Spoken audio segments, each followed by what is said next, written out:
Hello and welcome to the pre-show. We are here on a wonderful Wednesday, and we're going to be introducing what happened last week and also what is going to happen in this following week here, week 7. I'm Valdez. With me today is Ox and Chronicler to break down everything, including a new patch, which is going to be some really fun stuff. Let's go ahead and take a look at the standings first, though, before we get any deeper into the pre-show. Yeah, I feel like we kind of have these three packs. We have the three who are confirmed for playoffs in T1, Genji, Honor Life Esports. There's a bit of a gap between D+, KT, and Quantum Freaks, who are all quite close together. And then the bottom four, there's another pretty significant gap between Quantum Freaks and DRX. So we're kind of getting things shaping up quite a bit as we are getting deeper into round 2. Really, the most surprising part for me is that DRX seems to be very much part of the bottom 3 teams, as opposed to trying to contest with Kwangdong and maybe on a good day, DK and KT. That just doesn't seem to be the case at all. I think the team, unfortunately, really hasn't matched together the way they were hoping to. And you can see, as mentioned, in just the game score difference, DRX could win their next 3 series 2-0, and Kwangdong could lose theirs 2-0 and still be pretty close, which says a lot about the situation those teams are in.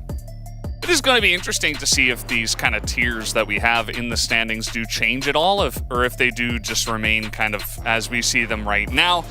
Taking a look at the POG standings here, we do have Faker and Chovy at the top. We also have Zeka and Showmaker behind them, all mid laners here on the POG standings. Mid lane just OP, I guess, is the message. It really is. Yeah, nothing to add to that one. Mid lane OP. Yeah, like also Valdez. Valdez OP for believing in Kwangdong Freaks, even though they win 0-2 against our, it was at the time the lowest standings team in Breon. And they won against Nongshim anyway. Ox, you believed in Bro that one time against DK for some reason. I'm a believer, you know. I stand by it. I think I have the moral high ground on that prediction, even if I didn't get as many points. That's what's important, though, to me. So you have your moral high ground and also the low ground in terms of predictions, so that's very nice. Guys, we do have a couple of awards to give out for last week, including this thing I've got behind me, the Gold King for week 6, and I don't know how Atlas did this with one hand, but the winner of this does win a silver coin presented by Uribank, of course, and also their names will get engraved on the top of this box as well, so pretty cool stuff. So thank you to Uribank as well, and let's see who does get the Gold King for this week 6. It will be, in fact, Aiming. And I think this isn't really a surprise to anyone. We've said before that it's not just about, you know, which team's winning the hardest, because often that can result in the game ending too quickly. We had some really long games from D+, the 600+ CS Lucian, definitely stacking up the cash. Making sure that he could spend all his hard-earned cash. Went up to like 15 items, just selling and buying, and as highlighted, it is always really interesting to me to find out who gets these, because you never know. It really is. I mean, we knew it wasn't going to be Lucid. We did knew it was not going to be. I didn't want to go there because I complained about it enough as is, but maybe a little bit of shuffling of funds, you know, some diversification of their portfolio would have been good. Yeah, but then Aiming wouldn't have won Gold King probably, so you know, all about getting that gold, and you guys can participate as well on the One Banking app if you do have that. Let's go ahead and move on to our next award, including this thing I've got in my Mary Poppins bag, the OPGG Player of the Week. And I'm going to put this on the table here. So this does go to the player that does have the highest OPGG score, but also voted on from all of the talents here in the LCK. And that's actually who does win it. And let's see who does get it for this week. Yeah, and Carrier had such a dominant performance beyond what you typically see from some of the support role. Obviously, playing with Senna, you do get the extra gold income of the Tahm Kench, but I don't think we've ever seen anyone really push it this far, especially on a champ like Tahm Kench, who you expect to be more supportive, more playing to defend the carries. He was just going in. Obviously did play against some weaker opposition. We see a lot of the highlights here coming out from the Breon game. But given that Breon, you know, had an upsurge last week, I think it's still warranted. And Carrier really made us, again, reconsider as to why Senna should be left open. It doesn't. It shouldn't be left open. Yeah. We knew, and now we know even more. So T1 and Genji, they did play against some weaker opponents, but I guess all of the other voters for the OPGG Player of the Week did not seem to care about that, as I did go for Aiming. He did go up against KT and kind of carried that series, but he did not win the OPGG Player of the Week, as Carrier does win with 5 votes, it looks like, including the majority of the global team. Anything to say for yourself, guys? I stand by my vote, you know. I think he had a really good performance. I think Aiming was stealing gold from Lucid, and for that, he's marked down in my books. That is true. I mean, that did happen, but he was the AD carry after all. Guys, now that we've given out our 2 awards here in the pre-show, we do have a new patch for Week 7 and onwards. It is going to be 14.4. So let's break down some of the bigger changes we have here in this patch. Volibear! Yeah! Love the bear. New build. I hope we get to see it with Unending Despair and an unreasonable amount of tankiness. And the Crocodile is back. We've already seen him pop up back up in Challengers. Black Cleaver also getting buffed on this patch. Small spoiler. So Renekton really back with a vengeance to eat his enemies in top lane. Yeah, and I think the Ari one, it seems like a deceptively small buff, but it actually is quite significant. Orb of Deception. Yeah, that was the point. Anyway, Yeah. you know, Nice. the health growth is okay, but really you're getting 5% extra AP ratio on both parts of your Q, so 10% overall, and obviously that's your bread and butter skill, so really making a decent difference, and especially with things like Vi being so prominent, I do think it's quite relevant. And Jace as well, the base AD is really nice, but a lot of power, and we've seen that show up in challenges, but in the top lane. Yeah, especially because it can be flex in mid and top. It does seem like a pretty strong pick, the Jace. We also do have some more buffs here, including the Kai'Sa. Kai'Sa was already starting to pop back up. I think the Killer Instinct early buffs are quite nice. We have seen Kai'Sa be really good when drafted in the right starter composition. I feel like this change also incentivizes you to build a composition around Kai'Sa as opposed to when she's been good in the past, where it's just like we just pick her because she's the best AD carry. I really like kind of going after that more divey style as opposed to just being like, here's a blanket buff of your AD or movement speed or something of the sorts. Yeah, I think it is pretty nice, and we can talk a bit more about these couple of picks here. Ari and Jace, they have been seen a bit in the LPL and LCS to pretty nice success. Also, pick ban, very high ban rate, I suppose, in the LCS for the Jace. I think we're going to definitely be seeing more of the Jace and a bit more of the Ari for sure. Yeah, especially, I mean, I feel like the lightning field is definitely something that you expect to see more in the top lane have an impact, but the base AD is nice for mid as well. We already saw Chovy bringing this out into things like Azir, and the Azir priority has been really high. Yeah, absolutely. So we can talk a bit as well about some of the extra buffs here. We do have Volibear and Renekton. These are definitely going to be played as well. Yeah, Volibear, I think jungle's still not as strong, even though we've seen him pick there a little bit as well, but particularly the top lane build where you go for Ingenious Hunter, stack a ton of shielding and healing items, and really become much more of a mid to late game threat than Volibear generally does. Often falls kind of out of favor later while still maintaining his really strong early game in Renekton. Renekton's here is back, everyone. It's here to stay. Yeah. Renekton. Everybody loves Renekton, of course. The champion nerfs, though, pretty interesting as well. Definitely see a couple of faces that we see a lot here in the LCK on this first slide. Yeah, I mean, Maokai took some, like on paper, the nerfs look pretty solid, but the impact hasn't really been felt. I think Maokai was kind of slept on a little bit in his power and the support role in the LCK, and as teams were starting to realize that and start to pick him, this nerf has come in, and I just don't really think it's going to change the prio that much. It's definitely a hit. I still think he's super strong. TF is another. We already saw his priority be mostly relegated to second rotation. This nerf did hit him. I don't think he's as overpowered as we've seen, for example, Keen use him to really generate unreasonable leads and feel really, really oppressive. I still think he's a solid champion, though, in the right matchup. Until next patch, where he does kind of get boomed, as the early nerfs to Kalista and Varus, 2 of our most prominent early game AD carries, I think hopefully gonna make them a little bit more fair, but not enough to knock them off. Yeah, I still expect you'll see them picked, but it does kind of make you look at some of the picks that might have struggled into them. You know, these 2 were the premier lane bullies, I feel like, off the pro patch, so the fact that we're shaving off some of that early pressure, the early damage, does mean things like Smolder might be able to go a bit more unchallenged in the laning phase, so be interesting to see that. Yeah, you see that these 2 picks, the Varus has been picked in insane amounts. I mean, 45 games so far. Doesn't have a very high win rate, but that's because everybody's playing it. And the Kalista as well gets banned quite a lot. And then, of course, we do see a pretty high win rate as well. Yeah, that's the main thing. Kalista, you're just not allowed to have, regardless of whether you're a stronger or weaker team. Varus is seen as the least evil of the super overpowered bot lane carries. So that's the one that makes it through draft often, which is presence in this case is a lot more indicative than the power of its win rate. Yeah, for sure. We also do have a couple of updates to some champions here in 14.4, including Cassante and Smolder. Will we see more or less, or just about the same of these champs? I think Smolder, I'm not sure this will really affect him too much. The additional fireball scaling has been decreased, so you don't, once you get to that stack threshold, you don't immediately get as many. And they also nerfed like his AP ratio in his W. A lot of people go on like Doran's Ring start, putting points in W early to kind of neutralize harder lanes. I think we might see less of that, but it was kind of 50-50 between the Doran's Blade and Q start. And also, with those lane bullies being nerfed in Varus and Calista, should give him a bit more space to breathe.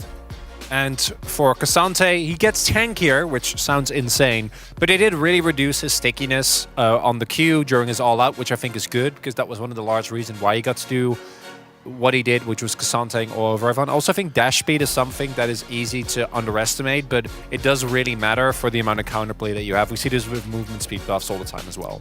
Yeah, I would say that the champs are still relatively the same in terms of their kits, right? The Cassante one's, I guess, a bit of a harder change, but I would imagine these two picks are still going to be played a decent amount. The Smolder may be a little bit less first picking on the red side or even the blue side, just because it doesn't feel like a very safe pick if you do that. Yeah, I feel like Smolder's definitely one where the right scenario, very powerful, but it's not as convincing when you can just slam it and be like, I'll take any matchup fine. We've seen it really suffer in bad matchups. And like Cassante, I think it's hard to get a read on where exactly he'll land with these changes. I still think the pick's going to have value, but he was kind of obnoxious before.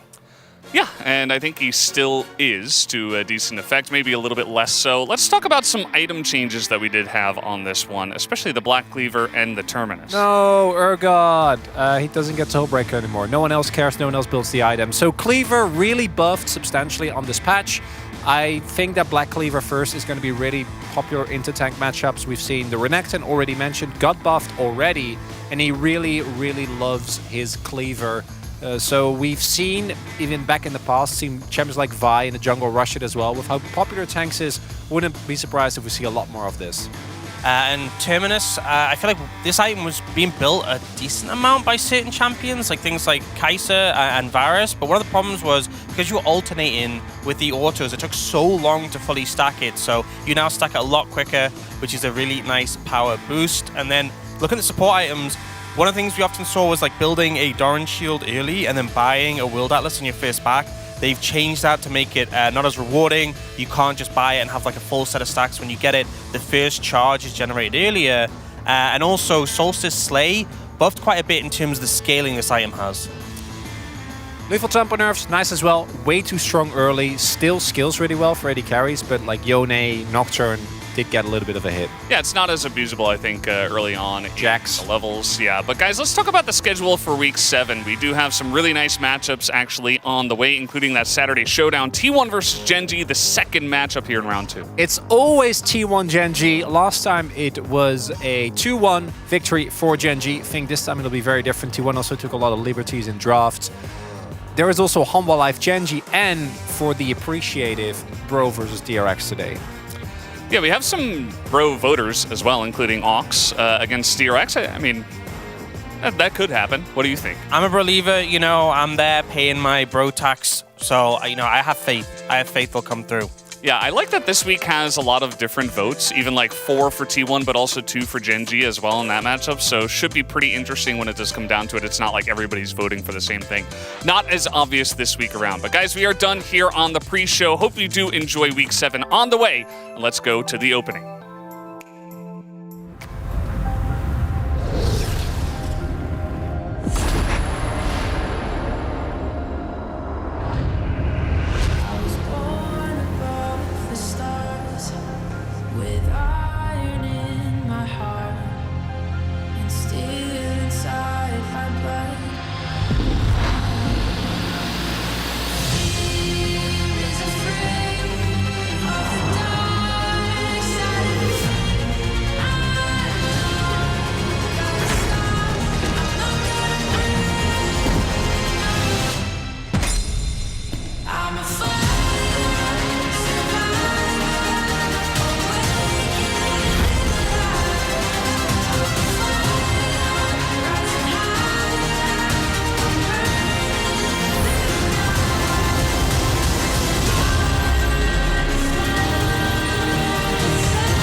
Welcome, ladies and gentlemen, to LCK Spring 2024. I'm Atlas. I'm joined by Wolf here today as we dive into our very first match of the week. And this one, last time around, was a banger. It was definitely a long series. It went the distance. It's Bro versus DRX. And so, Wolf, I predicted Bro for this series, as you just saw. Yeah. And you predicted DRX. I went DRX. And the thing is, I did it because I saw Renekton buffs and was like, The Lord. Morgan is in. He's already played this. It's his favorite champion. But what I didn't realize is that Rascal is probably our best Renekton player in the LCK, and the reason why he's not performing. Remember? Yeah, it's Remember the Renekton, the Azir? yeah, yeah. There was a lot of that. So maybe I just didn't think far enough. That may have been my issue. DRX on a 2-match winning streak against Bro, as you can see here, dating all the way back to summer of last year. Yeah. We'll have to see how it is going to work out here, because it was a slugfest last time. This will be the first time these two meet up, and this is actually why I went for DRX, is even though Karus has had a pretty nice resurgence, especially in those series against Kwangdong Freaks, Yehu came out with a vengeance. His way has been fantastic. Yeah. And I do think it's a good matchup into Azir if that's what Karus is going to first lock, which he often does, almost always, in fact. So I think that that's the real X factor for me, as well as Sponge really improving, I think, overall, and being a little bit more committed to his aggression, as Teddy is still seeking that 300th win, that elusive 300th. They've been on a bit of a up and down this season, so hasn't been able to get that one. But maybe against Envy here today, he will be the third, or tied in third there for 300 wins of all time. Yeah, being able to overtake Prey, actually a pretty huge milestone here. Nutty that Prey still is in third place when it comes to wins for 80 carries here in the LCK. Kind of nutty. As Morgan, Gideon, Karras, Envy, and Polo. And interesting story between these two 80 carries as well, with the fact that Teddy sort of came in after Envy on Live Sandbox last year. Yep. And tried to sort of repair what was going on over there. Wasn't really the answer, necessarily, and so they get to now put their money where their mouth is for a second time this season. See who is actually the better choice of 80 carry. And he's alongside Pleta, so I imagine he's probably feeling pretty good. And like you say, Yehu looking good. I think Sponge has been looking fine as well. And Rascal, he's been struggling just a little bit, but the Renekton's back in, so it's done and dusted, right? Yeah, well, let's see what this bottom lane looks like, because Teddy has the highest damage share on his team. He has been extremely good at utilizing low amounts of gold to actually pop off. And, you know, yes, he did play the Seta, but when we talked about that when those stats were looking like that back then, but now they're looking like that as he's played a variety of larger picks. The pool has been much larger. He'll play Jinx, he'll play Aphelios if he has to, and the guy is still good at early game pressure picks. The Senna, unchanged on this patch, still going to be very high value. Oh yeah. It's a good patch for Envy as well, though. He really does enjoy his Zeri, which is going to be very relevant this week. So another thing to keep in mind, and obviously he might try to play the Lucian as well, which has not really changed going into this week either. So I think the bottom lane is really huge. I think the mid lane, to me, is the biggest one going into this matchup.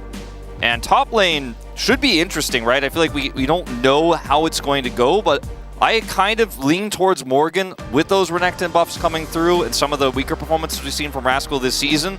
He's bounced back a little bit, though, and I think Sponge is also looking better, so he, as a result, has a little bit more agency. But we're seeing the transformation of both these teams. It took a long time, and in weeks 1, 2, 3, 4, we were like, there's no hope. It's doomed. There's no chance. And then week 5, week 6 roll around, starting to see these teams get better and find their footing. It's a bit too late, probably, to make that run to playoffs, but this series should be competitive. I have a feeling it's because everything's so close at the bottom, though, there is the opportunity to potentially knock down a team like Kwangdong Freaks, for example. Yes, they're going to have to lose a lot, but it does kind of look like their trajectory at this point in time. So I think that it might be a little bit more up in the air than it looks, because the standings do look a little bit gloomy for some of our teams towards the bottom of the standings. A victory here, though, extraordinarily important. And I want to go back to this Rascal factor, because I want to change my prediction now, Wolf. I really do. Because Rascal was our Volibear guy as well. Yeah, he's good at Volibear too. And he's already started playing it with this Fimbulwinter build that Chronicler was talking about. The ingenious hunter, just never die, always heal, have the greatest time ever, just be a happy bear, running around, impervious to stuff, and it's great. And he could definitely be picking that one up. It might be Volibear versus Renekton. That might be what we see It could in the be. top lane. Be hilarious. You know what's so interesting? This patch feels like the biggest patch we've had this season. We obviously had the first patch for an extended week, and then the next patch that came out didn't really change our meta very much at all. You know, only really killing double support items in the bottom lane. But the picks and the prio didn't really change much, with the exception of Nico being globally banned. And now you're moving into this patch, and there are just so many new things that you have to consider. The Vi, Ahri, the Renekton, which is blindable, very, very strong with that extra healing on the Q, and Volibear being relevant, flexible. So these are things that are really exciting to me because I think we might actually see very different drafting, and teams will be tested how quickly they can adapt moving into Week 7. And you say that, and now we're going to get a draft that's exactly the same as last week. Let's be honest, that's how it goes. Well, here it's in the Karis, LCK. okay? Yeah. He's going to lock Azir first if that Senna is on the ban list, and it better be. I don't want to see that coming through. No, that's illegal. So here we are into the draft. Already the Ashe taken away. There is Nautilus removed as well. Okay, Azir is gone. Okay, instantly. Very instantly. And that is a pretty wise ban. Let's see if they want to take the away from Yehu. Nope, going to be the Varus here. So Varus, Kalista, Ashe leads me to believe they're looking for a Zeri pick here potentially. Not necessarily first, as the Senna will also be banned. And Nautilus is banned, so you could first pick Zeri if you really want to play it. You could first pick Vi as well, which would deter Teddy from locking in the Zeri. The Cease and Desist, of course, very, very good at locking down such a high mobility champion. So it might be that they could do that as a blocker pick and then lock the Zeri afterwards, but we'll have to see what they want to do. The Orianna going to be the next one, and Karis going to lock that one away. Not necessarily known as an Orianna player is Karis. We'll see what Yehu is going to be able to do, or sorry, Yehu is going to be able to do up against it. Yeah. A lot open here to potentially pick up. So they could have gone for Zeri or they could have gone for Lucian, but they didn't necessarily need to lock Zeri here. If they were going to do it now, you know, it would open up the draft really easily for Bro. So gonna lock Lucian. It looks like here as the time goes to 0. Yeah, they really spent their time. Just trying to figure out what they want to pick with this, since Nami probably not pick-awayable here by Bro, so they're not going to grab her here. Oh. That being said, I guess they were, so just utilizing time to think about something else. Thought perhaps we would just see the mid-pick come through and then react, but it is going to be the Zeri, unsurprisingly. With these bans, you have Varus, Kalista, Ashe gone. Nautilus is banned. Oh, it's just too good of an angle. God. Lulu's buffed. It's Lucian, Nami, Zeri, Lulu! That's right. We're back to it again! We're back. Oh, God. Okay, well... Plus Renekton, question mark? if you see that that Valdez's hair is a little bit scuffed when we get back to the space, you understand exactly why. And this is what we were talking about. The fact that if you do want the Zeri, it's good to be able to take the Vi off the board. And now DRX are going to be able to grab that. They also get counterpick on R5, so they don't necessarily need to lock something away for the top lane just yet. They can get a safe mid, and they've already seen the Orianna. I actually really like this position that DRX have put themselves in. Yeah, the way to engage on the Zeri is limited if Vi is gone, if Nautilus is gone, but you can just press R on top of Envy, and then put a bubble on top of that, put a tidal wave on top of that, and it's pretty easy if you do have enough control to get the Vi into position. And the Nocturne's going to be taken away because Nocturne Orianna is so frustrating. Really like this Karma ban because that would have guaranteed bottom prio and some mid prio here for Yehu. Yep. The Hui is still kind of sticking out like a sore thumb here. It's been his best pick so far since he did replace Satab. So that's also going to be banned away. Ooh, so what is Yehu going to go towards this time around? That's the question, because now he's going to be a little bit more tested. A few options. I really do like going pretty heavily for mid-game picks. But Talia is something that we have seen cropping up more and more often as the weeks go by. That is going to be locked away here. So we'll see what Yehu's going to be able to get done on this pick. I like Talia because she follows up on the Vi, engage very easily. Oh, very true. And, okay, it's Volibear time.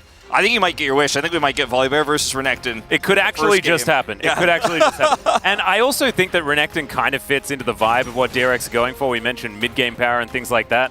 Oh, but it is going to be the Volibear jungle. And this is what Bro's Challenger team did yesterday. They crush On Volibear top lane with the new build, it looked great. And then they had another decent matchup for Volibear in the top lane, but they flexed at jungle and they lost in spectacular fashion. Well, that means no Renekton, because it looks like Rascal just wants to have the Gwen counter pick here. Oh, considering some other options, I mean, you have so much single explosive damage here with this Malphite onto Envy. Playing this Zeri is not going to be easy, but sometimes, you know, I have two kind of feelings about the draft here for DRX, because if you are able to get into range to get that Vi ult off, then you have the Taliyah follow-up with a shove, you have Tidal Wave Bubble, and you can Malphite ult into Vi ult. There's a lot of ways to kill Zeri. But if played correctly with the front line they have, because they got Volibear, they're going to have that Orianna ball on the ground, they're going to have a Cassante. It's not necessarily easy to set up that first piece of the chain CC link. You might have to switch targets over to the Orianna, so resource management in terms of how to utilize that CC and controlling the map is going to be important here for the side of DRX, because their composition is going to fall off pretty hard later on if they can't get that mid-game control. I think they definitely have the tools, but Zeri can kind of be a little bit misleading in that she seems really squishy, seems like a champion that if you lock down once, it kind of ends up being the map becomes yours and that's the end of it, but she's pretty hard to lock down even that first time. So I feel like Envy can win or lose this game based on his positioning. Same, of course, of his front line. Yep, I would say that there's a lot that Polo needs to get done here as well. Because I think Envy's going to be relying on this Lulu, the wild growths, where they're going to be. And I'm just looking at that rock. Yes, camera guy, that is exactly right. If he can just chain ultimates onto Zeri this game, DRX have a free ride, but he's going to have to get into position. Let's jump into the rift here for game number 1. Okay, Brian, Hana, do, set. Okay, Brian fighting! DRX, Hana, do, set. DRX fighting! Yay! All right, here we are, onto the rift. Amazing fan chants. Really good to hear all of the representation here at LoL Park today. All of our camera people appreciate it. No, they really, I could hear them. It was a huge round of applause. Look, it's spectacular. And so far, no real crazy level 1 shenanigans or anything like that. Gideon just trying to find out if Volibear is a viable poke champion. Hey man, cooldown reduction on that. We're feeling much better.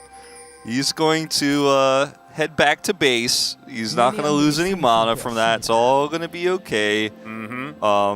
Yehu actually going to link up with him down there in the bottom side of the map as, Kara says Yehu and Pleta are going to clear this ward very carefully. Yep. And Envy and Palu might be able to get a little bit of damage done with that first Glitter Lance here. Really like this position.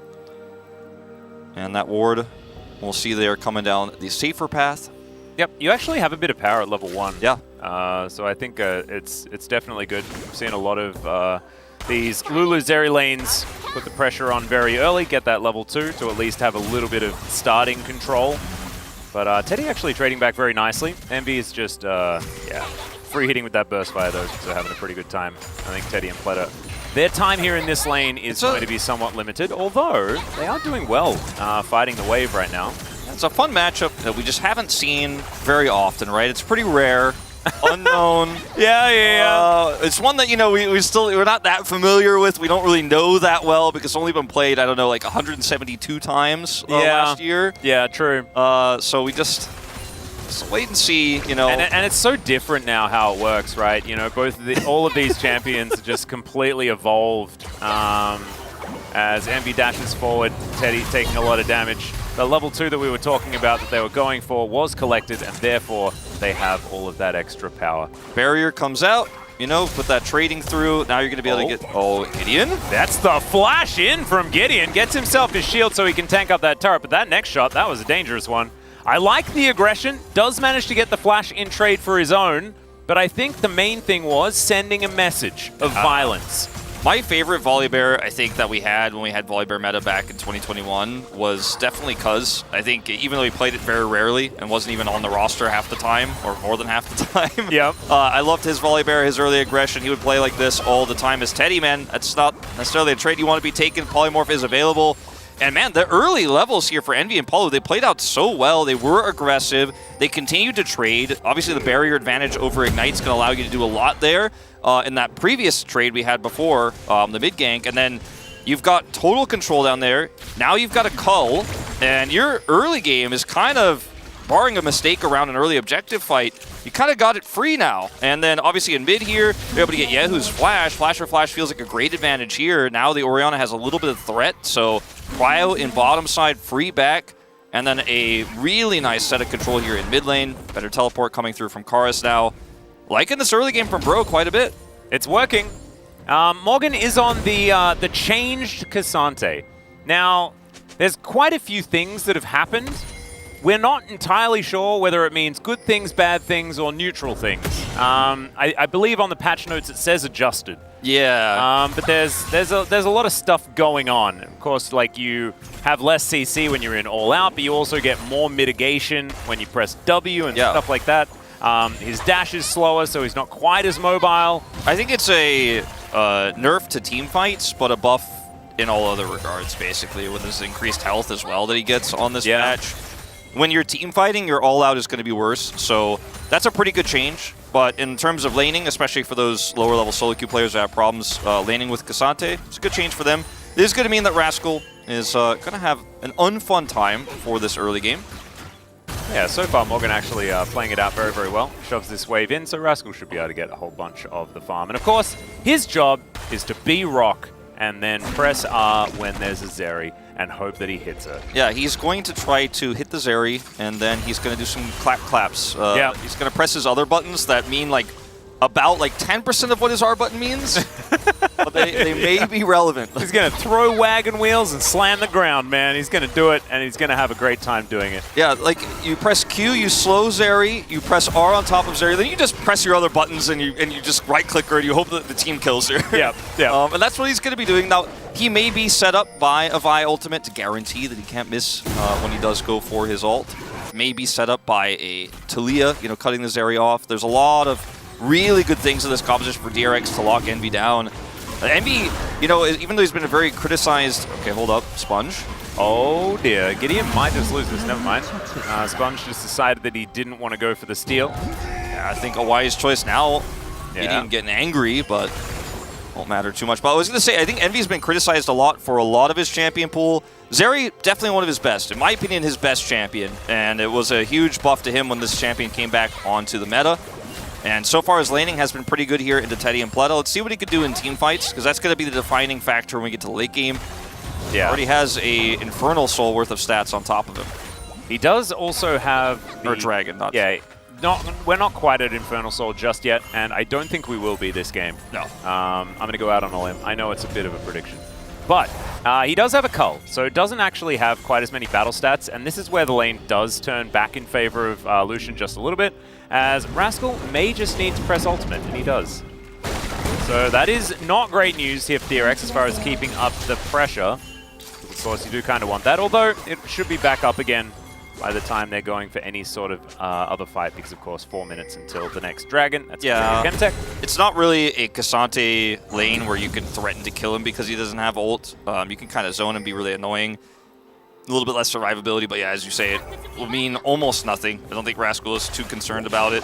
Yeah, got some additional vision as well that they were going to commit to that. Slowed it down with Yehu. Yeah, Shockwave going to come through there. It's Seismic Shove, doesn't really mean too much, and I think Yehu is just dead. There we go. First blood going over to Karis on the Orianna.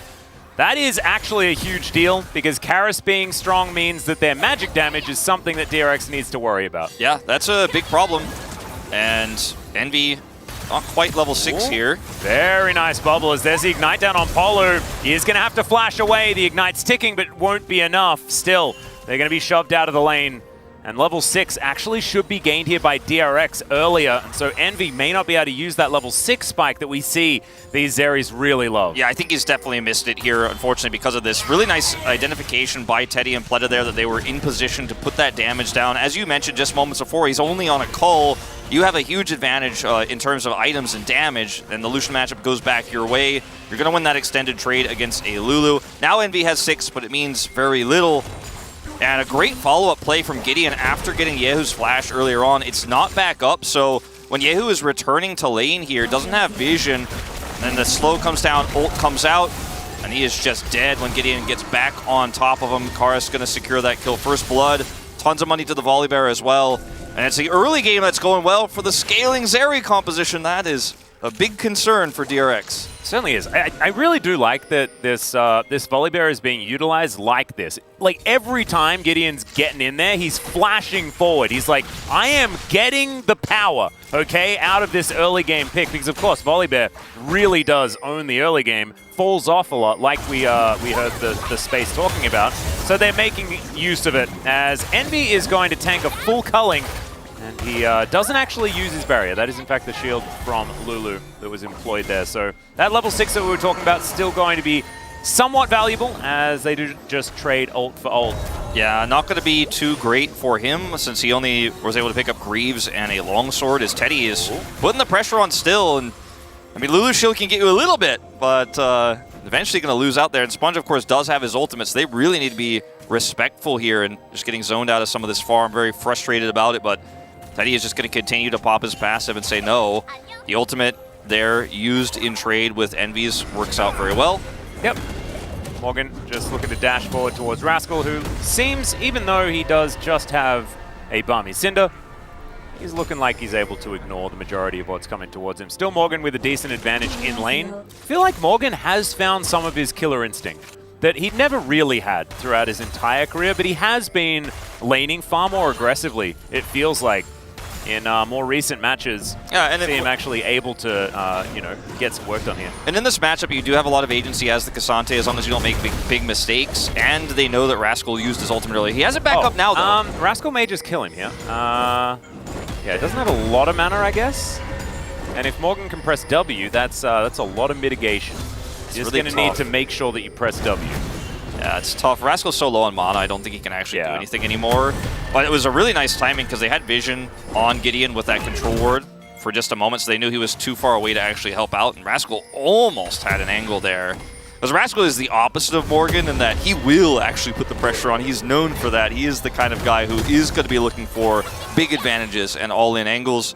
But with his ult down for so long, and had to use a lot of his mana just to catch those minions, and then now that it's back up, doesn't have the mana to use it.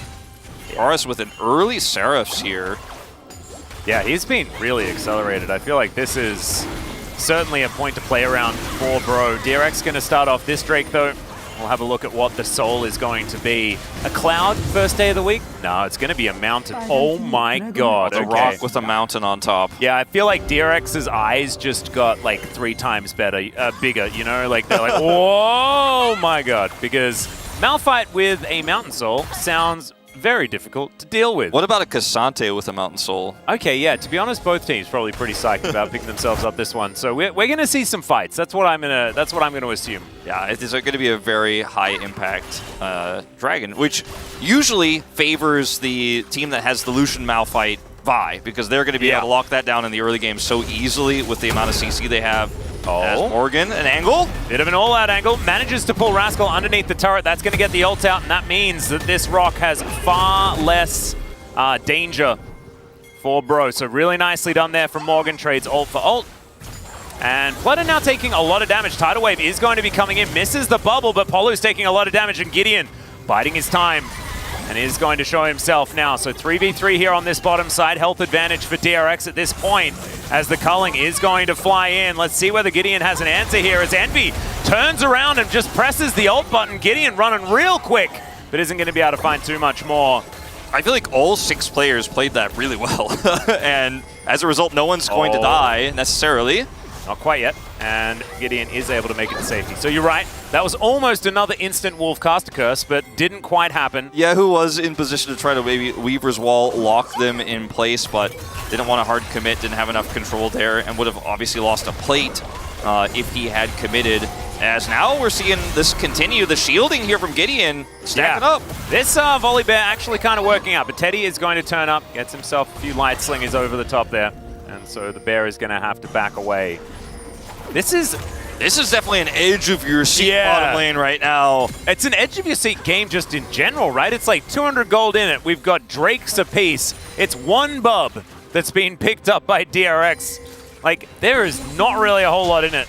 Yeah, it's definitely a very intense start to this one, but hasn't led to any big kills, so I'm still angling towards Bro right now in terms of how they've been able to handle this this early game. Heading into the mid game, they have the advantage in terms of the solo dragon they have is more relevant than the solo Chemtech dragon. It's not irrelevant, but it's just not as strong at this point in time here for DRX. So the fact that Morgan's continuing to win this lane, Rascal hasn't been able to trade anything back, hasn't been given any resources from Sponge because the bottom lane has just been so aggressively played by Envy and Palu that this is just not going to be any prio for you. Bubs are up, or Herald rather, is up in 10 here, and we'll see what Bro want to do in this next set of fights potentially, because there is a lot of options. They can even just avoid fighting if they don't feel like they have a good enough angle.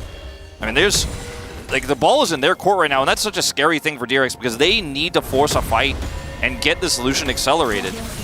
I think it's all going to come down to this fight for the Drake in just under 2 minutes. I feel like that is just going to be such an important time, even on plate gold as well. Both of these teams.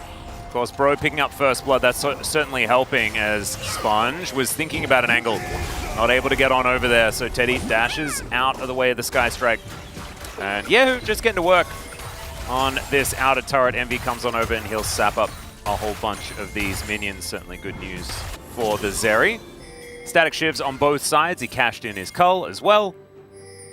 And so Bro going to be pretty good. After like this next reset, I think should be in team fight form. And I think all eyes are just going to be glued to Rascal, what he's able to get done. He's got his Sunfire cape. He's stopping Morgan's back. He's walking around. He's being a rock. Everything's great. Yeah, DRX got a lot of control over the dragon just moments ago, but obviously it doesn't spawn for another minute, so there's kind of a awkward window of time here now where they have to rush topside and try to prevent this Herald take. I really like how Bro are approaching this, pulling DRX around the map a little bit here. Still, very careful Envy has to be now against all of these different engage tools. Rascal's backing. That's just going to be a scuttle going over to Bro. As the big story, as you mentioned, is that dragon that spawns in 30 seconds. And Bro just kind of tried to slow down DRX, pull them around the map. They didn't actually get any vision up themselves, even though they were able to force DRX over to the top side of the map. There's still a ton of wards in there, especially that control ward that's going to spot the entryway for Bro if they want to get into that dragon first. And Bro looked like they're just hard committing to saying, I want Herald, and I'm going to ignore dragon. And DRX are like, no, we are going to fight you. But they took so long to come over here, then they don't commit to the contest, so the Herald is just going to go over, and I think they should be able to get this dragon without a hitch. I don't think Bro are going to contest, but, you know, a stronger team might have actually been able to contest both. So DRX a little bit indecisive there, if I want to nitpick. I actually do think that Bro probably could have utilized the Rift Herald. Instead of going for the reset immediately after the Herald, they could have just thrown it down in mid and tried to fight, but maybe just realizing that there was some money in the coffers, didn't really want to risk it. And of course, the way Bro often thinks about the game is we'd prefer not to risk it. Yeah. So it does certainly make some thematic sense. I just think giving away individual mountains to this team that has a Malphite is really dangerous. Because if that starts a snowball, if they're able to create more of these, then it's really rough. However, they're not too worried about DRX getting, you know, one Drake here and there if they can take back control, because delaying the soul isn't something Bro really cares about. Getting the soul as quickly as possible, they just don't really care about, because they're pretty happy with the late game and what it looks like. Exactly. And we'll be able to push this mid turret down. That's more gold here for Envy and the squad. 150 into his pocket. They also didn't lose that bottom outer turret, which I thought they were going to lose. Yahoo pushed it down to very low, but wasn't able to take it down. Rascal also going to go to work on this top turret, but again, it's super healthy, so not a lot of gold to be made here on the cross. Morgan will lose some of these minions, but he's still up in farm. And so, you know, I feel like Bro got about as much as they could have hoped for out of not getting the dragon, so it feels okay. Still up now about 1,500, 1,800 gold in this game. Yeah, I think they're feeling absolutely fine. That first turret blood really does give the extra money. Of course, Yahoo is able to get this turret down pretty low, and Sponge in the area might mean that they could potentially grab themselves a kill as well. He does have that flashback up and available, but there's the shockwave, and Polu's making his way in. They realize can't do anything about it, and Karis, all it costs him is an R button. I think Bro are just playing real clean today. Yeah, they just know their pressure points of their opponents. It's Envy on Zeri, and this is really reminiscent of, you know, a lot of the time before Teddy joined last year in spring for Envy on Zeri. He's very good at this pick. They know how to play around him. Karus does not have his ultimate anymore, trying to thin this wave out. Yeah, and they are very obvious with what they're trying to do here, so it is just going to be Bro vacating the area, and Envy able to just push up as far as he would like here in this mid lane, and Azeri being given time on her own is a dangerous prospect as Teddy comes on over. He's got that wave to catch as well. Yeah, he's got a bounty. Oh dear, okay, really nice Vault Breaker here from Sponge as Polo just speeds himself up. Cease and desist though underneath this turret, and Teddy just says goodnight. Sponge just knew exactly what he was capable of there, especially with Illusion in his back pocket. Really nicely done to even up the scoreboard. Yeah, unfortunate for Polo there. Thought the heal was going to be enough, and then he could self-ult under the turret if it was just going to be Sponge, but Teddy is there, does have that additional damage, and he gets burst down before he can actually pop that wild growth. So really, like you said, understanding how much he could do, how much he could push that edge with Teddy nearby there. Sponge with a really good play. Almost punished, as speaking of almost punished. Yeah, Sponge is going to have to Vault Break his way up. He is going to be able to do so, though. Still continuing to walk over Vision. This Orianna aside also starting to put the pressure onto Yehu as well, as Paulo here decides, okay, heals enough, and then wants to polymorph, but gets stunned by the end of the ultimate. Teddy has the damage there, so maybe he decides, you know, I'm dead actually, I'm not going to polymorph. I think there was a window he could have done it there, but wanted to use it onto the Vi, so I'm not unable to get it off. And now on the top side, they're putting this pressure on Yehu like I was alluding to, but there's a lot of DRX members up here. I think they should think better of this. Yeah, not going to be able to really get that one done. Still, I think that Bro needs to realize that they don't have to worry too much about putting on extra pressure. Just try and get yourself into a position to maybe fight for a dragon. Speaking of which, Gideon decides that he wants to go aggressive. There is a polymorph on him though, so the bear isn't able to follow through on too much more. Still, just gets so much health back being a volley bear. Yeah, and they're fishing right now, Bro, for a Zeri moment. You know, they're like, oh, DRX, you want to fight us in this skirmish? Actually, we are starting to get bigger, and we have the CC set up to actually get an initial pick here onto your very squishy lineup here with Rascal not being there. And Morgan actually was proxying the minion wave and was much closer to rotating over. Wouldn't have been interrupted by Rascal if he TP'd in. And if DRX commit to that fight and Envy gets 2-3 kills, now your Zeri is really online. I think it was a great idea from DRX to just back away there from that moment. Just keep Rascal in the side. And Yehu's going to be able to keep his turret alive, so they didn't fail the defense of the turret. That was successful, but they were not able to continue to fight as Bro went in there. And this game has slowed down again. It's only a 2-kill game. Yeah. Still a gold lead for Bro, but they're the Zeri comp, and now Bloodthirster is finished. Oh, Quetta taking a bit of damage, but not going to be any follow-up there. We haven't really seen many of the volley bear ultis. Where's the Omreka ult happening? Yeah, he just doesn't want it. He wants to kill the champions. He doesn't want to talk to turrets. Yeah, that's what I'm sort of getting, the vibe I'm sort of getting. We haven't even seen like the odd, like, I'm caught in a Herald pit and I have to ult away. As Gideon gonna get engaged on here momentarily. Turrets are slightly... Oh dear, Gideon might need to ult out of this one, or he might just die, yeah. He's going to be able to ult, does manage to get a lot of health back from the wild growth as well, and he's going to have to go home, and that should mean soul point for DRX, and this is the problem with giving up that Drake earlier on, because if this happens, DRX has so much inherent map control. Yeah, I think Gideon probably just needed to flash that, to be honest. He just decided he was going to live no matter what, but... You do, but you cannot contest the dragon, and that is super valuable for DRX. And I mean, even if he does flash there, you probably can't contest this. They're going to commit Weavers. Yeah. Polo not able to get out of here. Does have to flash. As Karras goes golden as well. Breaks his arm guard, but he might be all right with it. Yeah, Rascal's going to get on in, and that means that's a very dead Orianna. Yeah, taking a fair bit of damage, and Rascal, he's very tanky. I don't think they're going to kill him, as Morgan might be able to pull him back around, but I don't think so. Envy is taking it in the turret, so I guess that's a good thing here for Bro. But DRX really starting to put the screws in. Able to grab that kill into Karras, certainly good. I think Envy might be okay here. He has ult, flash, barrier. Yeah, Sponge doesn't have ulti. I don't think he wins that 1v1. And that gives him enough time to back away. The rest of the team there, obviously, with Sponge, then they kill him, but Envy is not going to play super greedy there.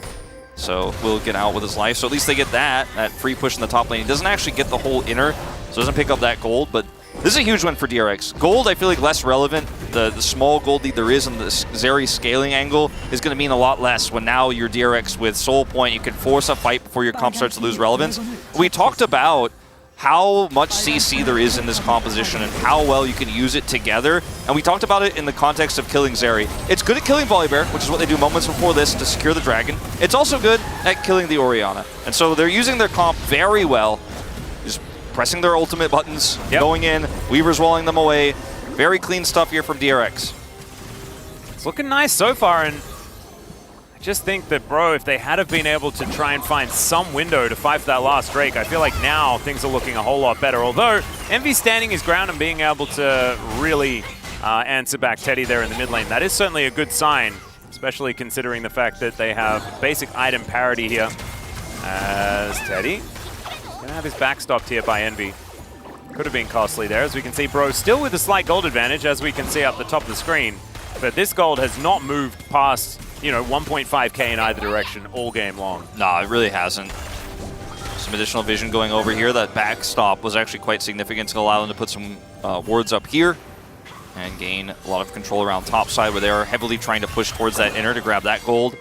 The bottom outer turret for DRX is still up, as no one's really put pressure on that. So that's some standing gold Envy could pick up at some point as well. 2.5 minutes until this next dragon, and this is a fight that, you know, Envy and Bro have to win. They have to win this one. If they give over the Mountain Soul, I just don't know if this game is really playable from this point on, because they have the Talia damage as well. It's not just like, okay, Lucian is worse than Zeri in late game. He's still going to do damage. They still have a lot of CC, and when they're tankier, they can go in harder with said CC. Oh, yeah. Yahoo? Oh, dear. There's the Weavers. Oh, he doesn't get the interruption. Oh, just gets knocked back. So that is going to be Yahoo keeping himself alive. Seismic Shove's also good, but the Shockwave is a little bit better. Still, the inner turret is going to fall down. Do manage to create that gap, but still, Teddy going to be able to answer. Sponge moving towards the mid lane as well. Will be able to defend, as there's the rock. He's going to find Morgan here. Yeah, that was really well played by Rascal. Good communication with Teddy to allow him to push that turret to punish the top side play. They were very clearly leaning that side of the map, Bro, where to grab that turret. They get something cross map. Morgan doesn't seem too afraid of really anything that's going on here right now, as he is a very tanky boy. He's going to clear out this control ward. He's going to be able to do so, just standing in front of two people, but they are just going to walk away from him. Sort of the tank treatment, right? Yeah, they also had Smite. He did not, so there was no hope that he would actually be able to get that red buff for his team. So really nice pick here for DRX. So they'll have the red buff denial for this next fight. Global red buff, pretty significant for what it's going to offer you in extended fights, with slowing enemy champions down for Zeri to then gun them down. It's pretty massive. She won't have that. So actually a really good call here from DRX. They might be able to steal the DRX one. I'm talking about Bro, of course. But you can see that the Bear is well and truly setting up for this Drake now. They know that they cannot give this one up. Level 16's hit for both top laners, as well as Morgan retaining about like the same CS advantage that he's had since 7 minutes into the game. Is basically what it is. This Jack shows is done. Teleport coming through here. He just picks up his Blighting Jewel and some additional ability haste. Nothing really finished here for him. No Void Staff for this fight. TP now for Rascal. They have positional advantage here. And committing topside before this critical Drake got them an inner turret, but that gold won't matter as much as the prio that DRX have. All right, Morgan just walking towards them, presses W, and you are basically immortal nowadays. Kind of cool. Seismic Shove gonna land. He walked back into it. Oh no! Down to 50% almost is the Volibear. His health bar important if they want to start off these fights.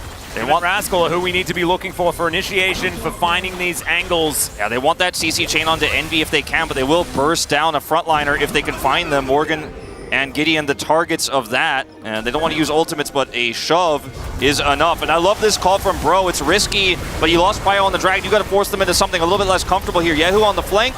Oh, they cannot stack up, though, because you can see the Rock in great position right now. Throws the wagon wheel, siphons that movement speed.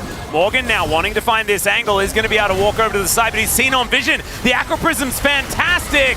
And now Envy has to flash to get out of the Seismic Shove, and there it is. Rascal was just waiting, and the Shockwave isn't enough to keep him alive. DRX! That is a gorgeous fight. It's like they've been waiting for that exact moment all game long. And Gideon, I don't think he's going to be able to survive that. Takes a rock to the back of the head, and that is going to be almost the ace because Polo, he almost defected. Yeah, and I think a lot of people will be frustrated with that call from Bro to kite back to Baron and start up Baron. Like, oh, well, they don't have enough damage to do it. You know, they're not that strong just yet. But I think there was no chance they ever tackled DRX head-to-head with the prio that DRX had on the last Drake setup. So they had to pull them around somewhere else. And then Envy is hoping to try to fight in this choke point. He flashes the shove, but then is caught, of course, by the ultimate of Rascal. And that's it. That's the end of the fight. There's nothing else. Karthus can go golden to delay the inevitable, but they were hoping maybe DRX make a mistake, maybe that engage isn't clean, and then maybe they could turn that into something on the retreat. But if they try to go head-to-head on the Dragon, they get nothing. If they just walk away from the Dragon, then it's Mountain Soul for DRX. So that was their only call, but DRX just played the follow-up way too clean. Props to Yehu for getting the flash out early, and then there is just no counterplay when Rascal is in range to press his R. Didn't even have to flash for the ult. You know, it's canon that Malphite is a mountain. Yes. That you're like, oh, he doesn't look like a mountain in the game. With this health bar and the Rookern shield, he does look like an actual mountain. What about one more shield? What about a Mountain Soul shield? Yeah, no, he'll grab that one as well. Yeah. Oh, I want to go back to the. Where's the Malphite? Oh, we'll be looking at him a little bit. There it is. Yeah. It's like his passive shield, the mountain shield, the Rookern shield. I don't think anyone's going to kill him for this entire game. I just don't think it's happening. Let's see what the Morgan can try. Zach Prison going to come on through. Presses W for the tiniest dash in human history. He's the Song of Ice and Fire Mountain now. Yeah, he is. He actually is. He does not care about you trying to hit him with things. It doesn't hurt him. You can't hurt Rascal. Rascal hurts you. The concept of pain actually doesn't exist anymore for Rascal. It is gone. He's taken it out of his memory banks, his rock memory banks. And now all he sees is opportunities to throw discs of rock and to slam the ground as Weaver's Wall does come on through here. Morgan taking a fair bit of damage on that front line as Yehu goes golden. The culling not exactly doing too much, but look at the rock. He's able to dive on in. He's taking a bit of damage. He's going to have to flash, but I don't think he's dead. Yeah, Morgan is going to have to try and tank Teddy, and that ain't going to work, as now Sponge is going to chase Gideon to the other side of the map, and the base is going to be broken. DRX, they just came alive. They found their window. They got that Mountain Soul that we were talking about all game is so incredibly powerful. Yeah, and then they could just run on top of people through the turret because they're just so tanky. They just don't care. He went down relatively low, but look at all these shields that he gets back again. Yeah. He has 557 armor. It is absolutely insane. The Rock is feeling very happy. It's an 8,000 gold lead that sprang up out of nowhere, and DRX, they will take down the Nexus. It was calm, collected. They just found the team fight they needed, and they won the game. Really good plays across the Rift. You know, I think both teams played well, actually. And finally, Teddy will get his 300th win. The fourth player to ever do so will tie himself with Prey. Yeah. One more win will put him ahead of Prey at 301. But look, Bro, the early game was played well. Envy's laning was clean. Constant prio, the threats coming through from Gideon on the volley bear in mid lane, keeping Yehu honest. Yeah. There was just a breaking point. I think it was when they didn't contest that first Mountain Dragon. That was where it felt like, okay, look, they lost a lot of control here. They got a little bit of gold back, but it's less relevant than the follow-up where Gideon was caught was basically game ending because that play from Yehu meant that, okay, volley bear's out, we get a free dragon, we get to control every aspect of the rest of the game, constantly around the fact that Bro has to fight a dragon. They cannot give it up. And so Bro decided to go for the Baron. It was a Hail Mary attempt. Like, all right, let's kite back. Maybe they'll chase us. They'll take a poor fight. They didn't. DRX didn't trip over their shoelaces. They played it well. It was an easy fight for them to take, considering the desperate situation Bro was in. And they nailed it. And good job on landing all that CC onto the Zeri. Yep, it absolutely worked out. Very difficult to play into a Mountain Soul Malphite, and we learnt just that. It's time to go to a short break. When we get back, the Space, and game number 2. See you there.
아, 너 미드 계속해.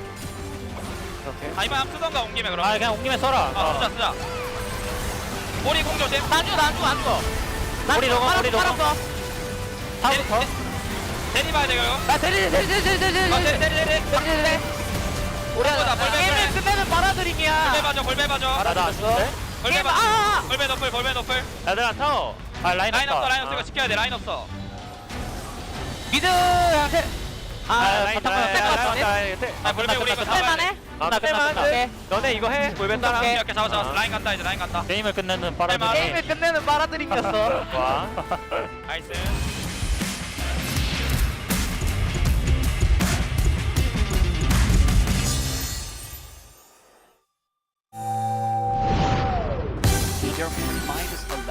And that game should be broke. And we're going to see another Magnus Storm coming down here from Execute. Crashes down as well. Buys some time for the rest of his team to get over here, but Peanut lasts so incredibly long. And Viper is going to die once again. I think we're certifying it. I think the Zeri is online.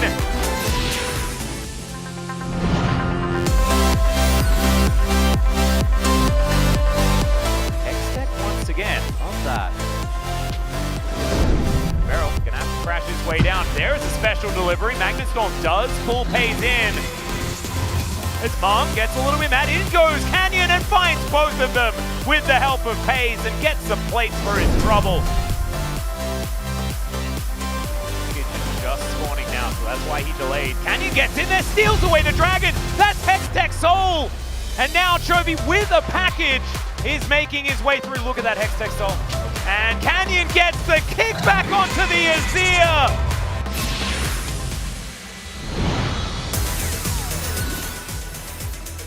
And you don't get Yehu. You barely got Yehu. You just were not in a position to force that. Now they're in even more trouble. Yeah, Featherstorm does come down, but there's the Fate's call to deny any of the damage. Magnus Storm trying to get the work done as Jiwoo is going to get knocked up. Sponge just gets another audacious charge. Peter trying to be a hero, but there is no damage left in this fight. And DRX will just clean them up. Nongshim.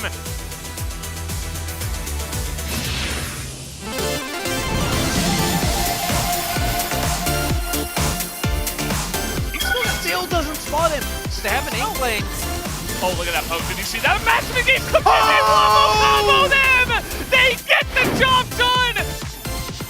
But BDD is alive. He is shelling. He jumps into the back line, and he cannot be touched, although aiming as well. He's just going to blow up the BDD. But it does not matter, as BDD could not quite 1v5 in this game, as he will be chipped away at. It's a triple kill for Showmaker.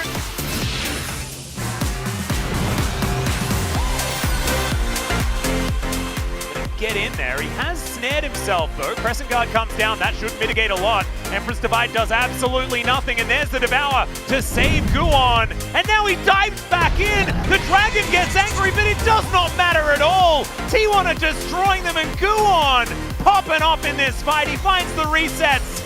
And, oh dear. Gideon on top of Gumayushi right now, but the snare does come through. Carrier gets over the wall. The Dragon gets mad.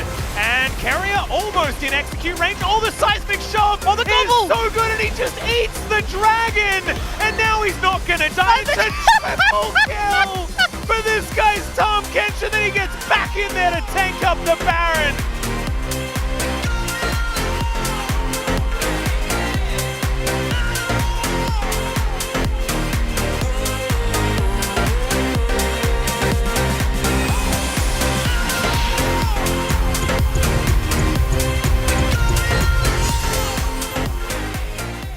What I wanted to do, and I actually asked Your one whether I could do issue? this. I tried to ask to do this. I was just like, can I just swap KT with a Void?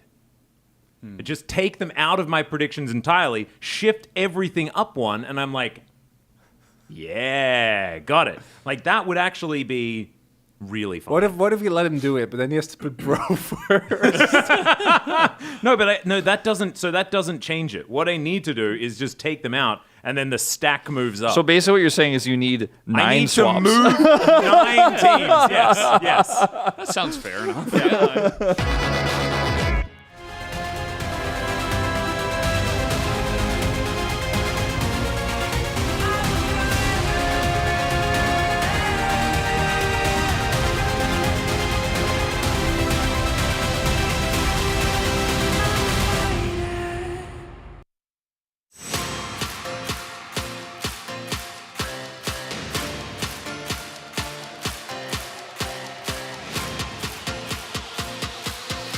Hello and welcome to the space. We are here after game number 1 of Bro up against DRX, and there wasn't a lot of gaming that happened in that one, but we still enjoyed it anyway. I'm still Valdez with Ox and Chronicler. What do you guys think about that game number 1? It was a really memorable game in that nothing of note happened. It was there. It wasn't at the same time. It was all in all a classic. Paradoxical.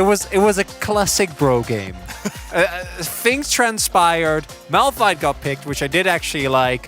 And you can look at these drafts and go, surely if we get to a later stage of the game, which Brian love, and you have the Volibear to get you there, you have really good team fighting between the Zeri and the Orianna.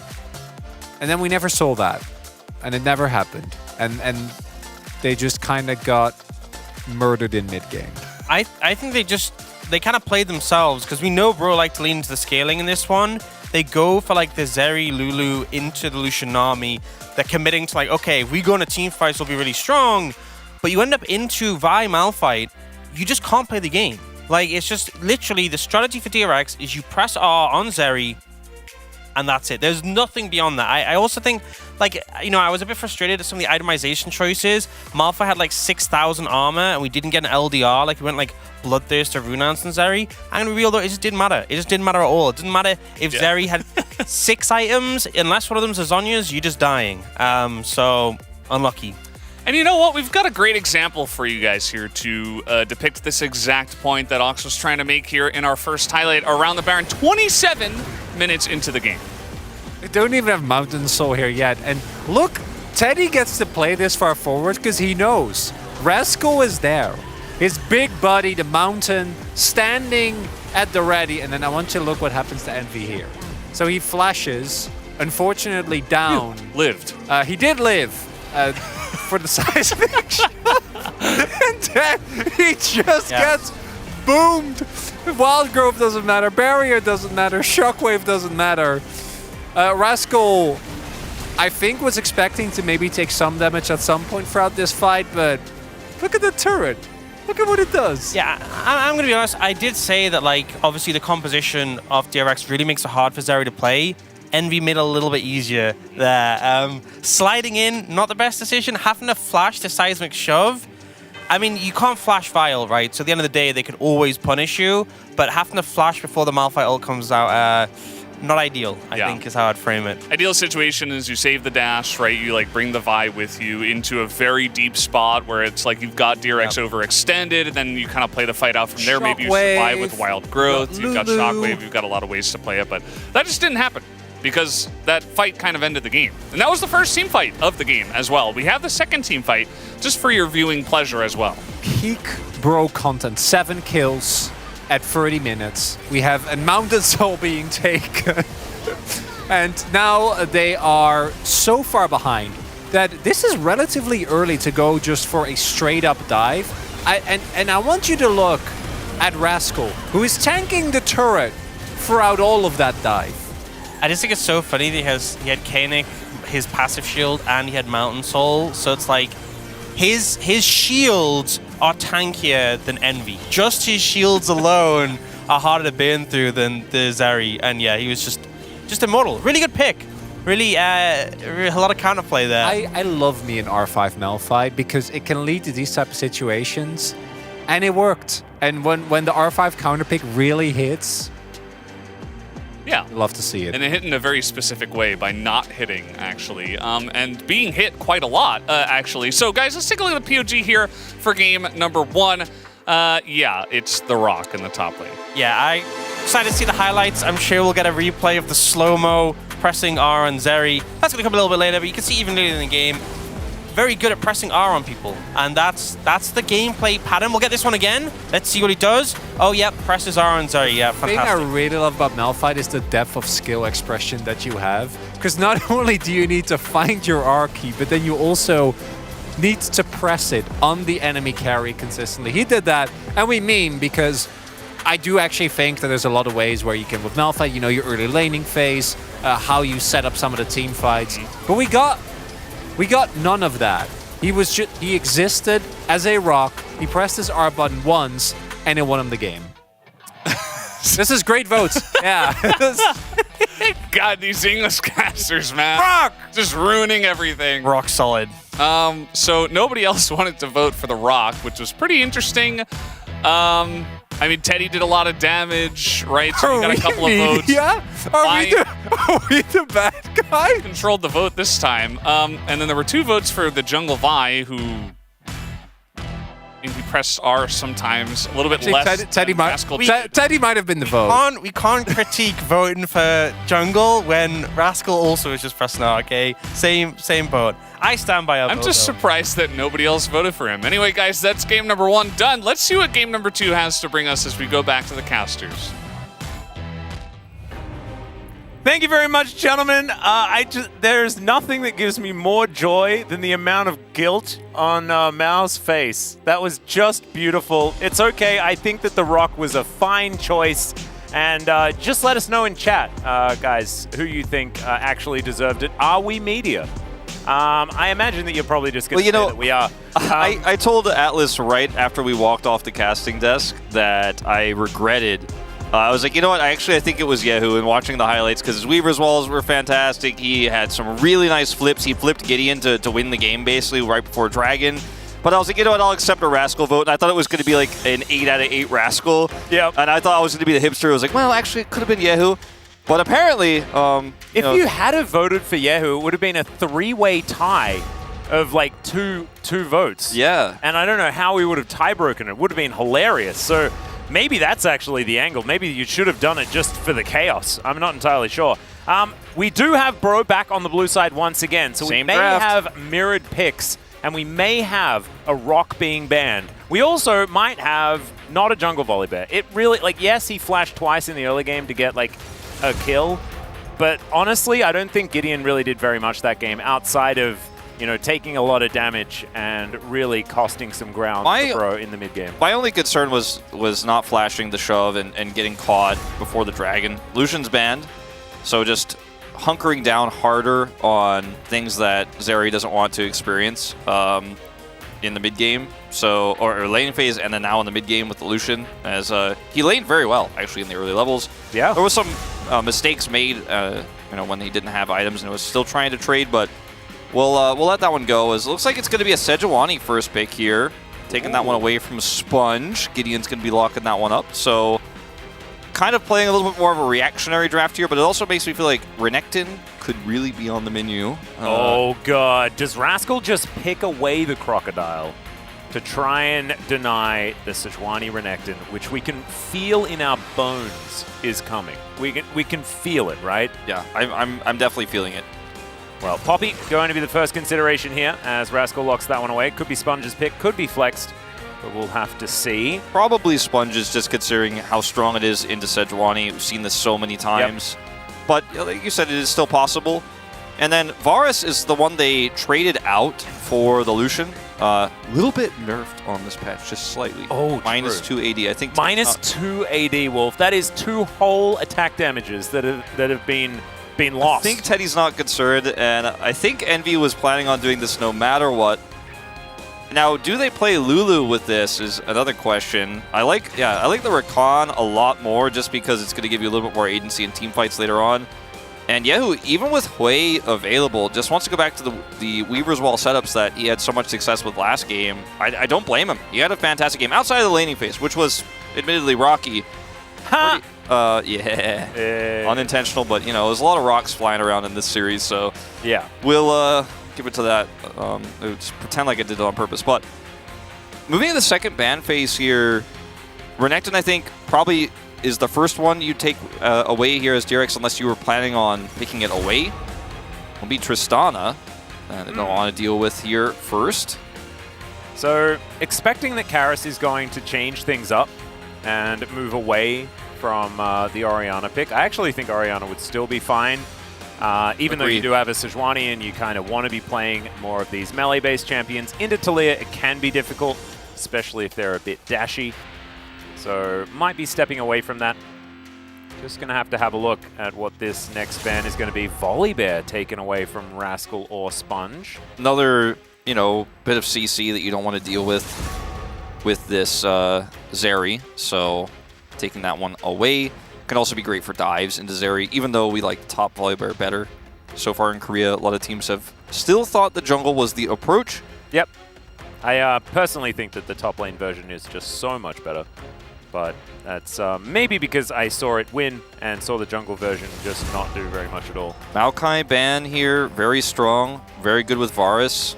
You know, if it was going to be top Poppy, that flex. Yep, I love the Maokai ban actually, just because it's so good into Rakan as well. Playing Alistar Varus into Rakan Zeri doesn't feel like a lot of joy, a lot of value necessarily, but they're going to lock it in anyways here. This feels like a pretty easy angle.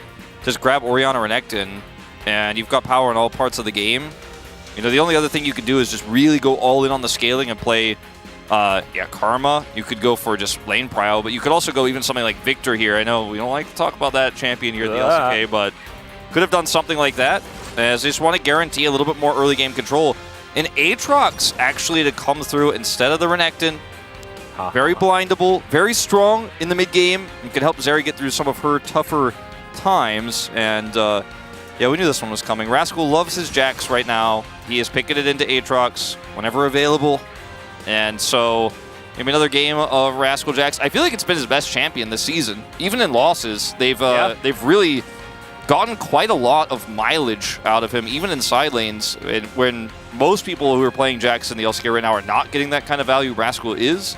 So this comp is very strong at setting up picks. It's also very strong at, if you can land one piece of CC, getting all the other parts together. Not quite as good as the last draft, but I think it's a huge upgrade all around the board for Bro here in terms of what they can do, because I like the Zeri, Rakan into Varus, Alistar. It doesn't feel like you're going to be under a lot of kill pressure there. It's Poppy. You should be able to deal with that relatively well. I don't think they're going to get Dove. And so, you know, the Zeri should be able to get to a position where she can fight properly. I don't think we're going to have any disasters around game-losing dragons this time for Bro. So maybe we'll see a more competitive series this time around. Yeah, I'm kind of with you. I think that Bro have moved enough power into the mid game to try and get Envy a little bit closer to success. Also, they replaced the enchanter that they had in the bottom lane with one from mid, so they still do have you know, a few shields, give her that extra movement speed with the Inspire and allow the Zeri to pop off in the late game. I think the idea is still there. I'm looking at this Jax, though. I think that Rascal does have so much side lane pressure in this game, and if Yehu has another good one, could be great here for DRX. Okay, Brion, 하나, 둘, 셋! Okay, Brion fighting! DRX, 하나, 둘, 셋! DRX fighting! Yay! I'm really looking forward to like what the voices are going to be as we get deeper and deeper into the week. You know, we're just going to have to really dig deep for making as many different sounds as possible. As Pleta rocking this, I mean, I feel like there are a lot of Alistar skins that just get played every single time, like the Mukau, for example. My personal favorite, and I think that if you pick that skin, you're absolutely fine. We could always use more cowbell. Yep, always more cowbell. But this one, I haven't seen very much. It's pretty cool. Yeah, it's kind of a rare one. Yehu is just experiencing karma, by the way. And that was the one thing that did occur, was just get caught by a Mantrid Q before the minions even clash in the mid lane, and feel very sad about it. It won't affect anything, really. And Karis should have just full control of the wave. I think that with a Karma, as long as he's hitting Qs, he is going to be even more painful, especially after that first item has been hit. So I imagine that Yehu is going to once again find a lot of time of his is going to be spent underneath his turret. Just have to see how it goes, though. Gideon now on the Sejuani. And picking it away from Sponge, actually a great idea, because Sponge has, of course, been playing so much Sejuani so far this season. And because they didn't pick Renekton, I feel like that was definitely the idea with this. There was not a really cool Sejuani tech. It's just I don't want him to have that. He might be less comfortable if he has to play something else. He's been fairly comfortable on the Poppy, too. Sometimes too much so. Should have played a little bit more measured in some of those Poppy games. But that's okay. Still learning, still improving here in the LCK. It's also Hail of Blades for Teddy on this Varus. And, you know, Letha Temple took a hit on this patch, which I think it's about time. But I don't know how much work Hail of Blades is going to get done in this laning phase. with an Alistar. Unless Palu, or rather Pleta, gets some really nice angles, as Palu is going to be the one trying to stop him from doing so. The biggest thing for me is that it indicates that it would be playing the lethality variant, and I actually really like that.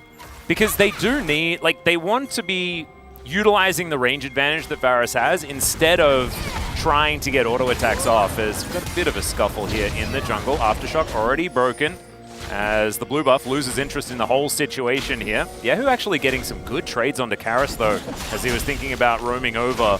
Still, Bro will be able to get this steal by the looks. So Sponge going to have to accept that his blue buff is now gone.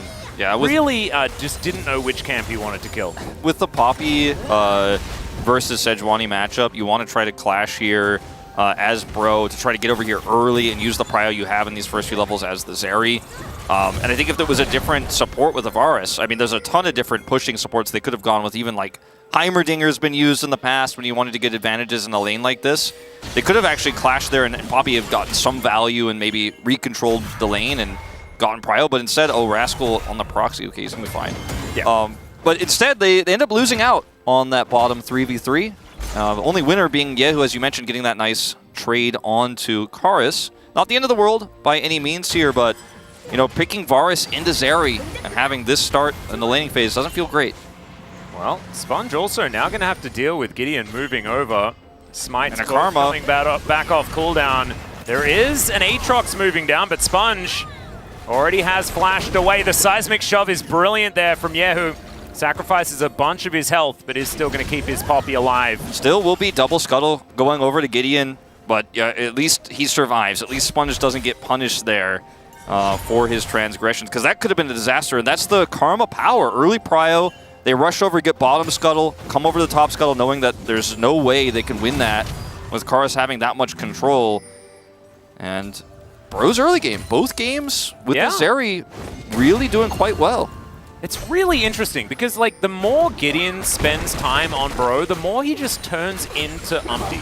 Yeah, it's true. Have you noticed? Like, it's kind of crazy. Like, it's because Umpty's thing was they always had a plan for like levels 1 to 4. Yeah, you know, they figured it out, and he gets first blood, and they're off to a great start. And then the mid game they fall asleep, and then maybe they win a team fight, maybe they don't, and the game ends either way. Yeah. Either for them or against them. That's exactly what we saw in the last game. And this game, Gideon is playing this early game out Umpty-esque. Yeah, you know? that's really true, actually. And Sponge massively behind in farm because of that early, shenanigans as Yehu. Yeah, taking a lot of damage. Throws the rocks in the wrong direction. But is going to be able to make it into the Fog of War and should be all right. It's so sad, every Karma matchup that gets played out. He's like, okay, I got some trades. Finally, I got that shove. Oh, he's going to Q me again. I got boots. I can run away from it faster now, maybe. And he has cooldown boots, so he can use it more often. That's really annoying. Karma not fun. The gold lead here, mostly just the jungle difference here between Gideon and Sponge right now. And Gideon is going to get this dragon.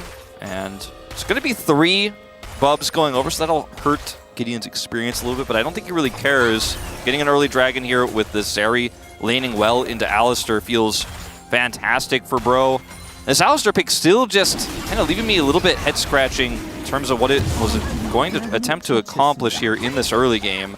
Well, it'll accomplish nothing in the early game, but I do think that it'll have some power in later game teamfights, right? If you manage to combo Envy, it's sort of like a poor man's Malphite, where Malphite just, you just press R, you B rock, and you can't be moved and things like that. But Headbutt Pulverize in the right timing can certainly cause the same kind of troubles for Envy. We'll just have to see how it's going to be utilized. Because like you say, you do sacrifice the early game power of a Lethality Varus by pairing it with this Alistar that isn't quite as strong. As Morgan and Rascal just dancing around one another. Taking a turret shot was probably not the thing that Rascal really wanted to do. Hey, he's walking at him menacingly and denying CS. Yeah, he is. And so far, things actually going just fine. And a Jax having a free lane is a scary thought. I'm just a little bit more concerned about what's happening on the rest of the map. Yep. As lots of prio here means no agency for anyone else on the side of DRX, but insane agency for Gideon, who is, again, going to attempt to come over here, set up even potentially a dive if there's an error made by Teddy, but I think the real call is just take away this blue buff here as it spawns. He's getting some additional vision now around the bottom side of the map. And the fact that Yehu just has to sit under turret against this Karma means that it's really frustrating to play this game out, and you can't dive this Aatrox with Poppy. You're not going to be able to do anything up here, so Rascal can get small incremental advantages. Maybe that'll be relevant later, like you were talking about. The fact that he's had this laning phase uncontested can be a big boon for you. Let's see, if Sponge actually encounters Morgan, though, trying to clear a ward, that could be a different scenario. Yeah, there's the Hex Flash over. They don't get the Heroic Charge stun, and there's Gideon. He's going to turn up immediate prison, but there is the Keeper's verdict. And the verdict is no action, okay? No first blood. That is not what we do. Not here, not now. And that was so exciting until it was completely not. Yeah. Sponge will complete this back. Oh, they're trying to actually force the issue here and just push this wave and grab a plate maybe and look for another 2v2 here. And Sponge ultimate down now, of course. And they're fighting. Yeah. Sponge is going to deny the Arctic Assault, though, by pressing W, as he tends to do as Poppy.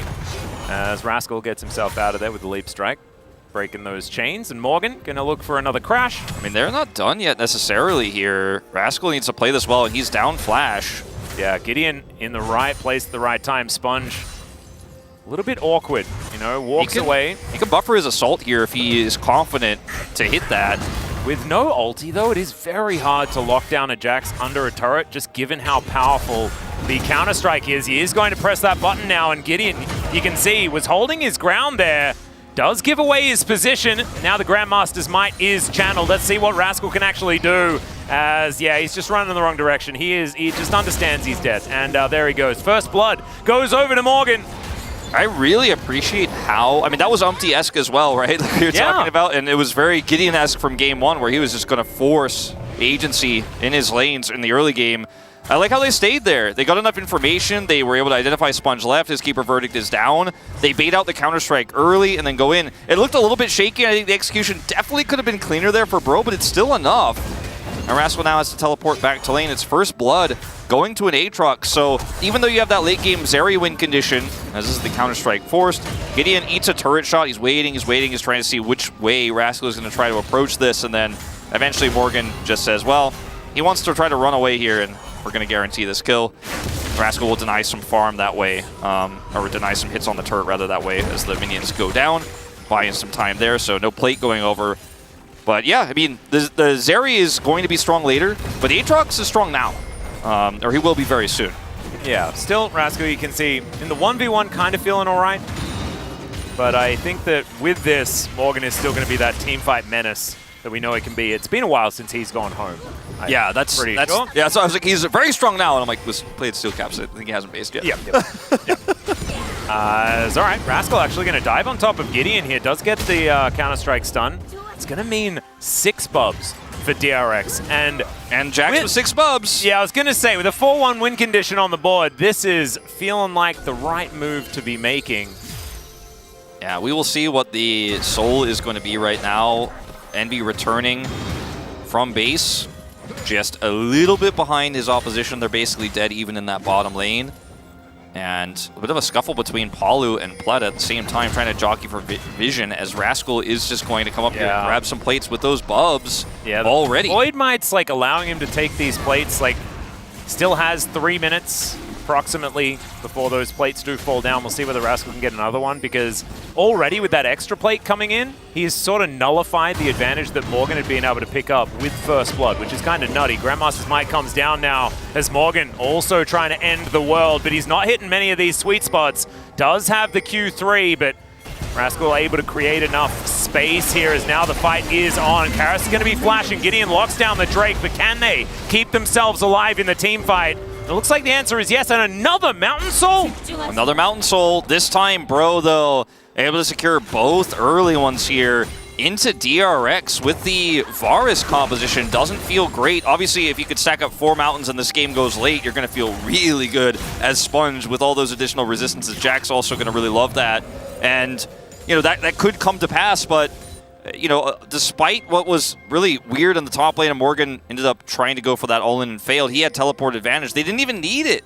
to actually get the dragon. It looked like Morgan just wanted to push Rascal away, then maybe TP in to that fight, but they were able to get it and get out. No problems, no issues. And Mountain Soul, so good here, plus the Karma shields on top of the frontline Sejuani. The Aatrox is already very tanky. Oh, yeah. Just by default with his base resistances. So he hurts you a lot, he does not get hurt a lot. He kind of does everything right now, which is why he's so meta. A little bit concerning here, because it's not a Lucian that's going to be chasing you down and bursting you down 100 to 0ing you. It's Lethality Varus, so he needs to have some space. He needs to actually have a front line, and if the enemy tankiness starts to bleed into an Aatrox just running at a Varus, and you can't burst him down fast enough, you can't punish him on a flank, Teddy's life gets harder too against those Drakes. I think it's impossible. I actually think that whoever gets the first 2 Mountain Drakes wins this game. I think it's almost guaranteed. Of course, if it's Bro, then they have Mountain Soul as well, and it is completely doomed. Because you don't have any tank breaking ability. Like, there is no one that can do it. Yeah, you'll have a Leandries eventually on Yehu, but I don't know whether that is quite going to be enough to get through what is going... Like, and you might be saying, but they only have the jungler, which is a tank. No, they don't. They have an Aatrox. This Aatrox with a Mountain Soul is a tank, and probably even more tanky than most that build tank items. Yeah, and when Karma presses shields on someone, they become a tank temporarily as well. Yeah, there we go. And so, if you have Mountain Soul shield on top of those Karma shields, it's hard to kill even the Zeri. Even if you can get into range to CC her, because this is not as simple as the game 1 press R on all champion Zeri dies composition. So I'm a little bit worried about Teddy in this game because there are so many threats he has to deal with while trying to layer that damage on top. Herald under control here for Bro at the moment. And, you know, the Kara's checks here, make sure where Pleta is, he knows he's not in the vicinity. Sponge still wants to contest, maybe look for a Keeper's Verdict. Rascal, he's teleporting in as they just keep his verdict. There he goes, gets rid of the jungler, takes away the Rift Herald, and now Rascal has dove in. There's a Weaver's Wall as well as Sponge. He throws the buckler, and he is able to take down Morgan with the help of his teammates. Beautifully played here by DRX as they come alive in the mid-game. Once again, managing to find these team fights. And Sponge just said, I'm Poppy. They don't win these, actually. They're not going to have the smite. He hits the Keeper's Verdict right before Gideon wants to lock it down. And then they feel priced in, Brodu, to forcing the fight because Aatrox is spiking right now. They want to crush those low-health DRX members, but the shove is fantastic. Sponge is tanky enough, and he just gets focused down. So not only do they steal away this Herald, but they win the ensuing team fight. Teleport here first for Yehu, and then that's the enemy jungler gone. Charm comes through for Palu. Rascal's here, and he's trying to get on top of Envy, who escapes. But then they decide to go in, and the shove is fantastic. Look at the damage Teddy layers onto Morgan there. His health bar drops by like 1/3 as he gets hit by that stacked Q. And down he goes. Huge win for DRX. The Herald is picked up by Rascal, which is awkward, but they'll take it. No, it's not awkward. This is exactly what they want, because now Rascal with his bubs, he's going to dive in on top of Morgan here, gets the stun with the counter-strike, and look at this. This Jax is just an absolute monster. He completes his Trinity Force as Morgan does have the World Ender, and now he's looking to turn it. The flash comes through.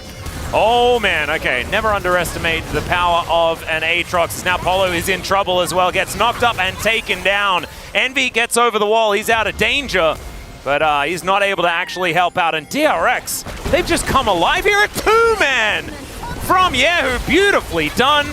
Yehu's just good, man. He is. He's just actually good. I'm sorry, Satab, but you might be riding the bench for a little while if he keeps playing like this. Yeah, Morgan's able to take down this outer turret towards the top side, though. That is going to bring Bro their gold advantage, but only by about 100, so nothing really to write home about. But taking down a Jax's turret is certainly good, because that's what Rascal wants to be doing. And with no turret, you know, down here, or rather with that play in the mid lane, they're unable to get the turret, and see if they can actually contest this dragon, because this is, of course, the most important part. Yehu is backing without teleport here inside. Morgan's going to come down here. He's going to have the prio advantage. And DRX, they hard commit mid, and the shove was good, but they don't get enough with it. Small advantages, but that's it.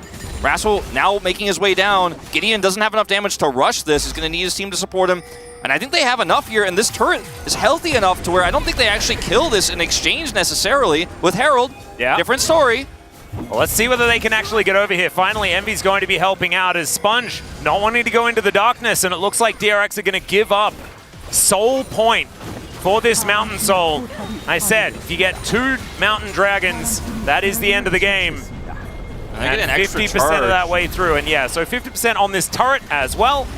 As, okay, this Karma is starting to be a little bit troublesome. Steadfast presence there from Sponge, now on cooldown. But bro, not quite finding an angle to really start off a fight, to find one of these Zeri moments. And this is not the same kind of Zeri. We've been seeing a lot of these Zeris that just get minor certifications very early on in the game. This is not one of those. So we're going to have a look at the replay once again. This was the start of this crazy bouncy castle. Yeah, and Paulo gets taken out, but they're not able to turn this into a ton of pressure on the mid-turret. They're not able to get Dragon secured from that. Like, they didn't actually end up grouping. They used a lot of tools there. So they decided to push the mid-turret with the Herald instead. And I actually, even with the additional charge, I massively favor Mountain Soul here for Bro, as Rascal is in trouble. Yeah, he certainly is. Teleport is going to come through, though, for Yahoo. And, oh, the Glacial Prison timing just gorgeous, but still the flash out from Yahoo does manage to find another seismic shove with the big rock. Not going to connect. And Rascal, he's Alcove Gaming. It's not exactly optimal. And they're not going to be able to keep them alive. Flashes forward. Envy now looking for that moment, but he gets knocked up and pulled back into the turret. It's gorgeously played once again for Yahoo. And Pleta, he's going deep, and a Weaver's Wall to come down. Morgan is so low, but he's still alive, and now Pleta is all the way in there. He'll be taken down, and Sponge trying to get on through. They're so low, and the piercing arrows should be enough to lock down the kills. There's another one for Teddy, and DRX, they turn it around. I thought there was, very little that DRX were going to be able to do there. When Gideon had the flash follow-up as well, I thought, okay, this is going to be a disaster. There is no saving this, but DRX play it incredibly well, and Rascal just ends up living for so long here. The teleport comes through from Yeu, and even though there's a teleport from Karis, it's just so much later that he gets here and isn't able to make an impact for a very long time. And then as Yehu and Pleta come down here, Rascal is burned, but Envy overextends here, and Pleta knock up and sends him into the turret, and Pleta, the guy we were questioning, like, how's the Alistair going to be? You know, it's not great in lane. On a punish play like this, if you can execute it like that, it is insanely valuable. Also helps lock down Gideon here as well, and Teddy is just free-faring. He has enough agency in this fight with the front line he has, so we do not have to worry about the Varus here. And DRX, they lost Mountain Soul point. They got mid-turret, they got an extra charge, and they got a huge team fight win. And Pleta is hyped, as he should be. Yeah, he likes it. He's having a real good time. Straight back to business immediately afterwards, but I'm glad that he gave himself that little moment to be happy about being a cow. And he absolutely deserves it. Gideon clearing out this ward. It's Envy. I mean, this is not the Zeri moment Zeri that we're used to seeing. This is looking similar to what we saw in game number 1, right? It feels like DRX they've painted a blueprint of what they want to do to stop this Zeri from being able to exist effectively. And it's absolutely worked out. I think that, you know, Pleta sacrificing the early game, starting to look like it's not in vain. No, definitely not. I mean, he looks so comfortable on this pick. He's able to find... He punishes Envy. I mean, that was, in a lot of ways, Envy's wrong call in the position he was in, but the punish was so quick, it was so clean. I mean, he just spiked him into the turret, and that was the end of that. And for DRX, now the gold lead is so massive, it's almost 3,000. I think you start stacking Mountain Drakes, because you're going to get map control with this 4-1. You've got this Jax in the side lane, and the fact that you have Mountain Soul point doesn't matter as much if you never have map control to contest any further additional dragons. It might just be DRX stacking 2 in a row and get that win condition you were talking about earlier. Yeah. As, the Varus is so big, the Leandres is done. Look at how far ahead he is in items over Karis at this point, with the kills he's picked up. Now you don't have to worry about the tanky front line as much anymore. We didn't think that was going to necessarily be the case, but with some surprise massive team fight wins, that's where we're at in DRX. Grouping now for this Dragon and back for Rascal. He doesn't have teleport. This could be a window of time to hold on to Prio right now for Bro. And you can see that DRX are still playing pretty far back. Might be that Dragon priority can be claimed by Bro. But the K-Ram is on. Top laners not here just yet. Looking for those flank angles. Things like this as Pleta and Sponge can both face check pretty comfortably. They get control vision down, and these piercing arrows are landing for Teddy. It's looking pretty good. Both top laners now moving on forward. We'll have an honest 5v5 on our hands as these shields just keep getting cut down by Teddy, who just Lands The Q poke after war, Q. though. Yeah, exactly. It might be won by Karis. All right, there is the Glacial Prison onto Sponge, but he's Poppy. He gets a heroic charge right back. Polu is the target, but he's not exactly high value. As now Envy still alive, still at pretty high health. But Teddy's still landing these Qs as well. Teddy is carrying this fight He's so a hard. monster. He's landing all of them.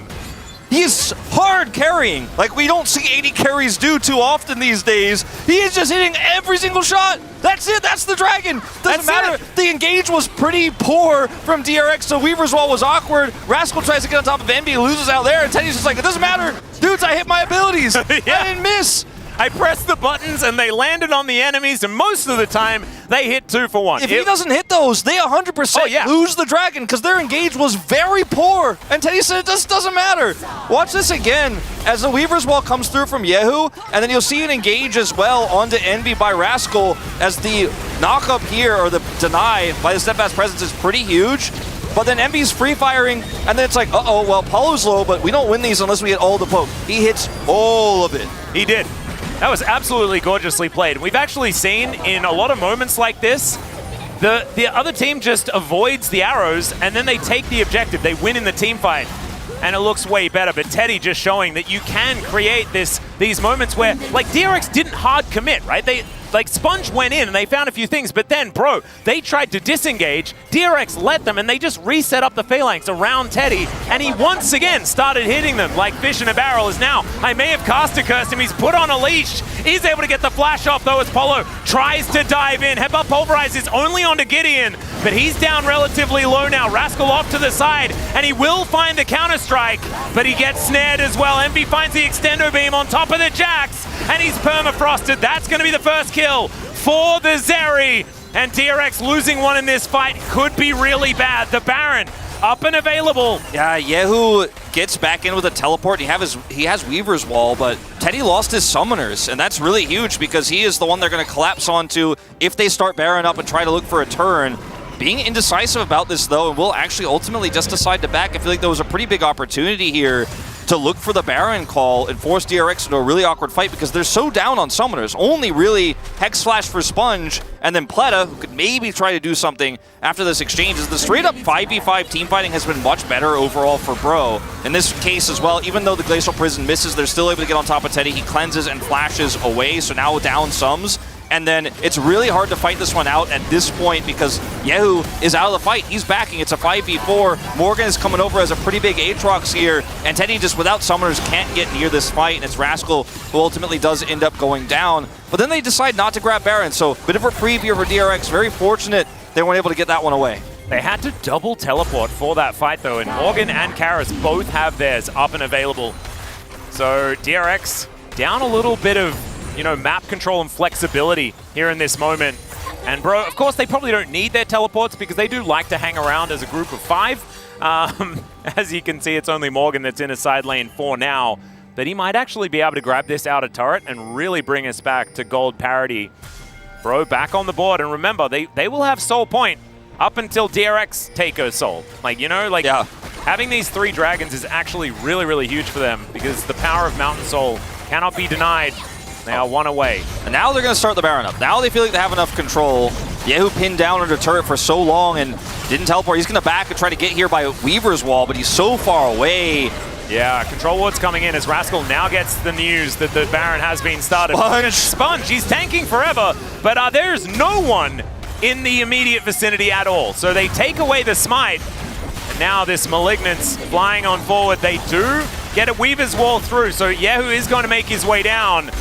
But there is no way that they can stop this Baron. And Bro, in absolute control now.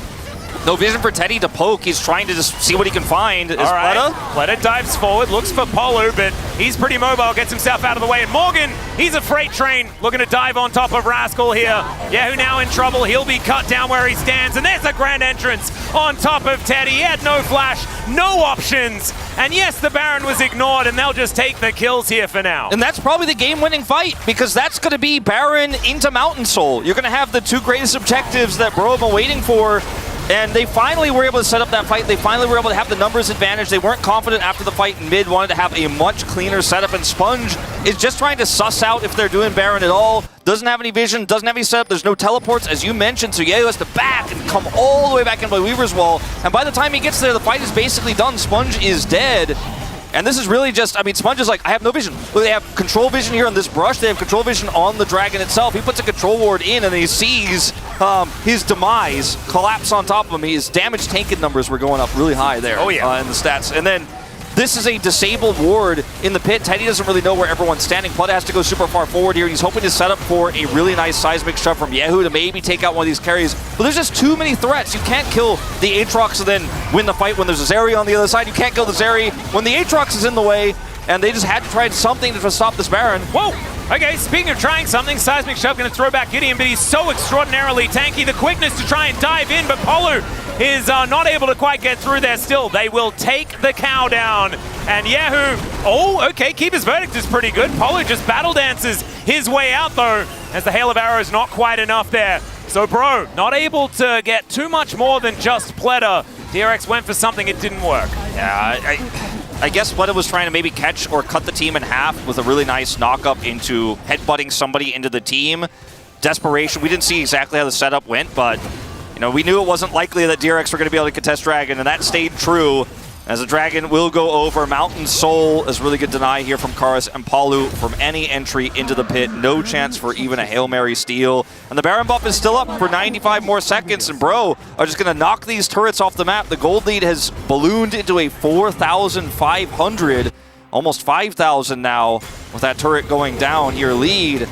And the Zeri is online. I mean, she went Rune in second, and that's great into this brawly composition that they're playing into. It's been able to get so much work done here. Yeah, it looks like Sponge and Pletta just really wanted to try to set something up here and deny any entry into the river, but hopeful at best, to be totally honest here, as there's just no way you're going to win this fight. But, I mean, if you just give up the Dragon, you lose the game anyways, very likely. And in this case, they're going to lose their support and lose the Dragon. And the map is completely in control by Bro. Yeah, I mentioned it before, and I stand by it. 2 Mountain Dragons, and the game is over. And unfortunately, for DRX, they did find some mid-game moments. They did find some success, and we saw what good looks like for this team in some of these fights. But bro, they found that Zeri moment. And now it feels so incredibly doomed. I was so hopeful. You know, I was ready to talk about how Yahoo is this breath of fresh air for DRX, and they're looking so much better. Even Sponge is finding some of those clutch moments we saw in Challenger. But it's just gone. And so I guess I did find my opportunity to talk about it, but not in a good way. Yeah. It's looking like a 3-gamer. That's what we knew was coming. Oh, absolutely. We always knew. There was no way that it could have been anything else. I wonder what's going to change in the draft as well. Somehow Teddy catches that. That looked like it did not hit, but Teddy's like, well, I guess they didn't think so either because they walked away. Yeah, that was like the confession, you know? Like, he really wanted to go to Glacial Prison. So he went to the police station. He said, take me in. I did something wrong. But because it's Teddy, they were like, no, you're better for the world free and alive and out there. Yeah. And so he was captured for a moment, but then he was released by Bro. Yep. He didn't cleanse. And you know, Bro aren't, you know, they're going to be honest. As Blank? This could be another one of those fights. Is Gideon going to be thrown back? Aftershock is now down, but Polu trying to get some quickness value. Difficult with the poppy here. Pletta getting a few knockups. Rascal can't really figure out what he wants to do here, and Polu's keeping him out of the fight. But look at this. The Zeri is just a little bit too powerful. She just zaps down both of those frontliners. And DRX don't have anyone to stand behind anymore. And yes, Teddy's going to land a couple of these piercing arrows. But Envy, he's not going to worry about it too much here. Doesn't even have lifesteal in the build for now. I just don't even know if Rascal was able to get, like, if he got like a 4-man Counter-Strike there, I still don't know if they win the fight, because this area is just so big. And he wants to come over here with the teleport and the Weaver's Wall. The Weaver's Wall actually puts Envy on the outside, but then because he's Zeri, he's like, cool, I'm just going to slide over that. And then Pletta comes in here, and there's 4 stacked up, but Rascal doesn't commit. They're trying to go in there for a Counter-Strike. The Sponge is also ulting. It's just very awkward. Oh my god. And yeah, they get obliterated as the Poppy tries to push him into the That wall. was Heroic Charge and Headbutt used at exactly the same time, and Envy countered it by pressing Q. Yeah, the Runin's bounce there, definitely doing some work. Yeah. That might have even been a Shiv proc as well. As he goes back, turns a BF sword into a Bloodthirster. And yeah, it's going to be a tall order to make him die. Once again, Lord Dom's not actually complete, but this time around, I guess it's just really the Poppy that it's going to have value into. I think it's okay. I don't even think they need it when you have IE and Runins. You're just doing so much damage in general, and the damage that's coming out from Karis is also relevant. He's up there with Morgan right now. They're the top 2 damage dealers in the game. Oh, yeah. And Sponge just can't, he can't take everything. You know, he got the armor, he got the MR, but he's still just one Poppy, one man against the world. And 40 seconds on this Baron as well. I feel like that should be the last nail in the coffin here for DRX, unless they can find a miracle in this game. You can see Polu sitting off to the side, waiting for that angle, waiting for that opportunity to get himself in. And DRX, I don't think they're going to be able to defend this inner turret, as now Gideon says, you're going to prison, Sponge. Heroic charge to try and taxi his way out, but he's just taking Q after Q. Teddy relatively untouched, though, and this is a Poppy. As, okay, yeah, Karis is going to be taken down. Envy is still really dangerous and did have a big old shield, in fact, a couple of them. I don't know if that's enough, though. 4 ults down here for DRX, and that might be the call if Morgan and crew can identify it here that, hey, like, they used everything there. No one's ever going to be able to lock Envy down. We could probably just start this Baron up anyways, despite the loss, and we'll come back with teleport Karis, that is, and they have so much wave control. I just don't think they care that much. I mean, obviously they would like him to be alive, but I don't think that that's going to give DRX much agency here unless Envy overextends. He's playing the spacing very cautiously here. So cautiously he's not hitting any of these Qs, unfortunately, but he's playing it right. And as soon as Karis respawns, I mean, they just do Baron. He can just teleport right in. That's the problem. It's the fact that he's now going to be up in 8 seconds time. Got teleport, can get right back in there. And Bro have started off this Baron like you were talking about. Looks like DRX aren't even going to try. They can try to trade for Elder, but the timing doesn't work out. You know, it's not going to spawn in time. If it was up now, you know, there'd be an argument. But notice everything is used onto Karis when they do end up picking him off here. It's somewhat of a sloppy fight. Weaver's Wall comes down, and then he's isolated here as Gideon can't do anything to save him. Stuns come through. Jack's ultimate used. Chains of Corruption also used. Really only Pleda's ult left available, and that's not going to be enough to secure you a Baron. Elder for Nexus trade, they opt out of, as you can see the recalls on the map there. Have to go home. They're getting reminded of what happened last time DRX and Bro met up, and they're not going to go for it again as the Glacial Prison comes down once more, but Pleta is going to soak it with the Unbreakable Will. Good seismic shove onto 2 as once again Karis gets punished by that one, but look at their health bars. They are just barely going down. And Rascal, going to be able to get some bounty gold. Side lane value. Yeah, there we go. Side lane value. Still, it does get Bro to go back. So Rascal is going to be able to get some value there, and that should mean, actually, that they have inside track towards the fact that they Elder. Yeah, the fact that they have Keeper's Verdict back up now.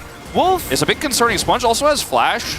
It just came back online. Like, no way they win this game, right? Off of this, right? I have no idea. Well, Pleta's going to see whether he can get in there and start some sort of fight, but Morgan has a great flank angle, and Teddy! Oh, he's going to get the flash off. Can he actually keep himself alive? No. Keeper's Verdict does come in, but they've lost their damage, and Yahoo is going to get collapsed on as well. It was a valiant attempt by DRX, but unfortunately, it is going to mean absolutely nothing. Rascal's flashing away, flashing around, doing some stuff, but he is still most likely going to die. Gideon and Polo don't have any damage. So I don't know, like, this is going to take some time. They do have Mountain Soul, so Rascal can't really hurt them either. Yeah, it's sort of like the countering of not being able to hurt anyone. They do have CC under each other, though. There's now Counter-Strike coming. This is the weirdest thing. They're not even going to go for the Elder or anything like that. Pleta was trying to keep these minions away as Rascal, yeah, he has that lance. Okay, it's the damage from the ult, right, that gets him?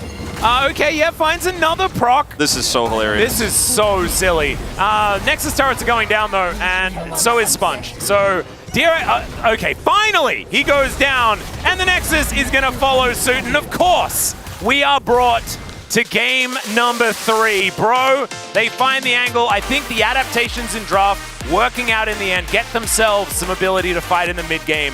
And even though Envy took a really long time to get online he got in the end. Yeah, I feel like the game was decided a lot by some really proactive plays from Gideon early. The Zeri laning went once again without a hitch, and the Karma was super relevant. I feel like it's a pretty tough POG vote because a lot of this game was decided by DRX losing control early and then kind of failing to bounce back when it mattered most in those really important fights. And Teddy, remember when Teddy carried that one fight and they were able to get the dragon despite botching the fight? Like, that was the fight for me where I realized I don't think DRX have it in them to win this game with this composition. They just don't look comfortable with how they're trying to line up their CC and trying to set up Rascal. Rascal had a fantastic game. Doesn't necessarily matter. And Teddy, he was trying his hardest, man. Pleta also had that one really sick catch onto Envy in the bottom lane. But in terms of actually setting up on objectives, it didn't look close at all. Yeah, for me, it was all about Gideon. He ran the early game, managed to get himself the advantage, and even though they lost a bit of control, he pulled it all the way back. It is time to go to a short break. When we get back, the Space, then game number 3.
이번에 바로 가자 뒤틀어볼게. 나 나이스. 나 싸워야 돼. 친다. 바로 가자. 할게.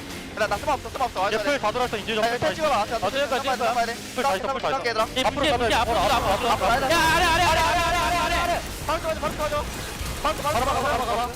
아, 뽀삐. 바로. 탈려. 높이 탈려. 이겼어. 바텀 라인. 탈려 잡고.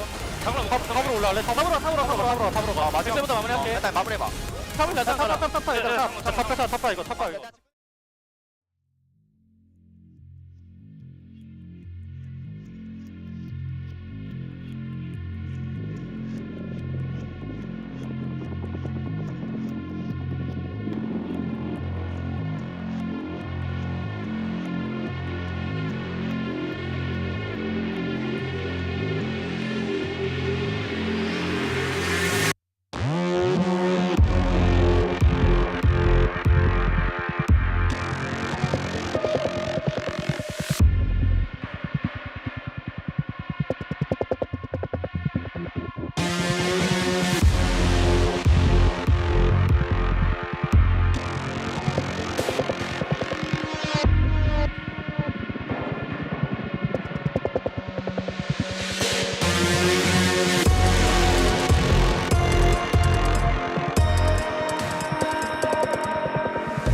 Hello and welcome back to the space. We're here after game number 2 of Bro versus DRX. And Bro was able to take that one and tie up the series. So guys, what do you think about that game number 2? Bro looking a bit better this time around. Yeah, I think they had some good set. I think that play around Baron was really effective because the game was a bit back and forth. And I do think that the draft as well, we had some issues, honestly, with the Rakan. I think picking it here when you're already into a Poppy and there's a Talia as well, you're just setting yourself up for a bad time. We kind of saw that the Rakan really struggled in the early mid game to have an impact without getting like stun locked or just one shot. The one thing I do really want to highlight here, and it is something that we did in draft highlights, but I do think was really important for Brion, is both getting the Sejuani for Gideon is one thing. It's a decent pick. Not too much synergies, mostly just the Aatrox. But you also pick it away from Sponge. A lot of teams have been banning away this pick consistently from Sponge because they feel like it's the only pick that he really is able to excel at. So taking that away actually ended up being really big because Sponge did get kind of bullied around in the early game on this Poppy, where he just still had some okay moments, but he doesn't look the same like he does with his Sejuani. And then adding to that the pressure from the Karma, I think did a lot more than the Orianna did, which allowed the bot lane to breathe a little bit more.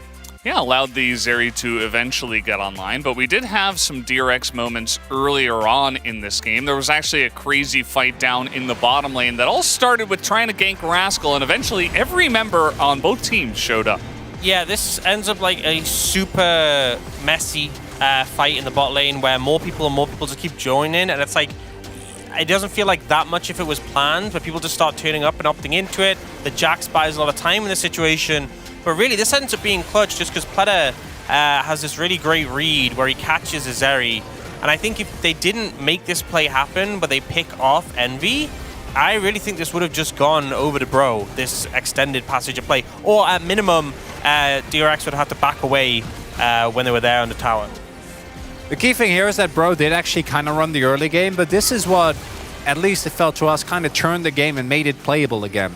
There was still an advantage in terms of Drake stacking for Brion, but this is where DRX kind of refound their footing. A lot of gold was put back into them, and we were getting a little bit worried because I think that Bro really did a really good job at the early game, but we know that this team can take it a little bit too easy sometimes around objectives and around game timers. So seeing that they were still able to win even with these challenges, I think was really big for them. Yeah, it definitely was pretty nice for them, and we do have a second highlight around the Baron 26 minutes into the game, and this one, Sponge, they didn't really know what was happening, so he kind of had to go in and get some vision, and that led to his eventual demise. Yeah, I really like that they have the Rakan over the wall. I really like the vision setup for this, and the Poppy, I mean, it's hard to judge that situation and expect it's a super tanky Poppy who's built Frozen Heart kind of Brooker and that you're going to get bursted out. But I love that they go and punish the jungler, and then here, obviously they could just try and finish the Baron as they have the smite advantage, but they don't want to risk losing the fight as a result, and so you see immediately Morgan starts moving in for this flank, and they end up committing to the fight, and it really pays off. To me, that 1-2 of Gideon and Morgan really were the big instigators for any of these Brion plays. Morgan had great early prio, was able to do a lot of heavy lifting there, and then Gideon also ran the jungle. And I think that was a big difference between last game. Having that topside prio ended up being, I think, a really big boon for Brion. And we know this team, if they can get going early, if they can maintain some control, they also lose some of their worst tendencies, which is just waiting and doing nothing, which they didn't. They actually got the soul, they actually got the Baron. So I want to really commend them for that. Yeah, absolutely. Well, guys, we do have the POG ready to go, so let's see who does pick it up for this time around. It will be Morgan on the Aatrox in the top lane, and certainly did have a fun time of it, even diving Rascal early on and just getting really powerful on the Aatrox. I think the top jungle duo works really well together, but I also love Morgan was being very active in fights. Like here, reading the right moment to sort of look for this flank angle, which turned it from maybe they might have gotten just a kill on Pleta to getting 3 kills into the Baron and more. Just really had a good read on what he needed to do in these fights.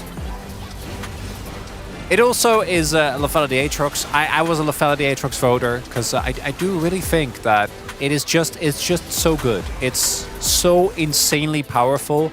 And if a player plays it to even half of its potential, and I think Morgan really tried to get the maximum out of it here, it's just so insane. And yeah, this makes perfect sense to me. Actually, the 50-50 is really earned. Those two players really ran the early game.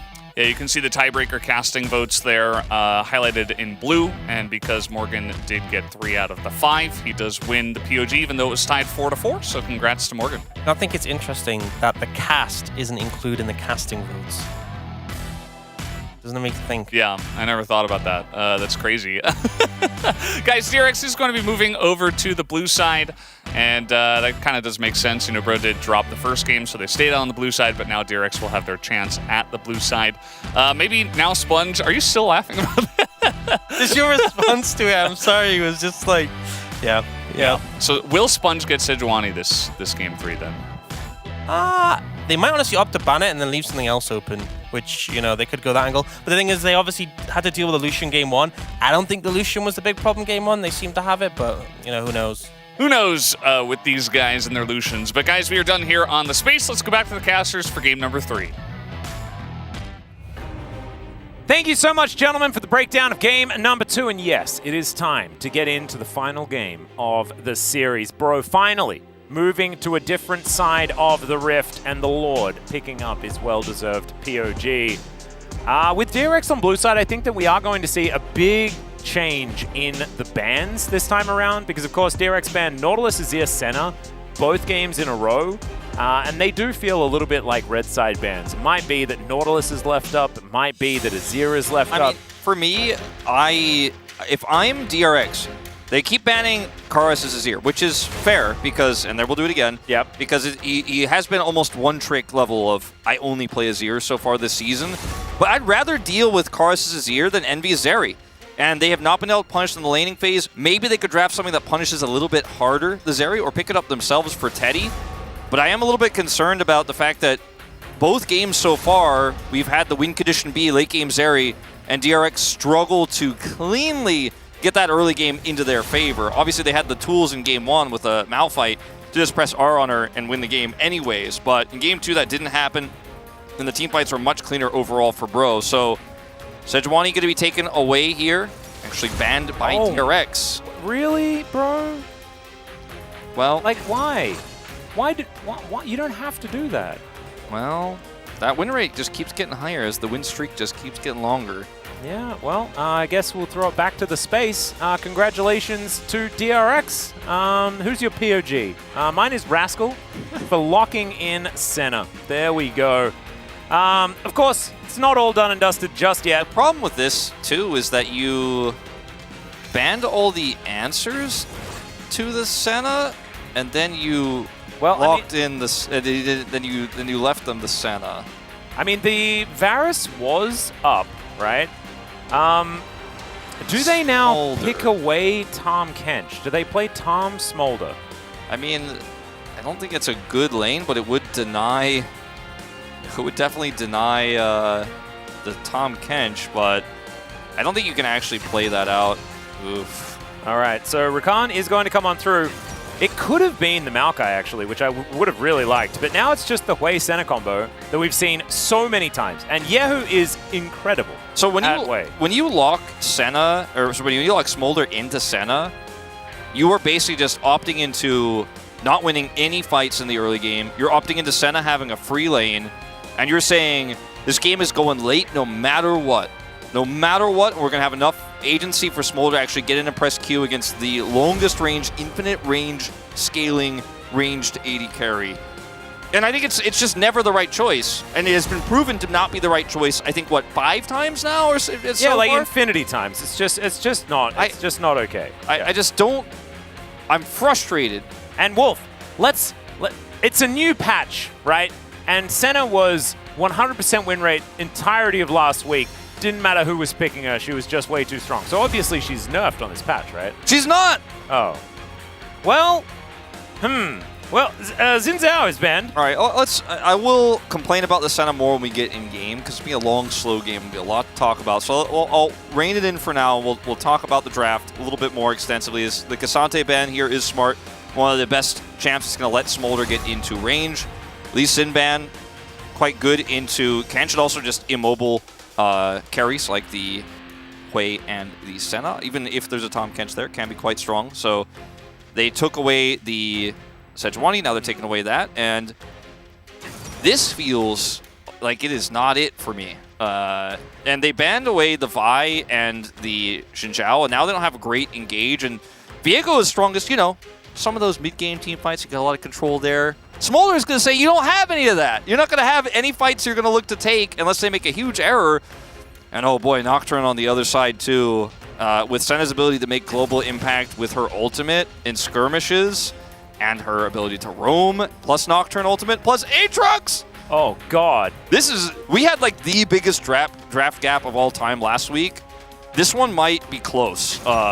Yeah. This one is pretty close for me. Oh, they went for Udyr. Maybe not, okay, no longer in the conversation. I mean, I don't mind the Udyr, personally, because I just think that they need someone to be frontline, right? Like, this composition will just kind of steamroll as the game goes on. And Morgan's played Renekton into Udyr once before. Oh, it did not go well. It did not go well. Hey, it went very badly. It's not a good matchup. But now, it has been slightly buffed. I don't think that extra Q healing is going to be what wins you out. But what about the extra health in Dominus? What about being able to slice and dice more often? I don't know if those changes will really help you in the isolated matchup into Udyr. It will make it less bad, but it feels pretty bad to me. And I think there's a lot of problems. They won't be able to do much into Udyr topside, right? So Viego, Renekton, strong duo into a lot of matchups, but it's Udyr, so he's just going to press R and then speed himself up and run away and not care about that. Bottom side, Viego can try to help you out, bail you out into any aggression you face down there, which they certainly might. And then, you know, the Rakan can kind of stop dives there if that is what's happening. The Karma pick is going to have to control a lot of this early game and get you the prio in mid, and she is going to have to roam. She is going to have to roam and basically put out fires all game long. That gives Yehu a little bit more agency. You're going to have Teddy to help out on the map, and Plet is going to take teleport. I feel like this draft is so in favor of DRX, it's not even funny. No, it's actually sad. Yeah, no, I think that this is one of the larger of the draft gaps, and we know exactly where it went wrong. Because there was a Lucian ban instead of a Senna ban. Sometimes you ban the husband instead of the wife, and it's a disaster. We'll see whether Bro can fight back from this early deficit. DRX, Hana, du, set. I wish DRX a pleasant game. Okay, Brion, Hana, du, set. Please ban Senna next time.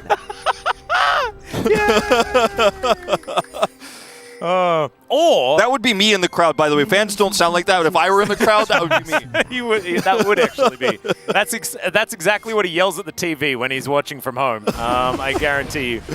But we'll see whether Bro do have a plan. Because, of course, you can punish Senna early in theory. I don't think you can. Not with Smolder Rakan. Yeah, with Smolder Rakan you can't. But maybe Gideon. Level 2 ganks or something. And then they get a double kill, and then it's like a completely different story. I love Viego when you have a winning bottom lane, and you can go down there and 3v3. He does a ton of damage early, and in early dragon fights, for example, you get that first pick. Even if you trade somebody for it, he transforms, you win those fights. He's so good at skirmishes. Smolder, he never wants to be in a skirmish ever. A skirmish is Smolder hoping he's like, how many W's did I hit in that skirmish? How many stacks have I obtained? Because I am not going to be autoing anybody. I am not going to be pressing anything but W towards him, and my mom might hurt some people. But Senna also has a mom, but it's global, and it's a little bit stronger. Good old global mom. Or Moom, as we like to call it. Yep. Of course, Envy and Polo just don't have very much that they can offer back yet at this stage of the game.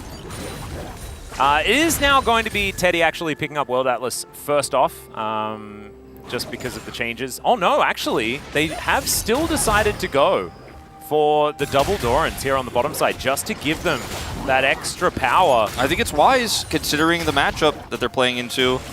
And they will make it back, just because, like, these little things on the ground just make Senna so ridiculous. Splitter is just going to be Abyssal diving forward. Level 2 has been gained, of course. And landing snares, landing abilities. Teddy and Splitter just having the times of their lives. So Teddy is stacking better than the Smolder in these first few levels. Love to see it. Yeah. This matchup requires Renekton to be on top of a big spinny Bernie circle. And he doesn't get access to his spinny Bernie circle until he's level 6. Isn't that rude? Yeah, and his spinny Bernie circle is just less available. It takes a lot longer for it to come back. Yeah. I believe there was a cannon potentially missed here on the bottom side, so maybe it is, in fact, broken. Yeah, we were wrong all along, so that's Yeah. terrible. Yeah. All right. Envy is going to sneeze onto the center. Don't think Teddy is too worried about it. I think they're probably going to go for a crash and then go back and get, you know, their World Atlas and things like this. Although you can see here, they are going to try and put a bit of pressure onto this turret. Yeah, not too valuable to just auto a turret without World Atlas, so probably could have just gone for that back timing. Not getting a whole lot out of this. A little bit of stacking is here comes Gideon, but look at this. Oh, he's running away. Oh, they do manage to get the flash in for the stun. It's almost it was enough as Gideon able to tank that last shot. He did it! They did it. They managed to take down the Udyr. I thought we were just going to walk in and watch Rascal just get away. I thought he was just going to slide his way out. He almost traded a kill back, and they did have to use 2 flashes to kill him. But hey, you know what? I'll be the first to say I guess I was wrong. Yep. I guess the Viego stun follow-up to the Renekton, pressing W, is going to be enough in this case to teleport back to lane, and that is a kill going over to this Viego. So he's accelerated. First step of success here for Bro's early game. Baby steps here as Gideon is going to walk up here. Morgan goes in. We'll have to flash to get the stun follow-up to Morgan's stun. Doesn't have flash to get out, but he's just able to barely survive there. If he had died, though, it would have been an absolute disaster. So thankfully, he didn't have to tank another turret shot after the boop did come in. Rascal goes back and buys, you know, a couple of shirts. So not really massive as far as item completion or anything like that is concerned. So would have liked a different back timer. But it's still going to have control of this wave. Does still feel like he is like, all right, well, cool. You got my ghost. That's a little bit annoying. And Viego has money, but I still just walk at the Renekton. He's going to proxy now. Yep. Won't change anything for the time being, but it is still relevant money for Gideon. And we'll see what he could do with it here. Sponge isn't really a champion until level 6, and that's part of the reason why I think Gideon has decided to go for this Viego. Could do a lot, has a lot of agency. He is going to just be out-bubbed for the time being, though. Sponge will identify where he is, and only needs 1 to be relevant here. All right, Envy going to have to try and flap away here. Grand entrance coming on forward. They don't get the snare, though, from Teddy. And so DRX is going to have to back away. This bottom lane is still feeling absolutely fantastic, though, for DRX. But Bro, off the back of this early first blood, and it goes to a Renekton lane, that will turn Renekton into a lot more of a champion. As we know. So Karis going to get ulted here in the mid lane. Does try and throw his ult back, but the Inspire Shield going to help him stay healthier than he could have been. Grasping Maw not going to quite land. So close, though, and might have actually just been his death there if it had. So DRX get the first of the bubs. That's huge, and they're able to do it before Karis can come over and help because they had mid-prio, so they just kind of sneak that one away, which is massive. And then now they're going to be able to get first dragon with the prio they have in the Senna lane. So essentially getting 1.5 objectives, getting that important part of the first objective with this comp, and then getting the Infernal Dragon feels fantastic for them in this early game. But it's not a shock considering the only power points here for Bro are going to be in their solo lanes. Yeah, and mainly on the top side as well. Exactly. Apollo taking a bit of damage. As the Karma can get you some advantages in mid, but it's not going to be enough to win out. And as we saw in that last trade, Yehu does actually get the advantage. He's stacking his tier now. I got a very nice amount of them right now, as well as his Sork shoes. Envy getting some value out of that Q, landing onto both Pleta and Teddy. Certainly good news, but Sponge is moving on over now, does have level 6 available. And so you can see the Bros having to go back. This back being channeled on a ward is a little bit daunting, a little bit scary as Pleta going to dive on forward. Sponge looking for Gideon, who has to Heartbreaker away. That is a big tool. Hits level 6, immediately has to burn the ulti defensively. Suboptimal here for Bro that want to get every advantage early that they can find. So far, they do have a CS advantage. I think a lot of that to do with just CS margins and that first blood gold going over to Gideon. In Challengers, I just want to point this out. Pleta has played both the Tahm Kench and the Senna in this duo. Yeah, true. He actually has a ton of experience with this laning phase. Obviously, that was before Smolder's release, but he's doing a lot with this. This is Envy just trying to clear this wave out with the last of his mana so he can try to get it back where they don't end up getting too much plate gold. That's fairly successful for him. Just going to use that for a little bit of tempo gain back. But yeah, Pleta and Teddy are so good at this. And with Sponge having ult there, he can threaten both Envy and Gideon at the same time. And Gideon's just like, well, I have to ult out. We don't have Prio. And you have Prio in every lane against Senna, basically, even if you don't pick a hard pushing lane, except this one, where you pick the Smolder into it. So that is one of the downsides of the early game here. And now you can see Teddy is going to start to roam. He's going to start to make impacts elsewhere on the map. He has his Swifties online with the gold he's gotten from that late World Atlas. So you have to be so cautious now as Bro. And basically, the Prio lane you had mid isn't necessarily going to stack up anymore. Paulo will have to match those roams. Very terrifying. And then if you're Keria, you just solo kill the Smolder. We'll see what Pleta can get done. Yeah. I don't know whether we should necessarily have Keria as the benchmark for what is normal on the Tahm Kench. But if Pleta can do something like that, we'll be very impressed. Sponge clearing out vision as he moves towards his bottom side jungle. Teddy wanting to try and stop Polu here, but not going to be able to do too much as he moves down to join Pleta once again. Top matchup, you know, still Prio for Udyr. Mid, still remaining in control for Karus, but not able to use it, of course, with how little control they have bottom side into this Nocturne. And it's kind of another one of those slow games. We talked about it in the draft. Like, this is going to be a very slow game where, you know, if one team gets massively ahead early, then it's a disaster for the other team. And the game is just a wash. So it shouldn't happen. It isn't happening. Next Dragon is in 2 minutes, so a really long way away from any more clashing here. Good ward tossed down by Rascal on the new bubs that are going to spawn. So some additional information about whether or not Gideon is going to be on the top side making that happen. And that's where that Prio is going to get you. Nice Achu here from Envy, starting to stack things up, currently sitting at 77 on that stack counter. Try and keep up. Some of his Smolder games have not necessarily been the greatest when it comes to stack timings and things like that. We'll see whether this is going to be a little bit better into the center Tahm Kench lane, where you will have enemies in range to get a few Qs off and things like that. To be honest, his pace is pretty good. Yeah. At this point, 82 at 10 minutes. That's actually quite solid. We'll pick up some additional ones there, now up to 86. And he's going to be quite accelerated because of it. We'll see if DRX can get any major advantages before he starts to become extremely relevant, as I don't think there's any real way to contest this objective as Bro, unfortunately. So that's going to go the way of Sponge. Karus wants to maybe try to steal with the Mantra Q. Yeah, Morgan also getting on in here as well, as Yehu moving on over. There's the Paranoia as well, as the ulti is pretty fantastic still. The flash out from Karus, it's not going to be enough, but it's a trade for the Udyr, who did just run around in circles and then kind of fall over. And now Sponge is on the wrong side of the rift. Moom gets angry, and Sponge is now just fighting Morgan. Blastcone is going to be here as they separate, and Gideon going to be the one to pick up the mantle of trying to kill Sponge. It's going to take a little while, but he does eventually go down. And there that is. Yehu gets some spare time in this mid lane. Will be able to get a crash and a decent back. Has teleport available as well. So he's the benefactor, I guess, from that little skirmish. Yeah, and Plate. Oh, not quite going to go down, as I reckon Karus probably could have waited. Yeah, he could have denied that. Oh well. Ooh, Yehu. Okay. Gonna find Polu. He's gonna get scared and then just grant entrance away. So all of the money is on this Viego, and who is going to get stopped here by Rascal. Has just so much control. He does not care about anything. He's 700 gold behind, but he wave clears and he runs past the turret, and there's not much you can do about that.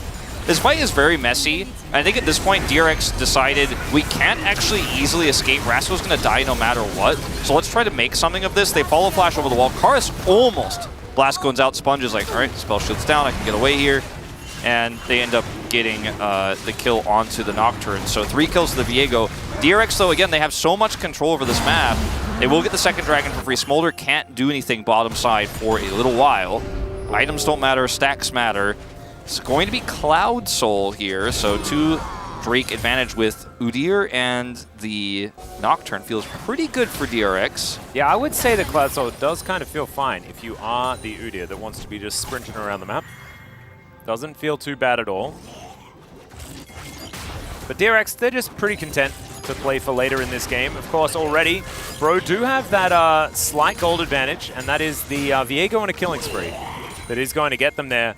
Gideon's really going to have to put on his carry pants in this game. 1.5k, not quite the lead. That's going to be enough to really give us a lot of happiness, although there is a Smolder. And we know that Smolders often find themselves in massive deficits, not necessarily in slight gold advantages. See whether they can hold on to it as we move further into this game. I do 12 minutes time, you're pretty happy if the gold looks like this. I do wonder too if, you know, if Pleta and Teddy had played a little bit more carefully around some of these Achus and Qs, if they actually could have gotten bigger advantages. Paulo should be fine here. Wow. For Envy. Yeah, they're going to get his flash. Great Abyssal Dive is going to come on forward as now Sponge does have the spell shield. Ulti is now going to channel onto Gideon, but he is going to be able to stay alive here.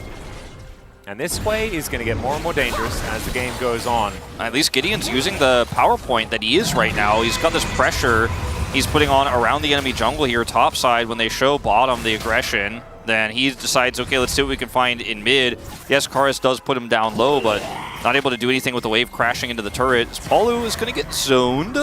Yeah, they're actually looking to try and chase them down. He actually That's not a Xayah. Yeah, almost gives away his position.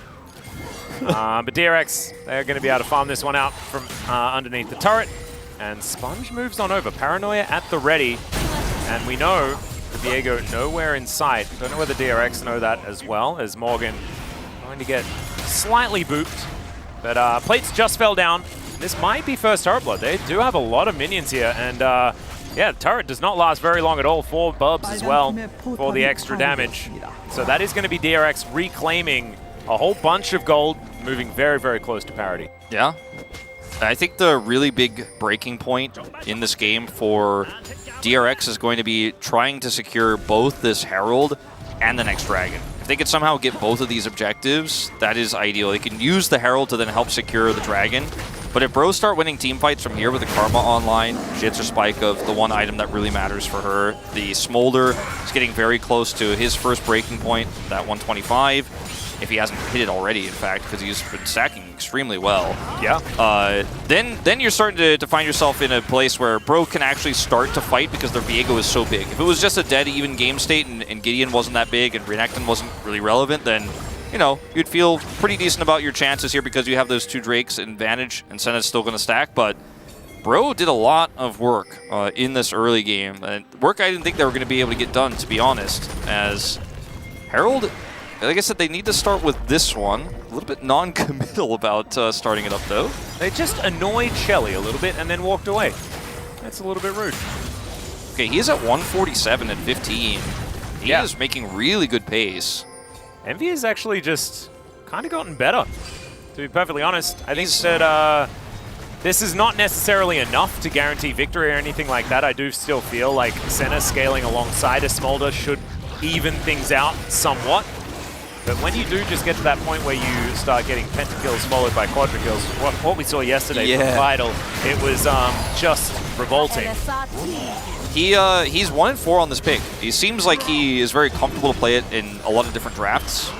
And he played the Zeri, right, in the first 2 games. That's the kind of scaling player that he is. And then with the Smolder now hoping to reach those breaking points before DRX become too powerful, before they end up having the massive objective control. Step 1 of getting the Herald, you know, complete here, and now looking to go in and group for Dragon. They can use the Herald in mid, bottom turret already down. Rascal, no vision. Yeah, he's going to walk into 2 people. Doesn't have flash available, remember, as he's already ghosted. Let's see whether he can run out of this one, and he's not going to be able to. Morgan locks down that kill. That's going to be his first of the game to augment those 3 assists that he already has. 100% kill contribution for both top and jungle. Bro really playing through that side of the map to try and get their leads. Going to be a crash here on the turret. Yeah. And thinning this wave going to be very important here for Bro, so they can try to group for Dragon as soon as possible. Morgan does have teleport, and that kill onto Rascal is so massive, but I just don't know if you can win this fight yet. Envy has TP as well. He's going to go back and buy, but he doesn't have 225, so I don't think he wants to fight at this point in time, as Rascal just with no vision here whatsoever, just walks up carelessly. Could have taken the safer path, he greeds.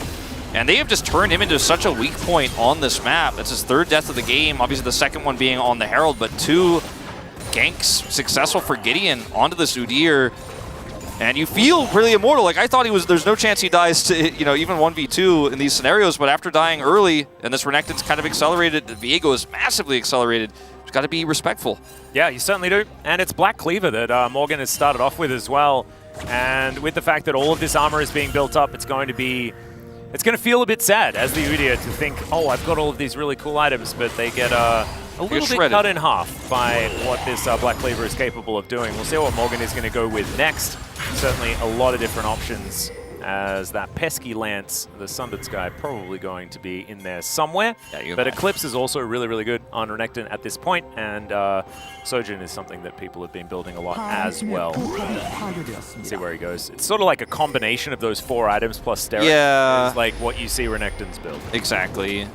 Renekton needed his Q to be buffed to be relevant after Gore Drinker was removed from the game, and that's really kind of what this patch is attempting to do, is to put him back in a spot where he can sustain well in team fights using his kit and not just Gore Drinker, as well as in lane, where he was getting bullied a lot into some of the new picks like Cassante that are just going to out-sustain him. Udyr also usually a pretty terrible matchup for Renekton, but it's easier now, especially if you have Gideon camping the top side of the map.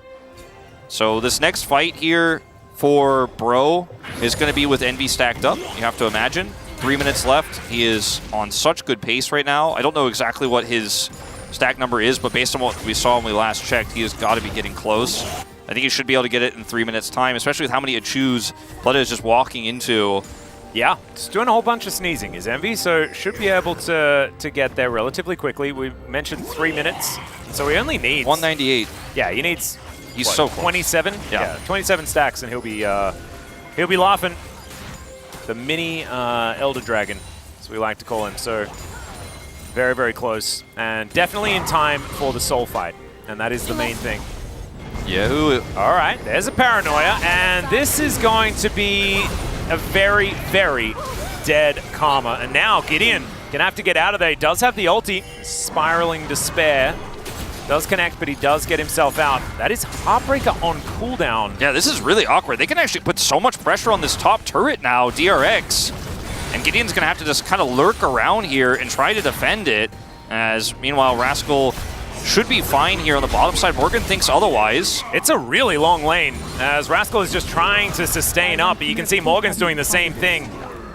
And Rascal should be able to run a bit quicker, so he's able to get out of there, but still, Morgan able to show that he is a little bit stronger if he sticks around to fight. So there we go. Yeah, New Sponge was topside, so wanted to put some pressure on with his ultimate, try to get something back cross map there, and with no turret for Rascal, definitely felt awkward as Yehu kind of baits him in. He wants to look for a Mantrid Q, and then he is just CC'd to death. Gideon nearby, but can't do anything. Eats the ultimate. Heartbreaker's away. If he doesn't, he has to flash. If he doesn't flash there or Heartbreaker away, he's 100% dead with the slows coming through from Yehu's ultimate.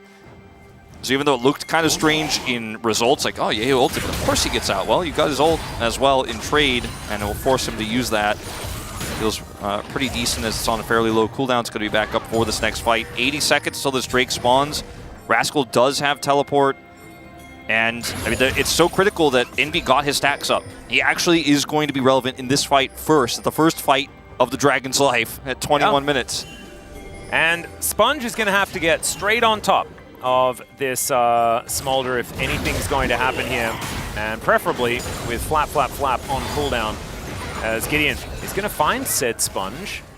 And 229 stacks like we were talking about, so does have access to the execute.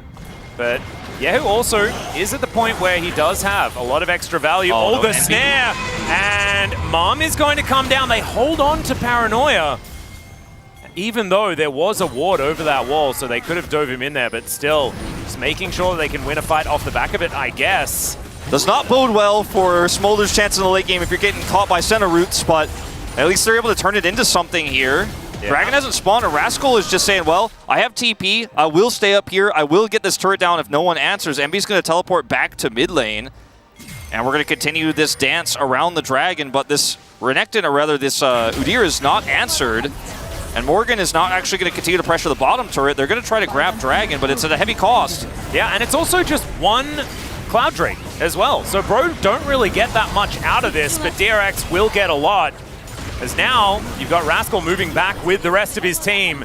And for DRX, you know exactly what you want to do. You kill the dragon. And if you kill the dragon, then you can win the game. Either of the dragons, in fact. Pick a dragon. Either of them would be great if you manage to take them down. As alright, Polu dives in. Quickness over the top of 2 is fantastic. And they take down the Nocturne before he can do absolutely anything at all. And now Morgan is dancing in, and it's a double kill for the Smolder. Pleta is going to be able to save Rascal's life as Teddy with the Dawning Shadow cannot do anything about it. That's going to be a Quadra. That's the Smolder moment. And I feel like DRX had it lined up, and then it all just got burnt away. Yeah, they just really botched the setup there for that fight, and they were getting chunked down by Envy, so they decided to pull the trigger, but Envy's totally fine, and it's Polu who's the hero of the fight with a really massive ultimate there, and now they can just go straight over to the Baron, and we might be looking down the barrel of the end of the Senna win streak, and it's about time. It didn't have to be like this, but I mean, look, trying to collapse him this way in flash engage range of Polu is kind of disastrous. And Teddy, yeah, he's safe, but you end up losing your front line. You end up losing one of your best tools at getting on top of the Smolder, and the Smolder's going to front to back you. Yeah, and the fact that Sponge could only press the Paranoia button and then otherwise watch as he dies, that is going to spell doom here for DRX. And we've seen a lot of mid picks, especially the Azir, peel for the Senna in moments like this as well, where you can be up like that. You can look for engage, you can look for punishes onto an engage like that from Polu, but they don't have that in this draft. Yehu does have ult. Yeah, and the Soul is still on the table here. They decided they wanted to take the Baron instead, so DRX able to at least make their way over here this time around. Snare is going to be good, as Rascal's clearing vision as best he can. Morgan on that flank angle is going to be spotted out here by Rascal.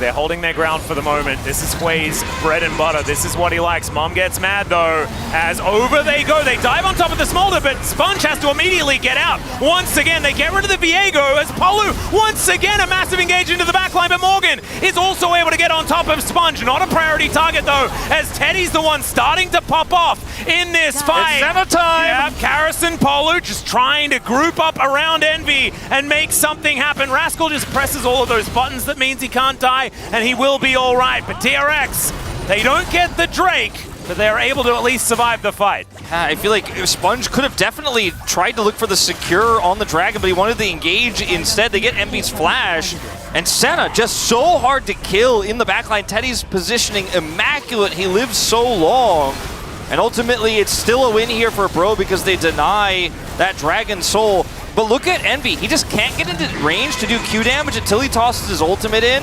And then that's when Sponge decides, okay, I'm going in. But he then has to immediately flash away. Gideon tries to follow him and chase. He goes down. It takes so long for Envy to actually get in here and do damage, even with the charm coming through from Polu. And Teddy, he hasn't taken any of that damage. He's not getting hit by those bouncing Qs. And so at that point, Karis and crew need to get the hell out of there. And Rascal alone, unfortunately, isn't going to be able to get it done against that Dragon. So he has to leave. He was hoping to wrap around, and for Teddy to get 3 kills there, get the wipe, and basically secure the game. But good retreat from Bro, realizing the moment in which the fight was lost despite their late game Dragon. That gold lead dipping down significantly here, but they keep themselves in it with that Dragon pickup. Certainly do. The 20 gold Red Bull Baron power play as we're ticking down and down and down. So not exactly, it's more of a nullifying Baron. That's what we're going to call it. And so this game, very, very even. Both teams with a lot of stacking available on both sides. So it's not like one of those foregone conclusions that we have seen in the past. Oh, and so many great ways to blow Envy up, too, for DRX with that Nocturne. Yeah. And the incredible range on this way as well, as Gideon looking to steal away this red buff. He already got his, now going to get the enemies as well. And there that is. So that's the secure. Good trinket to make sure that he is able to get that safely. Coming out from Karis. Envy is stacking up quite heavily, obviously 115 now for Teddy, so his range, as we saw in that last fight, is also very massive.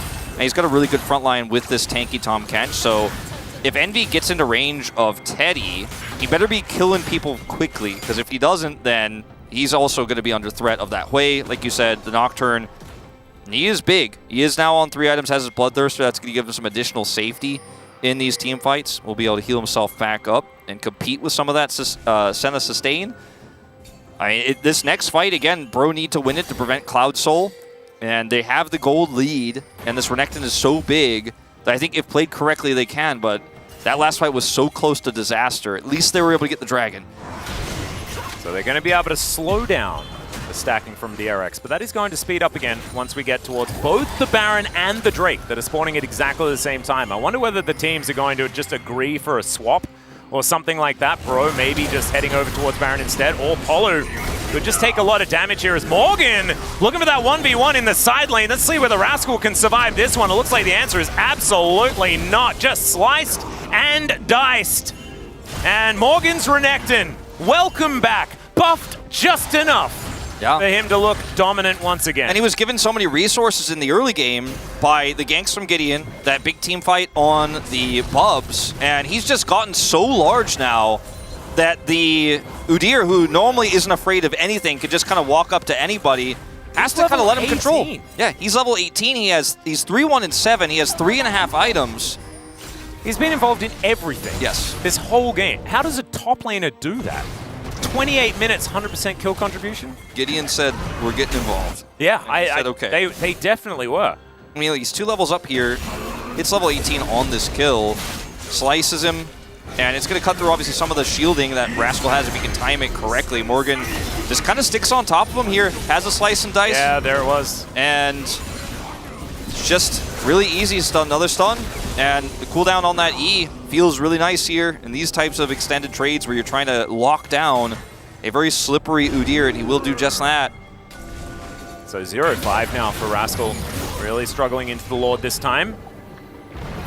I don't think Rascal's going to lose effectiveness, you know, in fights. He just needs to be a body.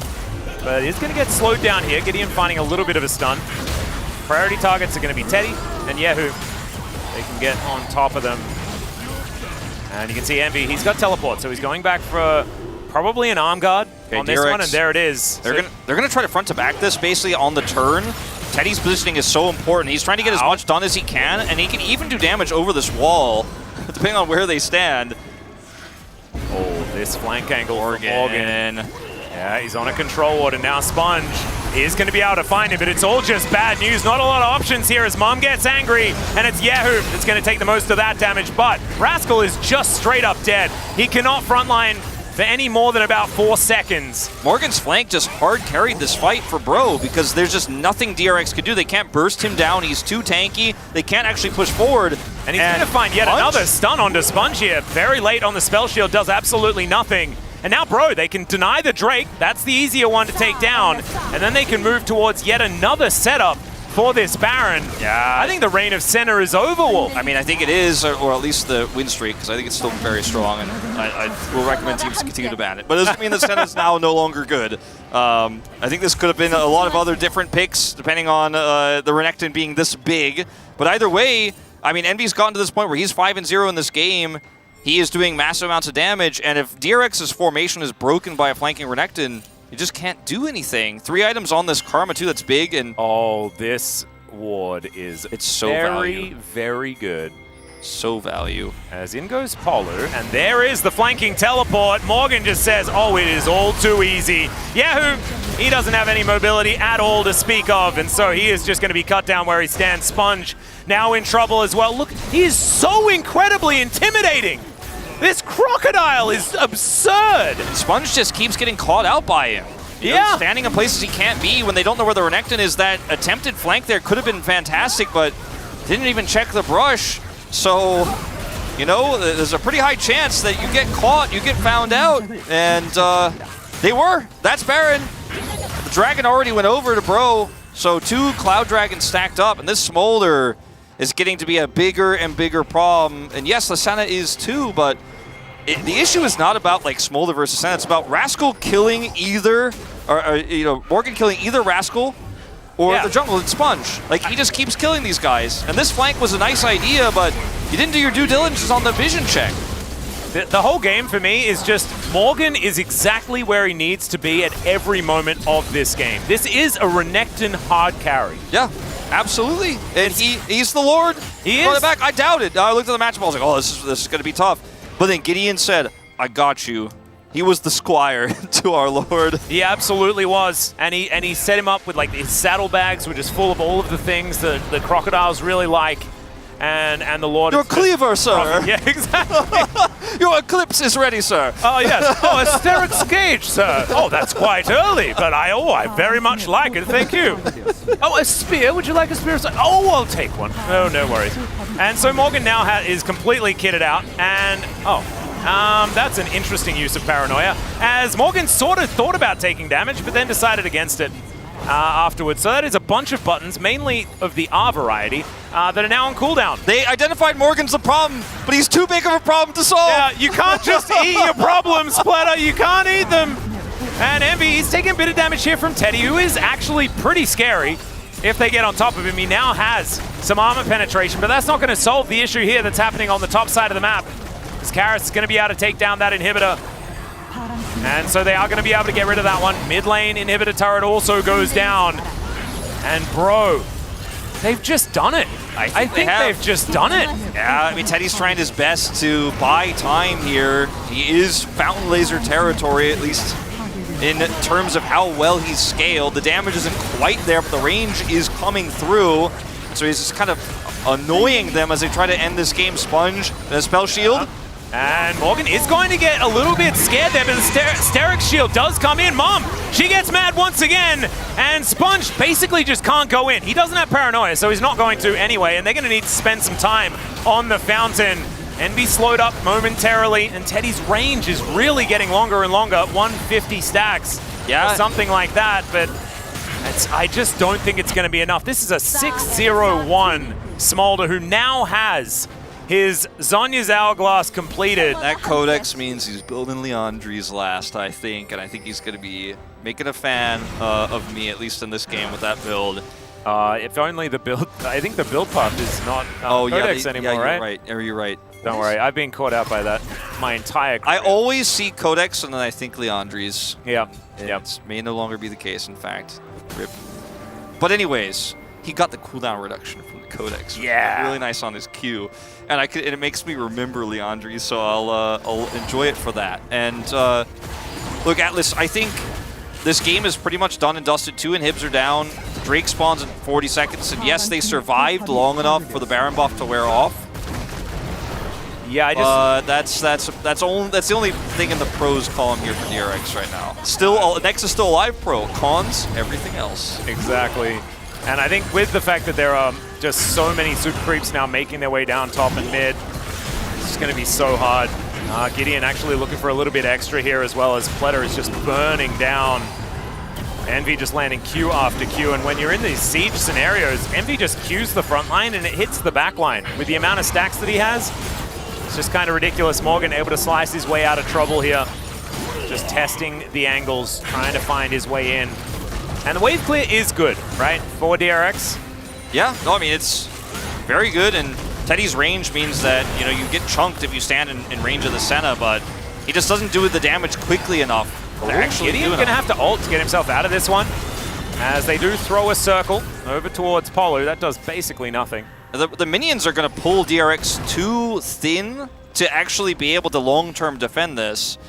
But they're doing a lot during the interim while there's no minions here, as Envy and crew are just going to take some damage. Yeah, Mom is just going to sort of yell at nothing, as Yahoo taking a lot of damage. So he's going to have to just try and use all of the long-range abilities as they dive in. Rascal is going to get a huge shield, so not going to be executed just yet. But that is going to buy them enough space to lock down this inhibitor turret. Slow play from Bro, but it's calculated.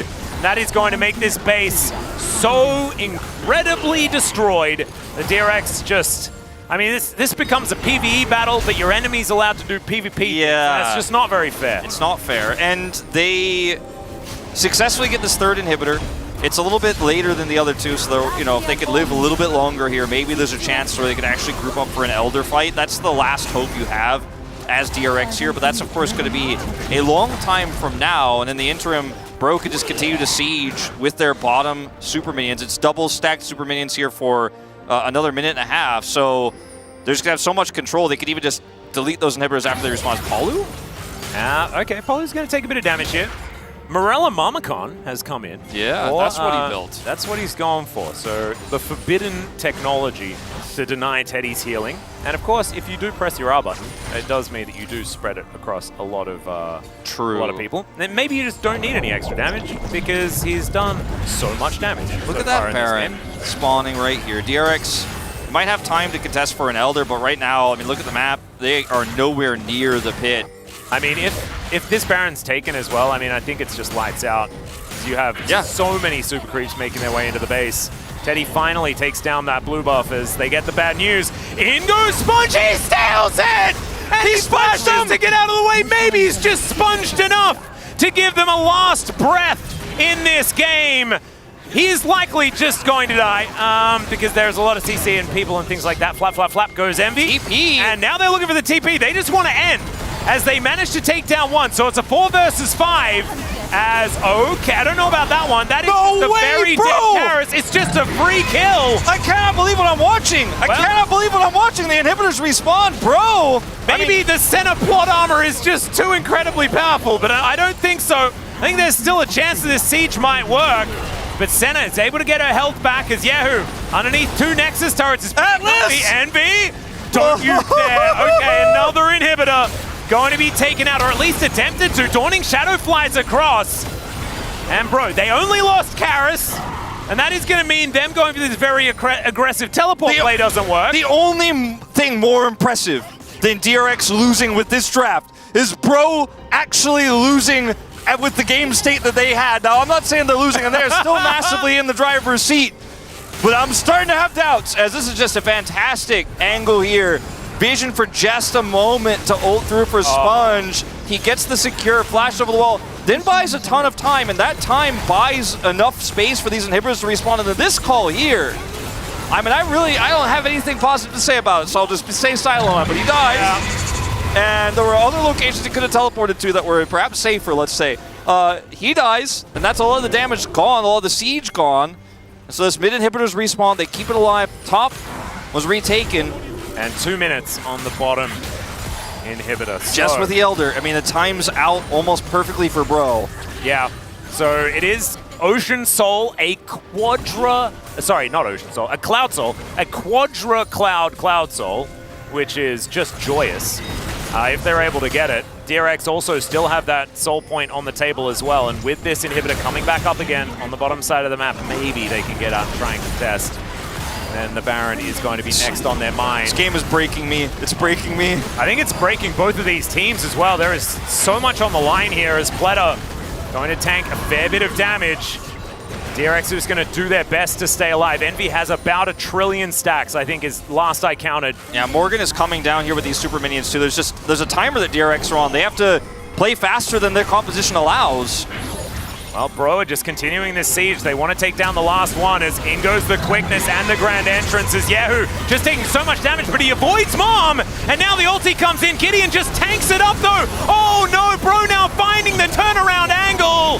And there goes the Udyr once again. Gideon is so incredibly low and Teddy is taken out. It's a triple once again. Make it the Quadra. And that could be the pentakill to finish this one off for bro and to finish the winning streak for the Senna. It got a little dicey around the middle there, but Envy's still going to be emote spamming, still finding that opportunity. Blows the Zhonyas, and he's the golden boy as the turret is taken down. A huge guffaw for Envy here as they manage to win this game. Oh, bro. Oh, bro. Look, they pull it off in the end.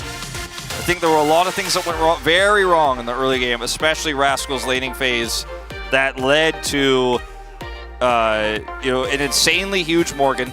The Lord is back on Renekton. He is? He is looking for picks. He's finding people on the map. The rest of Bro played super slow, and their composition kind of is revolving around that. When you get to the late game, you kind of win by default as long as you can front to back properly. Morgan, though, he was looking for opportunities. He was looking for angles. He was looking for picks constantly.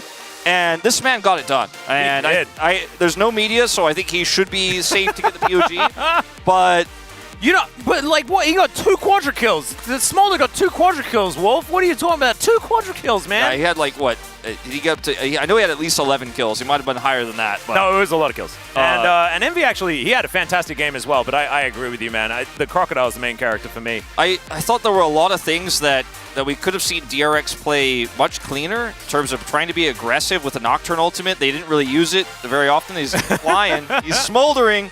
The Envy flap, flap, flap. That's going to be on the ceremonies of the week later on. Yeah, make sure you keep that in your mind, everyone, if you're thinking about who to vote for as far as the flap, flap, flaps. Yeah. I think Polo also, back-to-back incredible Rakan games. He looked really, really good in this one. That's why the camera guy is like pretty impressed with how he was playing. Yeah, Sponge had some really cool moments in this game. The steal on the Baron, which is what kept them in it in the first place, was so massive. But he also, his target selection was otherwise off, and he was not really respecting where, at any point in time, Morgan could be. And then in the bottom lane, I feel like while Teddy and Paulo had a pretty good game there and a pretty good laning phases, this is what we were talking about in the early game where Morgan got huge, they gave Envy such a free lane, and they just walked into his W's so many times and his Q stacks. It was insane how quickly he was able to build 225 and then become relevant. This is the first real big fight where he was relevant, and you could just see it was a complete wash. Yeah, it's almost like they just held off until he hits that breaking point, then they find the team fight. It's like the Dragons just lined up gorgeously to get them there. And this quadra kill was the beginning of the end for DRX. There was no real way to make it happen. It did feel like there were back-to-back team fights where this sort of occurred. And this one was much better for DRX. You got to see sort of how it's supposed to go in a winning scenario for them. But just the amount of AoE damage that Envy's able to do and the safety that's provided by having Polo just always finding these angles, getting the Inspire shields from Karis' Karma as well. Yeah, and Morgan just being a raid boss. It's the ultimate bro comp. Oh, like, yeah. It's Morgan on Renekton, you're sitting back, you're scaling, you've got the umpty angle, right, with playing the early game super aggressively. This moment bought them a lot of time, and I think it was one of the big highlights for Sponge in this game. That it was too little, but it just was too little too late. Calling for Kench first. And then the healing comes through, and he's just so tanky that eventually they're like, all right, we got to back off. And then this re-engage here for Nocturne, for Sponge, was optimistic. And then Morgan is just like, he has GA. He doesn't care about anything. Man, this, I swear I didn't think that like the buffs were that huge for the Renekton. But Morgan kind of making him look pretty broken at this point in time. Because after he lost Gordrinker, it just became so much less of a champion. But now just looking fantastic. Not able to get the Penta is Envy in the end. I think we're going to see a lot of Oh, look at Morgan just psyching up the rest of his teammates. Yeah. Amazing series for him is 77.5 thousand damage for the Smolder. It's a 41-minute game. It's a long one. We went the distance on Dragons. Never got that Elder to spawn. I thought maybe DRX were gonna hope for that one and let it go through. Look at this gold graph as well. It's a disaster. It's sort of all over the place. Yeah, I mean that's dips in an 11.2k graph as well. I'm ready to move on to the second series of today, Atlas. I've had enough Bro versus DRX for one night. Well, you might have had enough of it, but I know three gentlemen that haven't had enough of it, and they are very excited to talk about it. So let's throw it over to the space for the breakdown of that series. Thank you, casters, for that wonderful breakdown of Bro versus DRX. We are only getting started on what we have to say about that game number 3, especially because we almost had 2k DPM for the Smolder. I don't know if that's ever happened before. Kind of insane number there. And Bro actually won the game against Senna. The Senna win streak is done. Yeah, which, you know, I wasn't... When we thought about when it would end, I wasn't sure this was a series I'd point to. I thought it might be a situation where like T1 or Gen G leave it up against a lower team. But I think I thought the first 3 pickups from DRX were really strong. You have this composition that outranges quite significantly. We've seen the Smolder struggle into things that outrange against him. You have the Hui as well. I really didn't like the Nocturne Udyr though. The Nocturne in particular, I feel like doesn't really fit what the rest of the composition wants to do. You don't need to close the distance, right? You outrange, you just maintain distance and fire at the enemy team. And I think we saw sometimes in the later stages that kind of struggled to mesh with that. What if you just pick Maokai? I know he That's was. crazy. No, I know he was. He got nerfed. I know he was minus nerfed. -5 damage on him. I know he was nerfed. Just pick Maokai. You have so much power with Senna, Kench, and Wei in the late game. Like Wei in particular Didn't really get to shine this game, but in theory, I feel like it makes it so hard to play. Instead, you opt into diving a Smolder while there's plenty of safety for the Smolder with only Nocturne. If this was a Kai'Sa, I think it really changes how you would look at that pick, but it just didn't do that much. And then Rascal, man. If you blind Udyr, you need to be ready. This shouldn't have come as a surprise. Either pick Renekton yourself, either go in something like the Aatrox. But I think the reality is that with how it's looking right now, it doesn't really matter what Rascal picks. It doesn't matter if it would have been a Jax. He just gets severely outclassed by Morgan. How could he know that Morgan likes to play Renekton? You know, is this not new? Like Renekton just got buffed. How could he know, right? Where's the indication? Yeah, and I think it's just insane that we finally see the end of the Senna win streak after all this time. You know, I honestly kind of knew it was going to happen in a game like this, where, you know, I didn't think T1 were going to lose with Senna. I didn't think Gen G were going to lose with Senna. It is DRX versus Pro, two of our lower table teams, that just ends up that the Smolder somehow was able to take this win and stop the 17-game winning streak. It's such a Bro move. Leave open the 17 win streak. Senna, win anyway, GigaChad. This is cool because we have seen in LPL and I think in CL as well that the Senna already has been left open a lot and then has been answered with either Smolder or similar attempts at shutting it down in lane. And it's worked. It finally worked. Now, is that fully up to the pick or to the team in question? I'll let you, if you're at home, decide that. We're not gonna touch that. I already made my decision on that one. Let's talk about this early game, by the way, because stuff happened, and Gideon and Morgan just put 2 and 2 together, or 1 and 1 together, and they really made quick work of the Udyr. I don't want to... We don't like doing death reels, but this was just... It was too much. It was too much early power that was given over. And credit, I saw this Viego and I was like, oh god, what is Viego going to do? But thanks to Renekton, the two of them really make this early game pop, which took all the pressure off of the bot side of the map. I also think it's insane that it's like, because Renekton's not been around for a while, you kind of forget the reason he was always picked is because in these early Herald fights, when that was the objective, he was so strong, and you have Karma, Renekton, and you have the Viego, and it's not Herald now, it's obviously the Grubs, but they opted in to fight that. It's just insane, and I'm not surprised it backfired. I don't think they should have been either. Well, maybe they can go back and watch the VOD and find something to learn from it. Because, bro, they were like, okay, we want to fight early. They're fighting us early. Let's fight early. And speaking of which, we can talk about this Drake fight. And this one makes a little bit more sense, but the way that DRX approached this was not great. It already starts off with a lack of vision control when you know this objective is definitely going to be highly contested, and then you just walk forward. Really nicely done there by Palu. They don't even really need the Morgan flank, which is kind of crazy, given that he was actually in a prime position to carry the fight. And much like Zeri, which is another champion that Envy loves, these type of situations for Smolder, where you're just standing behind your backline, just get the last hit, it's both a dream for multi-kills as well as for really, really oppressive levels of fighting. And from this point on, yes, there were some shenanigans. There was Teddy really trying. There was a teleport from Karis that broke Wolf, which I hope he's okay. I'm a little worried about him, understandably, to be fair. But the game was over after that. The game was indeed over after that, and Nox will get to talk a little bit later, because first we need to put the POG on the screen, and we will give it to the Croc in the top lane. Yeah, I think I really struggled to see how you would reach the backline in this game, but I think Morgan once again did a really fantastic job of finding good angles to get in the backline, returning to his signature Renekton, and really continuing to be a threat throughout the game. Obviously, later in the game, we did see DRX fall behind, but like even in the last fight, he gets on top of the center and kind of pops it. And also, yes, he was given an advantage in lane, but he ran away with it. Also, the buffs to his E as well as his Black Cleaver are so big, because Udyr was sitting at like, what, 230 armor. By the time he died, it was 118, like 114 at the lowest, I think.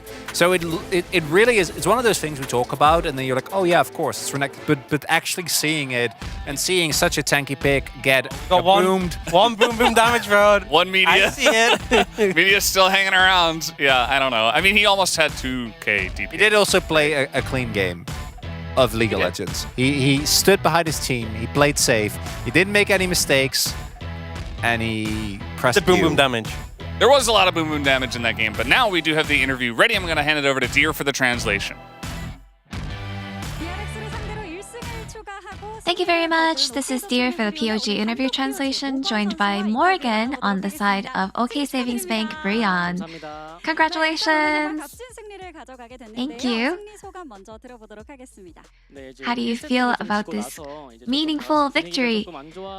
After we lost game 1, it felt like we had pretty lowered spirits, but we tried to cheer each other up, saying we can definitely get back on our feet and we still have a chance to win. I think that's how we were able to get our victory. Did you have something to say to Coco, the caster? So Coco was the only one who actually predicted that we would win. So I want to say something to him. As a word of gratitude, I want to say thank you, Coco. I believe that we were able to win thanks to you. And in game 2, POG votes were split equally between top and jungle, but you took the POG with caster votes. So who did you assume to be picked as the POG that game? I don't think I was really considering POG. I feel like in game 2, we're more concerned about being able to be ready for game 3 to actually get our victory today. So I believe that Gideon did really well, so I think I was thinking maybe Gideon would get it. And so, in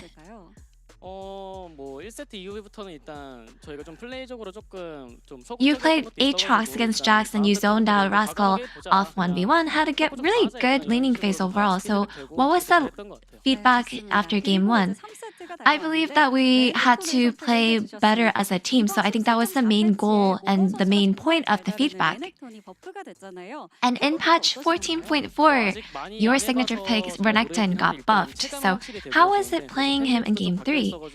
I don't think I got enough experience playing him in the new patch, but it seems like it feels really good playing him. I feel like with the right itemization and the right way to study this champion, I think we'll be able to make better use out of Renekton. And Senna was actually on a 17-game winning streak until today, but you left her open and took Smolder instead. So what was the intention of this strategy? I believe we were really confident regarding playing Smolder. So I think it really depends on just the matchup overall. I think today we just took Smolder because we saw that more value with that with our team. So what was the strategy here? I believe that we're able to allow the Smolder to scale with the top side staying grounded with the addition of Renekton in our comp. So I think that was probably the goal of our macro. And in game 3, you gave 3 straight dragon stacks away. So was it because you had so much faith in Smolder's late game? I believe we were able to get more value and more advantage off of the side lane. So I think we were just happy to give away those dragon stacks. So Envy got a Quadra at the very end of the fountain. So was he pretty disappointed that he wasn't able to get a Penta? Yeah. So he was actually really disappointed. He really wanted that Penta kill. I was able to take 1 to 2 kills off of that, but he was able to take some with those execute from Smolder. Life Esports is going to be your next opponent. What are your goals and any comments on your preparation? Life Esports is a strong opponent, so I think we'll try everything that we can. And if we hit a roadblock, I believe that as long as we're able to try everything that we can, we'll be able to grow and learn, and we'll be able to be prepared for the next match through all those experiences. And this will be the end of the interview with Morgan, and back to the space. Thank you, dear, as always, for that awesome translation. Great to hear that Morgan is very happy with the victory, as 3 and 10 now are bro, as DRX will move down to 10th place. Double -16, but bro is up 2 spots. That's the Giga chat. I didn't vote for them. I voted for DRX. I'm trying to laugh the pain away. Yeah. This guy. Yeah, I mean, I feel like it's kind of crazy, the transformation. I know 2 wins were back-to-back against Quantum Freaks, but there was a point we were actually thinking... they actually have really stepped above. Yeah, we're thinking, would they even get a win? And now 3 under the belt, they're making some progress. Well, I gotta say, you know, Carver's had a little bit of a tough time. There is this young up-and-comer that debuted yesterday in their Challenger Series. His name? Poolbay.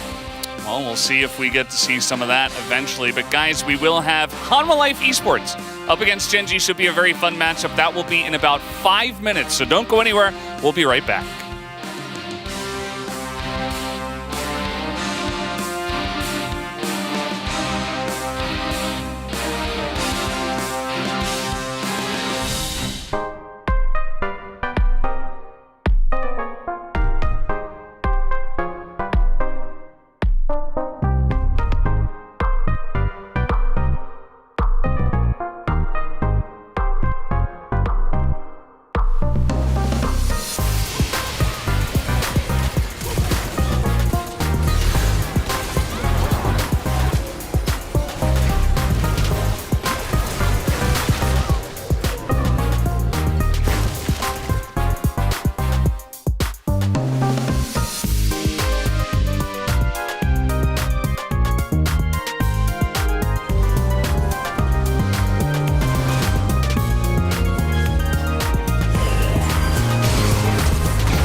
with iron in my heart and steel inside my blood.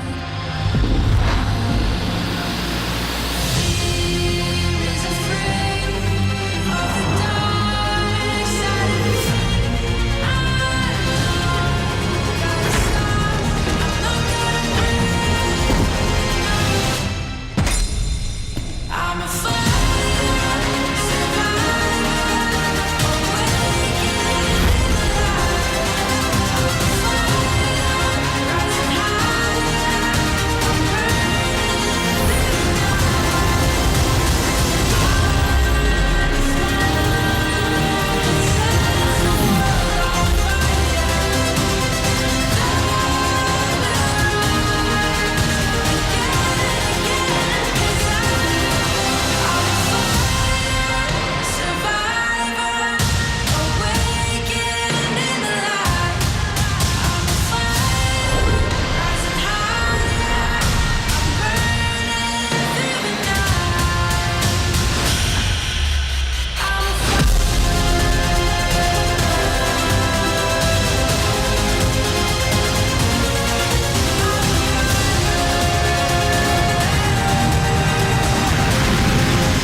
Welcome back, ladies and gentlemen, to LCK Spring 2024. It is time to dive into our final series of the evening. This one, a little bit closer to the top of the standings, one could say. Life Esports taking on Gen G, or current Gen G versus a whole lot of former Gen G. Yeah, this is going to be a really exciting one to see if Life Esports can cross that invisible line in the standings, because what these two teams have in common with each other and T1 is they're already qualified for playoffs, but fighting for seeding, getting those top 2 spots, skipping the first round of playoffs is the goal, it's the dream.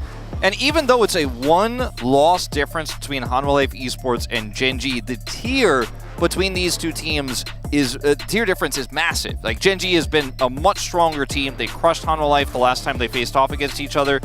So if Life can actually cross that line, break that barrier tonight, it would be so massive, and it would change everything we know about top 3. Gen G have the T1 series later on this week. This is a tough matchup to prepare for and then fight against T1 on Saturday. So maybe that's a crack that Life Esports can exploit. They certainly could. And if Life Esports get a 2-0, then they are even. It is just joint second place for both of these squads. Absolutely crazy. This is not boding great for Life Esports, though. They're on a 14-match loss streak against Gen G. The last time Life Esports won against Gen G, it was in fact Chovy on Life Esports that absolutely decimated BDD's Syndra on his Yone. So that's how long ago it was that we last saw a victory for Life Esports, and their answer to it was, well, let's just absorb 60% of the team that caused us all these issues. Yeah. And we're yet to see that bring in too many good results. No, not yet. Life just never able to compete with our top 2 consistently, as Doran versus Keen, matchup of LCK's best top laners, excluding Zeus. But yeah, we'll see how these, because he's definitely the best top laner right now. But Doran versus Keen, Keen replacing Doran, Doran leaving the team. That's the exciting part of this matchup. Keen definitely getting the better of Doran a lot of last year on KT Rollster, but now moving into the team. I definitely favor Keen going into this matchup, especially considering his champion pool is so wide. He played Tristana top, he'll play Twisted Fate top. It's a little bit nerfed on this patch, so maybe less likely, but I think his champion pool could be something they exploit. And then in the mid lane here, mid lane supremacy. Zeka could, if he gets double POG, tie Chovy and Faker at that 900 at the top. Imagine if that happened. Like, they tie Gen G in the standings and Zeka gets double POG to also tie them in the POG standings. That would be absolutely nutty. And they break the 14-match losing streak that dates all the way back to 2021. That's historic right there. Absolutely. But we do have some information to share with you guys. Azir, from now, is globally banned. Yeah. We just will not see Azir from now on. There's been a bug that has been really ruining being able to play him at the moment, and so we don't want to risk that happening. And with short notice for the teams, they weren't able to find out until right before the first series started, so we allowed Azir to be played there, and luckily it didn't affect the games. But from now on, he'll be globally banned across all regions. We'll talk a little bit more about that as we get into draft, but for now, let's put the focus on Keen's lane supremacy, because we talked about top lanes here, and some of the best top laners we have in the LCK are these two, of course, just below Zeus, who I think is the strongest, although he's been playing mostly Aatrox. We'll see if that ever gets targeted. But anyways, about this top lane matchup, you can see the laning stats are just way better for Keen, and a lot of that's because he's been playing range tops, where he's forcing resources to the other team, and they're winning 2v2s, or he's been able to get advantages with that range top and then get huge advantages in lane because the bottom side is also going Genji's way. And Doran, he has won these matchups before against better laners than he, when he's bailed out by Peanut, which was, of course, his jungler on Genji as well. He's also been able to just have insane performances in high-pressure matches, whereas Doran sometimes will let you down. Sometimes he will show up in a big way in these matches that are so incredibly big for Genji, especially in finals. We're not quite there yet, but maybe we see a big glow-up from him today. Because Hanwha Life need it. They need something here. As everywhere else on the map as well, you could look bottom side and say, that looks pretty good. I do give an actual edge to Viper and Delight over Paze and Lehens right now in terms of their laning phase and also their team fights. But the game has been mostly about Chovy. To be totally frank, it has not been as much about Paze this season. I would say that you're exactly right. It's been all about just mid laners in general. I think that Hanwha Life Esports have been playing a lot around Zeka as well. So much of what you can glean from how things are going to go for Hanwha Life is Zeka on a Zeka champion? And we know that Chovy loves playing those as well. Of course, doesn't have champion pool issues at all to speak of. And so he's happy to go toe-to-toe into some of these melee matchups and have a great time as well. And I want to see what they have cooking. I'm also ready to see whether Keen and Doran are going to be bringing out the crocodile and making things happen there, as Genji will be starting on the blue side for this one as well. And so that does mean that Doran can potentially get some counter pick options. I think that they want to priority pick for Zeka and counter pick for Doran and try and get the best top matchup that can nullify some of Keen's aggression. And I think that was what Hanwha Life Esports thought as they chose red side. Exactly, and I think you're definitely on the money for that. We'll see how they want to play it out. Now, talking about Azir as we jump into this first draft, completely globally banned, was not in the previous series. It is the most played champion for Zeka, Chovy, and basically every mid laner in the LCK right now, but will not be playable here, so players have been informed, of course, and that will change this draft quite substantially, as picks like Orianna shoot up in prio. The Taliyah, definitely a very relevant one. The Senna is gone, but we're leaving all the bot laners open, as Peanut is targeted in draft here, so let's see if that Varus does come through. Okay, there's the ban, taking that away from Viper, a wise choice. I think that both of these teams are going to be looking for some of these Zeri or Smoldered style compositions. I think that Genji very happy to scale and allow Paze to just carry in the late game, use Chovy and Canyon to get that early game under control. They're not going to be able to play his Kalista. His Kalista is pretty ridiculous and is often just banned, as there is the Sejuani. And I love this as a pick away from Peanut when he's playing with Zeka. It's I think maybe just going to be a trade of Zeri and Smolder in this game is what it's looking like based on these bans. We could see somebody like an Aphelios come through, or a Jinx as well, but much rarer right now in this meta. The Sejuani takes away that Renekton synergy, and it's just a safe pick right now, as there's the Zeri. So we were going to see, is it going to be, they kind of keep waiting until we get later into this trap before we lock that down, or grabbing it early. There's going to come through here with the Tristana for Zeka, it looks like here, blind. It is one of Zeka's champions. He does certainly like this one, and it's a bit of a pick away from Chovy. We've seen throwaway Tristana bans towards Chovy all season long, even though he hasn't really played it so far, in fact. Has only played it a couple of times. Lucian is open as well for Paze if he wants to go back to an old classic and try to shut down the Zeri here. You're either doing that or you're probably playing Smolder here. But into the really strong Tristana and how well she's going to do, I'd rather see the Lucian. Just feels like the early game is going to be a complete wash if you go Smolder, and then Zeri can come online. You start to stack those Drakes. So the Lucian, a much stronger pick here for that early power. And so once again, Lucian, Nami, Zeri, Lulu, unshockingly to anyone, as all the other strong laning bully picks, or besides Draven, are locked away. And I could imagine that Pays and Lehens probably wanted to get the Zeri Lulu side of this. I actually have always really liked Lehens' Lulu. I think he's been fantastic on the pick. Nami, not necessarily as much. I've actually liked Delight on the Nami a little bit more. So just seems like we are going to have shoes on the opposite feet. But Viper really likes Zeri because he gets to be the main character in the later stages of the game. And we know that if Viper is given leeway to make choices, he can just absolutely take over games. Trying to ban certainly happening now. Some of the aggressive, explosive picks of Chovy here, the LeBlanc that can just pop a early or very quick health bar of Lulu very fast if she finds the Lulu at any point on the map. Obviously, Zeri not going to be very happy to encounter or interact with a flanking LeBlanc in the jungle. I think is quite wise. Chovy, one of the best LeBlancs we have here in the LCK. Taking away the Hui, same situation, burst damage, ranged poke to get on top of those backline targets. Now going to be gone here, as well as the Rel taken away from Peanut. So a lot of jungle bans here, 4 targeted by Gen.G against their former jungler Peanut. They know him well, and they just do not want to give him any agency in this draft. And they already have the Sejuani, so yeah, but Poppy's still up. Yeah, that's what I was going to say. Poppy is still available. So, so is Zach. And maybe he just wants to be a blob, which is also kind of a flex pick at this point in time as well. And in fact, they have a lot of flexibility because Tristana can go into the top lane. Doran has played it, I believe, last year. And we have seen it. I think it was Keen himself that debuted the top lane Tristana. He did. Let's see what they want to lock in here for Chovy. That is the biggest question on my mind, as a lot of top champs are available. Cassante, Aatrox, not feeling great into the Zac, to be honest, the Aatrox, or rather the Cassante. It's just going to be the Talia, so a lot of mid-game power with the Lucian, and you can, of course, Glacial Prison into Flip, into Lucian damage, into Dead Champion, Bubble, also great follow-up for that.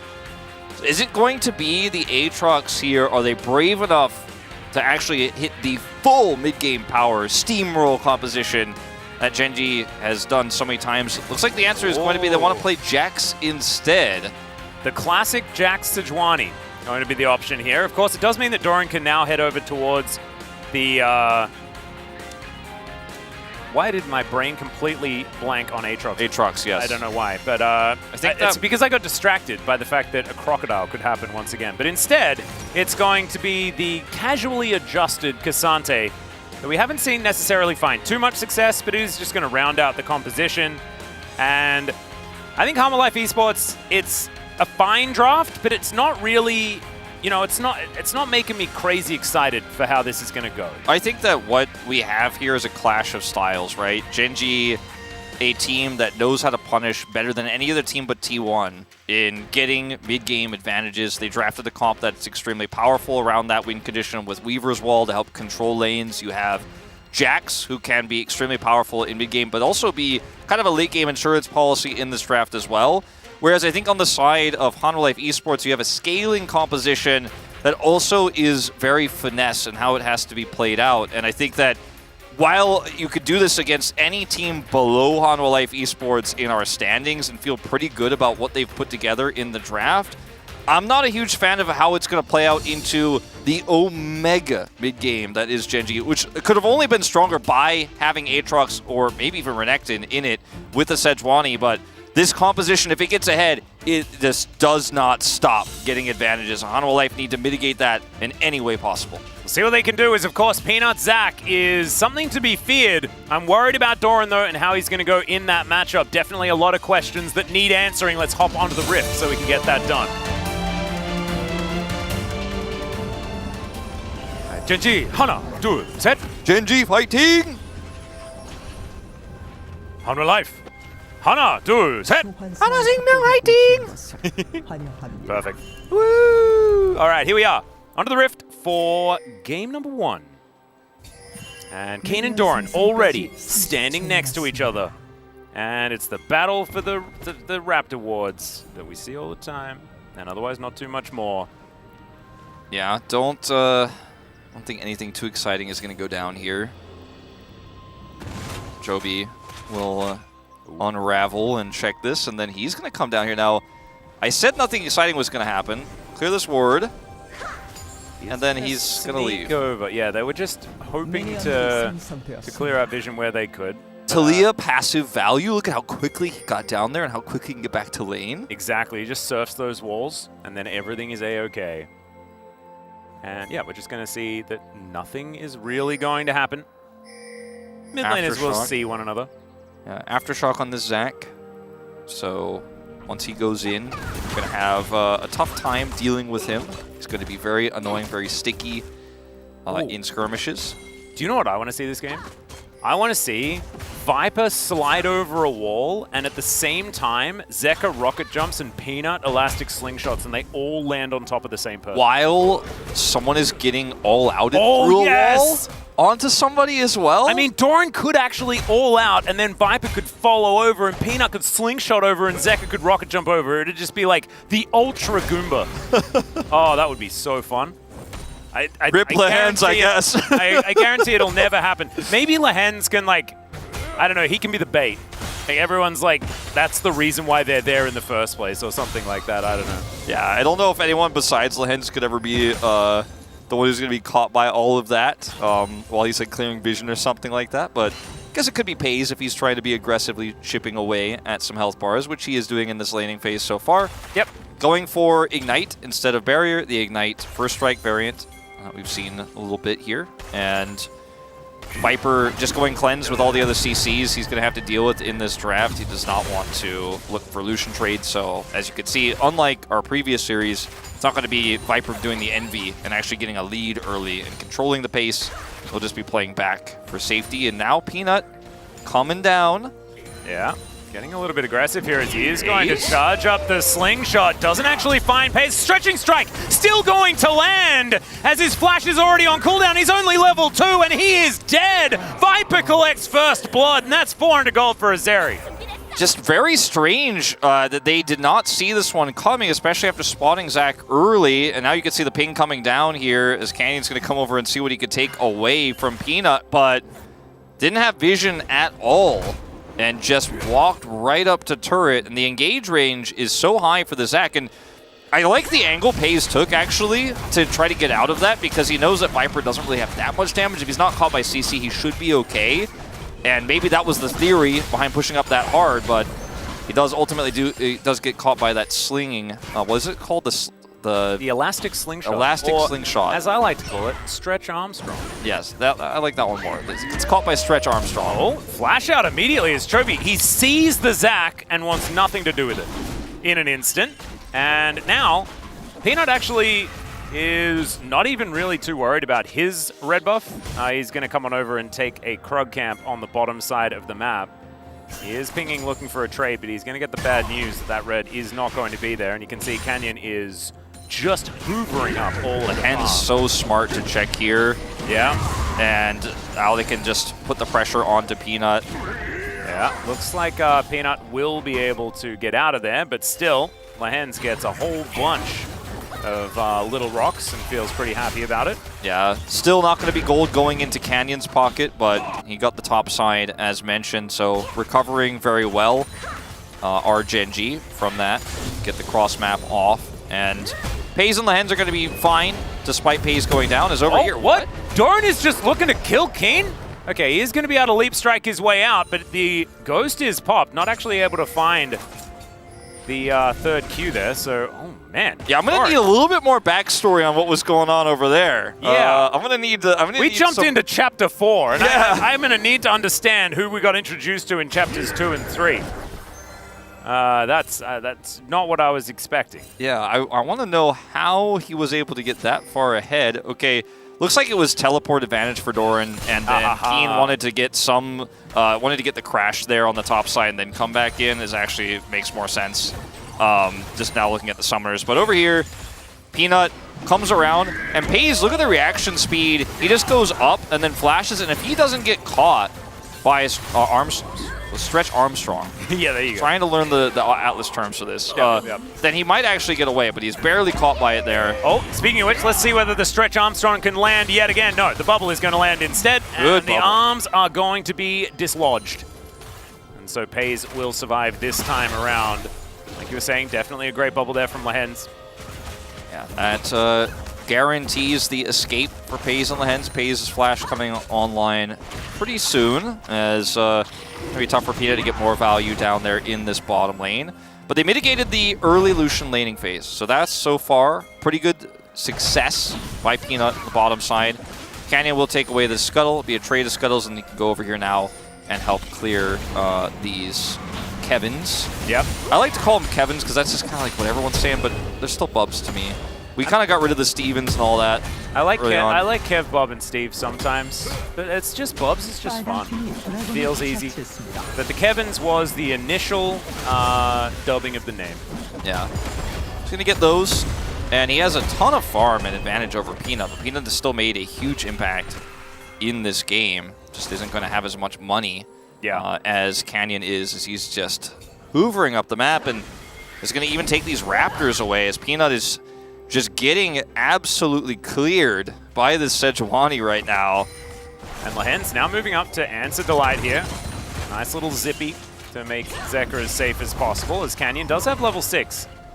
Zeka not going to be pressing any buttons. It will be absolutely fine. Peanut now just trying desperately to find some of his own jungle that hasn't been eradicated by this lady on a boar.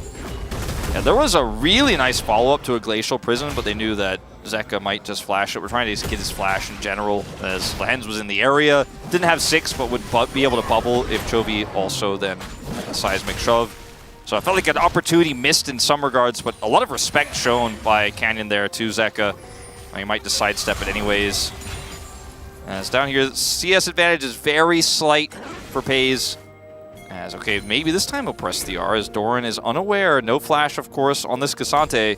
Yeah, this is dangerous times for Doran as he walks halfway up the lane. This could be go time, as, Canyon had crawled all the way around, and there's the Glacial Prison. That's going to guarantee it. Kane will collect the first kill for Genji. Crouching Jack's hidden Sejuani. Oh, I love that movie. Dead Doran. And that's going to be plate gold going over the Jax. It's a classic Jack Sejuani, but he's just way too far up the lane. Canyon has his ultimate, gets behind the Cassante, who didn't even have Ghost. There's just not really any counterplay for Doran here, except just positioning more safely, as the wave hadn't crashed here. Just wanted to put more pressure on Keen. And you have Permafrost, you have Counter-Strike, you have Glacial Prison, and you have a dead Doran. Just easy as that, as it turns out. And Canyon, now with his assist, he's got a Warden's Mail built up as well. It is a very happy Sejuani, and he can now transition this 20 CS gap that he has built for himself into even more. Chovy also just casually farming lots, but I mean, I don't know, I didn't really need to announce that, did I? It's sort of how that one goes. Is all right, all out from Doran, looking for Keen here. Does find the charge up, doesn't get the slows on that one anymore, but almost is able to take down Keen, and now he gets a big old crash, and he's running at him.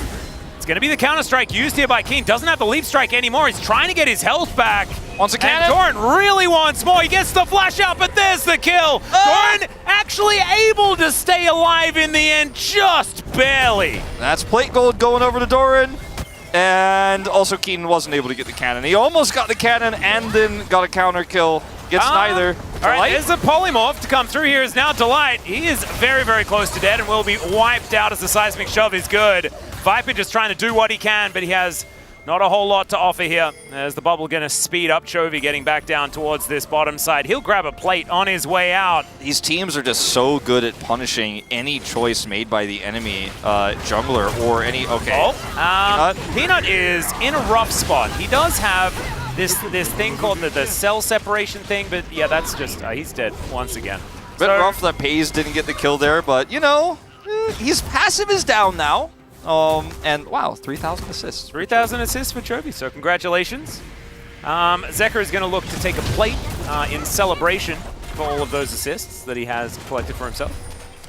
But that was, that was the insane hard punish on the topside play from Doran that came through. And then Peanut comes down trying to salvage the situation and ends up being the victim of that follow-up there. And now it doesn't have his passive. He's massively far behind Canyon in this game, who, like we mentioned, got the kill actually there. So he is 1,000 gold ahead of Peanut right now, has his Frozen Heart online, and he doesn't take damage from Viper. He takes like a little bit of damage from Zeka, but not really from Zeka either. And he can just do whatever he wants in this game from now on. And I didn't really think it was going to be the mid-game power spike of the Sejuani we'd be talking about, but I guess in this case, it is. As it turns out, if you do like mega out-farm your opponent and get 2 kills and an assist, you're just pretty strong. As Bobs have come through as well. Kraken Slayer done now for Zeka, still waiting on that static shiv for Viper, which is pretty important, getting to that first item spike. But this play was great from Doran. I mean, I was about to start the commentary with, I guess he lives because he doesn't have the slows on the ultimate from Doran anymore, and Doran can't get that last auto. Counter-Strike is used early here. And I thought at that moment he's just going to try to get the cannon and see if he can get out of dodge with the flash, but he actually flashes right after he fails to get a cannon, and Doran is just healthy enough to walk out alive. This is what happens counter-wise as Peanut was on the top side of the map, as we've got a dragon being taken in live. Yeah, end of the story here is kill goes over again to Canyon, and then as Peanut comes back over, he's isolated, as, by the way, Pays is getting very split plate gold, but getting some additional plate gold here. And I'm not entirely sure why Peanut stayed to clear this ward. Just probably not it. Sometimes Peanut does make off, as the Wild Growth was utilized, collects even more plate gold just before they do fall down. And Zach is not that tanky in this game for Peanut anymore, and Zeka is flashing, looking for it. Doesn't actually manage to get enough damage with the Buster Shot, but I think the message has been received. Sure. I mean, they trade flashes. That could be an opportunity for Peanut later on, but we're kind of past that phase of the game where Peanut is going to be ganking Chovy and finding value, so I won't be too relevant, but the fact of the matter is, Peanut is so far behind, he can tank so much less damage than Zach would normally want to be tanking in a game like this to kind of peel and then also be counter-engage. His plate will go over. Oh, manages to collect Kane here as he pulls him over the wall. Doran is making this Cassante situation look almost buffed. Yeah. Afterwards, but not actually able to lock anything down, and he's going to look for a reset. Be able to do so. And these follow-up fights, I mean, it's Hextech Soul, so it's massive that Hanwha Life at least were able to get up those 2 dragons in advantage, but I don't know if they'll get much more than that unless we could see a big engage from Doran or an overextension, for example, for Pays. As without Peanut's passive, and now just now getting the Sunfire online, it's going to be so difficult for him to actually do anything. You see in this moment, he's like, sorry, man, you are just not getting any help from me. I cannot do anything here. They don't have enough damage, fortunately, for the side of Hanwha Life, but they still will lose Zeri Flash. And Chovy's going to come over here and catch this wave, but the Sejuani engage opportunities here in this mid-game with how tanky Canyon is allows him to actually play way more up, way more aggressively, and the follow-up CC and the burst damage that Pays is going to have makes this next dragon fight feel like a pipe dream for Hanwha Life. And that's what I'm most concerned about. They might try to just fight for it anyways and hope they can get Soul Point and then use that to buy time for Zeri. We still have a Jax in the side lane situation as well. Game state here heavily favoring Genji, even though it's only a 1,500 gold lead or so. Yeah, and I think it should, right? The game state should always favor Genji at this moment, but I think Canyon has made sure that it is as pronounced as possible. Zeka going to get jumped on here, but Peanut in good position to make sure that mid laner is going to be safe, but not so safe in that mid lane as Keen has now thrown out the ulti.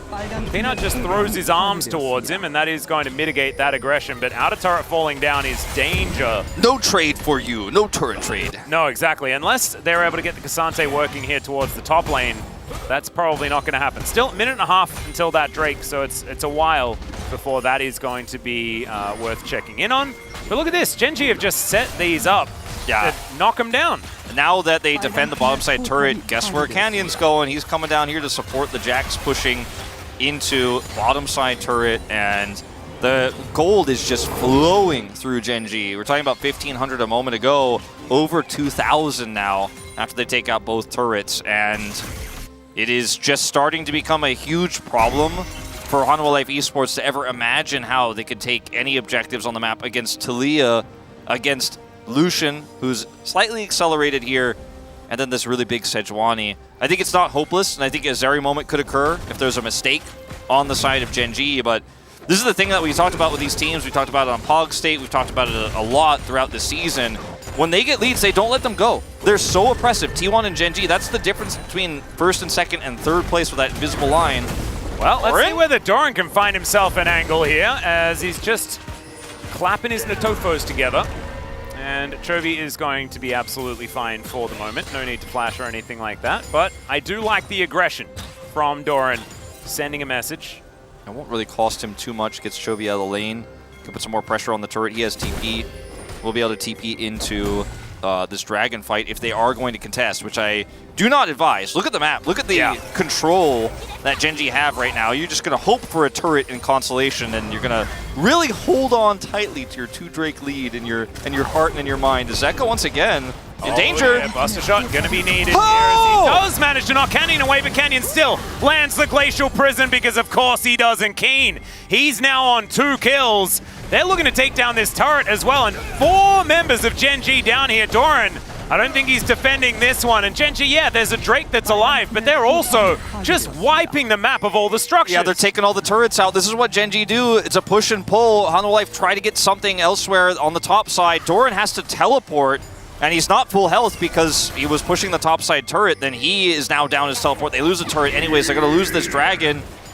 Peanut? I don't know. Okay, he's going the other way. I thought he was going towards the dragon. I was like, no. He was thinking about looking for Chovy there, but not actually able to grab too much as this Drake. That's going to be taken down, and now Doran, he's trying to get in there. Does actually pick up the Sejuani, goes all out, and they might be able to grab this kill. He flashes, but everyone can get over that wall. That's another kill for the Zeri. Gets knocked up by the tidal wave as in goes Keen, the ulti out from Viper, but now he's on about 0 health. Doran has a shield, so he's not going to burn down to the ignite, and Delight flashes over. It was an aggressive move from Hanwha Esports. They get a kill, and somehow they all survive. Yeah, that was extremely risky. I will not champion that play. I will not say that it was the right move, but it was successful. And that's a successful shutdown going to the Zeri. So Viper's going to pick up that gold. This is just insanely predictive by Canyon as he's being buster shot, mind you. As he's very tanky, he's very smart, but he's also a sniper, apparently. Yeah. As in this call here from Hanwha Esports is just pure desperation. They want to shut down Canyon specifically because he has a big bounty on his head. And Viper is able to skate in here and then take him out. And then at this moment, when the tidal wave comes through, Doran tanks up a ton of it. Viper cleanses and flashes, which was a fantastic engage from Keen. And he just barely survives. Doran also down at like 20 health there as he gets out. Could have been disastrous, but you know what? Successful play. Yeah, manages to get the shield, be able to eat up that ignite. As now Doran just fighting Canyon here, and it'll take forever. Now that pace turns up, I think that Doran's probably just gonna die. As, yeah, 85% of the extra resistances and stuff like that. I guess that's going to help him. It's not going to help the turret, unfortunately. And the turret can't press W? That's ridiculous. I mean, the wild thing about this is that the lane assignment has been Tristana into Jax, and Keen is just aggressively finding Counter-Strike value and mitigating a lot of that Tristana. Finally, they get that turret bottom side. Zeka's finally able to do something against Keen. But because they've left this lane assignment the way it is, Doran is just getting bullied by a 4-man topside, and Gen G have just kind of surgically removed all of the turrets from the map. 4 turrets down to 2, still maintaining that 2,000 gold lead, and they're starting to stack these Hextech Dragons up. Yeah, the thing is, for me, it's not over yet, right? No. Like, this is, if some of these outer turrets are now tidied up, especially the mid-outer turret, definitely a very important one to take down. I think that Hanwha Esports do have a composition that can go to the late game pretty comfortably. I love the Phantom Dancer here for Viper because you just need to be able to skate around the front line here, and then you can win out. You'll do more long-term damage than the Lucian will in most of these scenarios in the fight. They have Burst to punish Pays too if he wants to go really deep to try to chase and secure that kill on the Viper. And like this.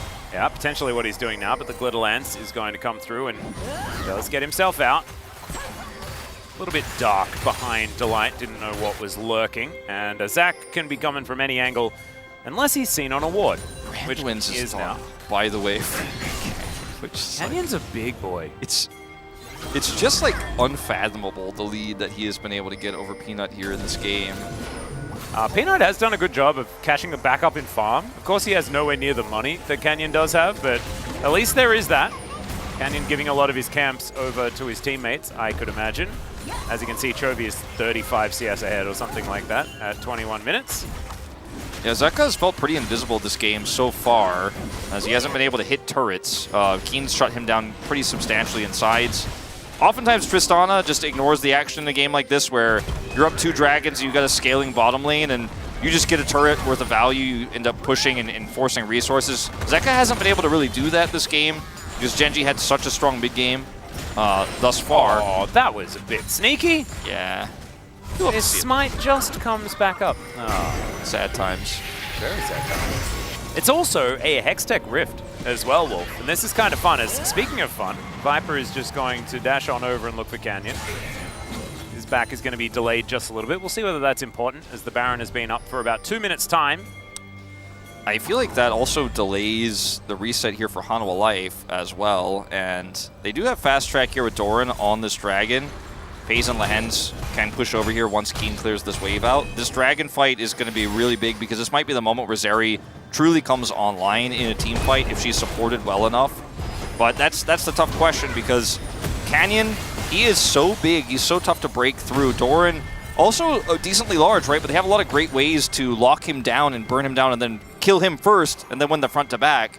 And without Prio, it's hard for Doran to actually have agency here, so they just start this one up, and where's the entry point for Doran? He doesn't really have one. They're just going to now turn on to him.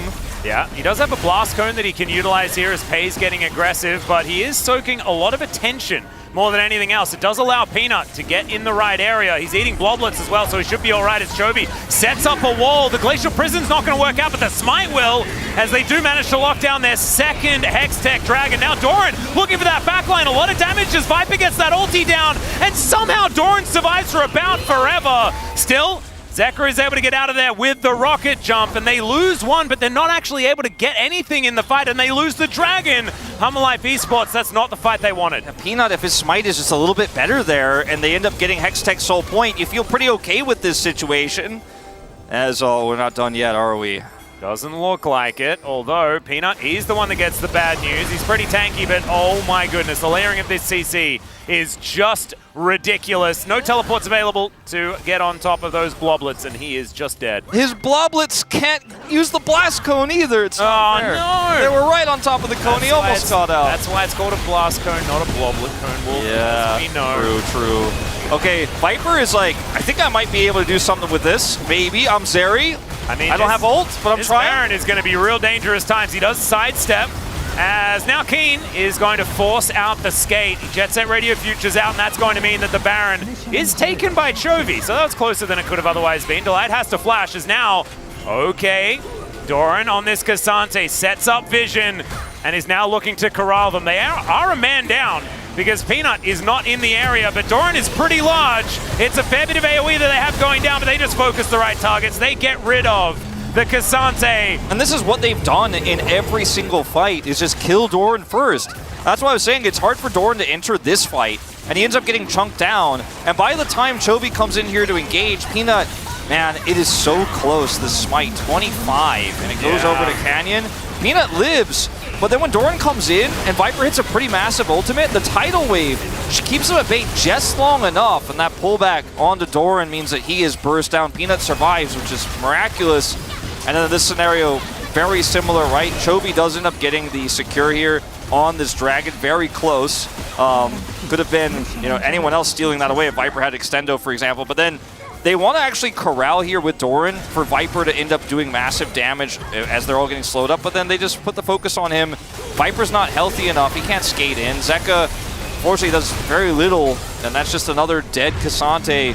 And Genji are just picking Hanwha Life apart. Now it's a 6,000 gold lead. And it's only going to extend. There's still a minute and a half left on this Baron as well, already up to a 2,600 gold Red Bull Baron power play. And Doran, yeah, he's pretty tanky. Yeah, he played the early game out well, but just not feeling like he has that same sort of dominating presence as he had earlier on. Hanwha Life Esports, I think they've got another team fight or two in him. but it's getting dicey. That's a great seismic shove from Chovy. Throwing rocks at Doran here. He's going to have to move his way out. Keen, this 4-1 having the greatest unreal. time, yeah. It's unreal with Baron buff. And 6 bobs as well, and Baron. Oh, man. It's so nasty. And Chovy is just putting up rocks, and like Doran's sliding through him on the top side. He can't. He's not the one you want to defend this. That's not the one that you want to have to actually try to stop that push. But I mean, somebody has to be the front line. Somebody has to stand up to the siege. And Doran is just being abused this game. He will avoid the shove this time for his sake. Oh man, Peanut taking a lot of damage from Pays there as well, as Viper doing his very best to defend here. As Keen puts up the counter-strike. Stendo Beam is going to land onto Chovy. And Viper is scary, but he is not, when he's prisoned, he is not as scary. And now with 5 members strong, in goes Peanut. He actually looks for Canyon, but minions are everywhere. He gets the wild growth. He tries to stay alive, but he does not have the passive. And he's going to be taken out by Pays here. They'll now just crack open the base in the mid lane. They'll head towards top lane as well. And Humble Life Esports 4 versus 5 are not going to be able to fight this. And Gen G, they just managed to put the screws in early enough. They didn't allow the Zeri to get the work done. Pays has been dashing around these fights, looking fantastic in the mid to late game so far. And Zeka, he's been basically invisible. He is just, I mean, he's just unable to do anything. And he doesn't have a team to empower him either. Doran is going to get immediately stunned. Viper also dashing on over. Not sure about that one. Doran is very tanky, so he's going to survive. Yeah, maybe they thought the backs were going to get staggered there. Like maybe someone from Genji with Empowered Recall went home too fast and then they end up catching them on split, but...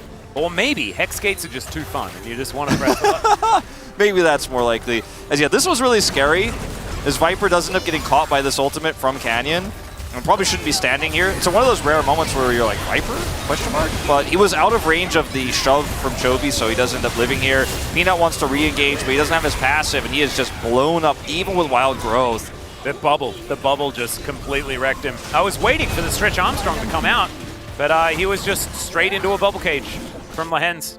That's going to be Hextech Soul Point for Gen G, plus all of the attack speed and ability haste of the 3 individual Hextech Dragons. Chovy is max damage in the game, partially because he's just been putting rocks up and tossing them at Doran with Leandri's burning. But he's done a lot of work. I think the main character of this game, definitely Canyon still. And I think the time of his dominance is somewhat past. It's no longer we're watching Canyon control the game, but he got them to a position where they could just take all the turrets off the map. And now the carries are big. Pays is huge, Chovy's big, and the Jax, with all of the resources we've described here, just hurts these turrets so hard. Well, we're looking for the flank play. Let's see whether this one's going to work out, as that's a very long distance Cassante. Peanut going to be thrown over. Another bubble is gorgeous, as he is going to get split up now. Doran looking for the opportunity, as Canyon's taking a fair bit of damage, but he's not the optimal target. He's the tank. He's the one that's supposed to take the damage. And Viper, he's now trying to find Pays, and he does get there almost. And there's the counter-strike. The instant cleanse is not enough because Keen just bonks him on the noggin, and that is going to be the Zeri out of the fight. Another counter-strike comes in. It is a pretty decent polymorph, but it's not enough. And Chovy's there with the damage for the remainder of the kills. I mean, Genji, I think, are just going to win the game. Keen is playing insane this game. I mean, even though he had a laning phase where he was targeted, it doesn't matter. He's crushing Zeka in sides. He is getting on top of carries. He is not afraid to just go for the Counter-Strike play against all odds. And once again, just takes Viper out. This game is so done. Well, Peanut does connect an arm, but that is about it. Basically just shaking hands with Pays as they say GG. And Gen G will take game number 1 over Humble Life Esports here. It was a good draft. There were good aspects to it. I mean, the Zac early game, the punish on the Pays was clean, but every single thing that Peanut tried to do felt like Canyon got like 1.5 times on the other side of the map, the value, and took all of his camps away so he couldn't be tanky, so that he couldn't engage, couldn't make impact in lanes. And the Tristana really just, with no map control, couldn't do anything at all. He was losing lane to Chovy, found himself pretty far behind in CS. Lane matchup against Keen, and it took him like ages to get that bottom side turret, and he was never able to really do anything else except kill a turret that had like, 10% or less health. And Zeka will end up doing less damage than Doran in this game on the Tristana, half of Chovy's damage. But this game was really just all about Canyon getting Genji in position to knock down Hanwha Esports. Looked fantastic. This is, you know, one of those things. I feel like Tristana was sort of on the edge of Zeka's champion pool last year, but certainly was never one of the Yones, one of the Akalis or anything like that. We'll see whether he gets one of those. We are going to go to a short break. When we get back, the space, and then game number 2. We'll see you there.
여기 와드 하나만, 벽 쪽에. 공 한번 쳐볼게, 이거. 이거 웨이브 클리어 다 되긴 밥 한번 줘. 나 유충 있어, 우리 유충 있어. 유충으로 터쳐야 돼, 유충으로 터쳐. 나 힐 깨놨어. 다크. 나 이거 다크. 나 딜 못해줘. 다크. 때리기만 해. 빼자. 다크. 걸렸다. 빼면서, 이거 남 살아야 돼. 나 살았어. 빼면서. 풀 풀게. 야, 제리공만 빼자. 제리 높여. 알았고. 야, 자크. 점프 가. 됐다, 점프. 야, 볼게. 봐도 돼. 나 위에서 조인 줘. 천천히. 끝난 듯? 나 텔로 올게.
and welcome back to the space. We're here after game number 1 of Genji up against Life Esports, and that one was pretty interesting. Genji in control for most of that game, and then Life Esports making a near comeback in that last team fight, but not quite enough as Genji were quite far ahead.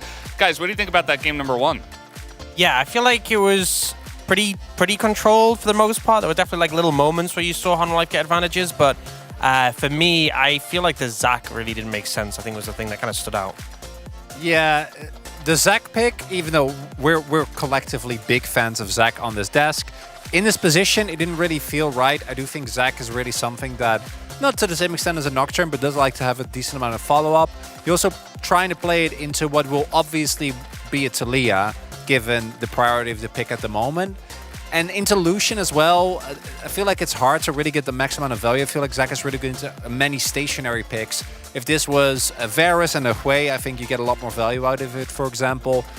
Then also the Jax from Keen, I was actually worried about, but I was really positively impressed. Obviously, impressed rather, there's obviously the combination with Sejuani, which in theory is really good, but we've seen a lot of teams struggling to use that. And I think the previous series left a little of a sour taste in my mouth, but then we saw what it can do if the players play it well.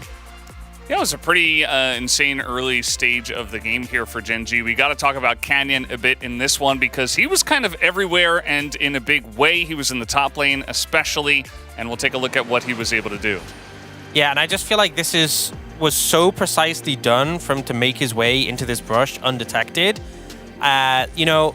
Pat's basically perfectly so he avoids the minion's sight, and there's just no way Doran is expecting him to be behind him.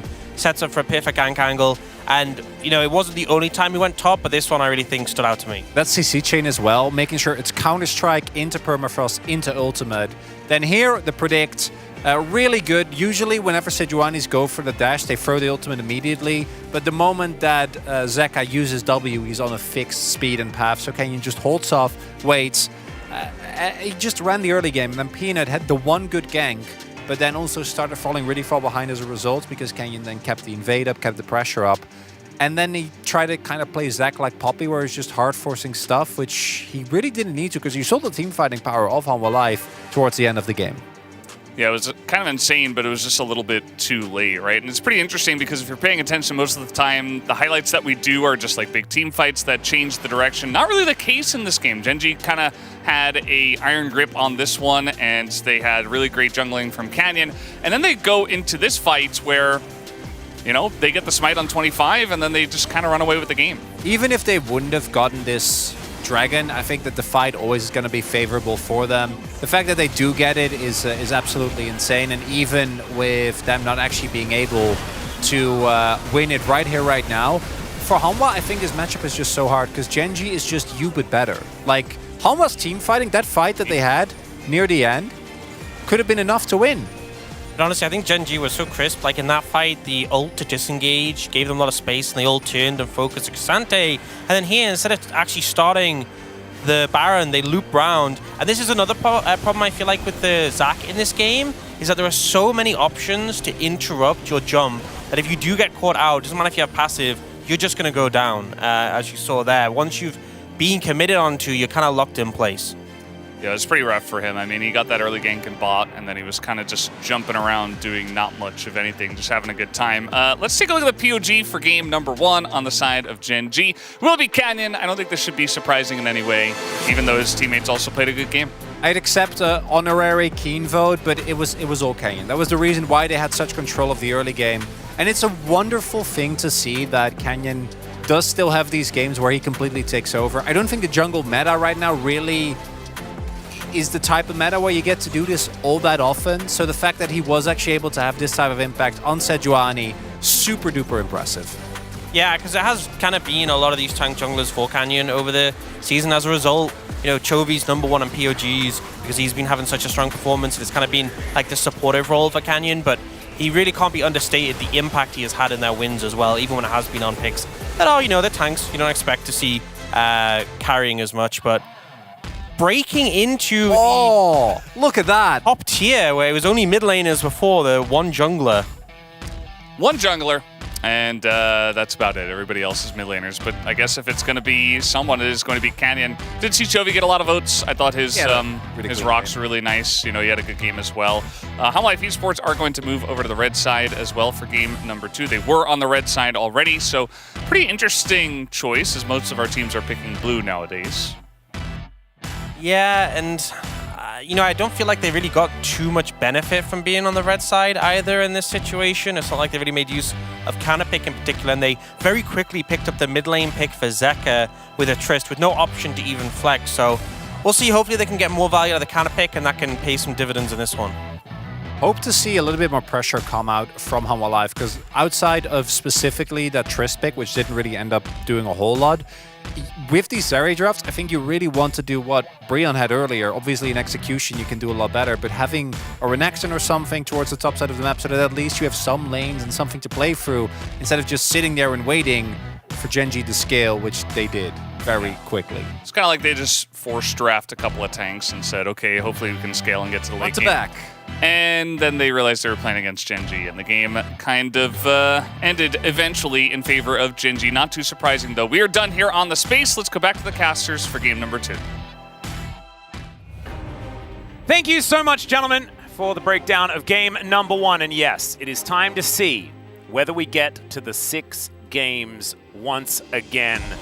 Because Gen G certainly looking very strong here in today's match. And if you are a Gen G fan, this is very, very good news, because they have a difficult week ahead of them. If it's a quick 2-0 over Life Esports, then that is the best setup possible for their match on Saturday against T1. Yeah, looking like they just they're not fazed by anything. Life picking red again.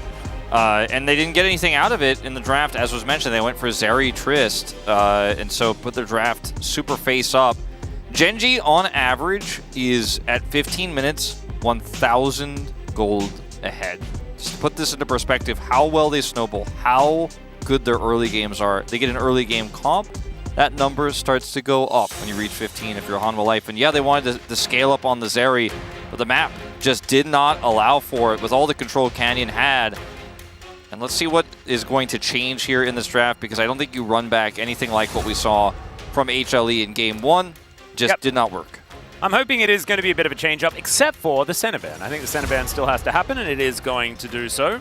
In fact, I think that the bans could be left as is, and they priority pick something in the jungle for Peanut. They priority pick something else that isn't just locking in Senna Tristana, which, like you say, makes your composition very face-up. And they're going to lock away the Lucian here, so that means that if they do want to go for a Zeri composition, once again, at least you're going to have a little bit more freedom there. Yeah. And, I mean, the whole bottom side of the map was ripped away, and it was hard for Viper to play out. Also taking away the Renata, so leaving up the Kalista, as we might just see Sejuani first picked here again. I wouldn't mind it by any means coming through for Gen G. But it looks like they're going to play Kalista instead. Lehens has such a massive champion pool that there's no end to what he can play with this, even though Renata is the strongest. And if you want to opt into Zeri for this, I think you might want to rethink that one. Yeah, this is a big gamble. I think that Ashe does have a lot of power now, just because she does go very well into the Kalista. But this is what I was kind of worried about, was Xayah Rakan being locked in, because Maokai has been banned away, Renata's been banned away. Could be an opportunity here, but they pick Sejuani instead of locking up the Rakan. And now, Kalista Rakan is actually a decent lane. You can deny the Lovers duo, and they can have that power instead.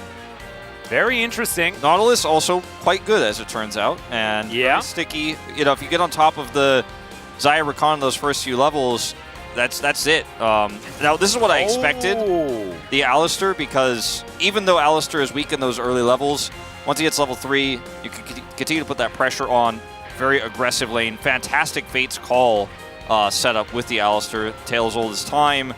And what's Chovy going to lock in here is the question, because it will, of course, be blind if they want to do this. They could just put Canyon on. Okay, that's what they're going to do. They put Canyon on Lee Sin.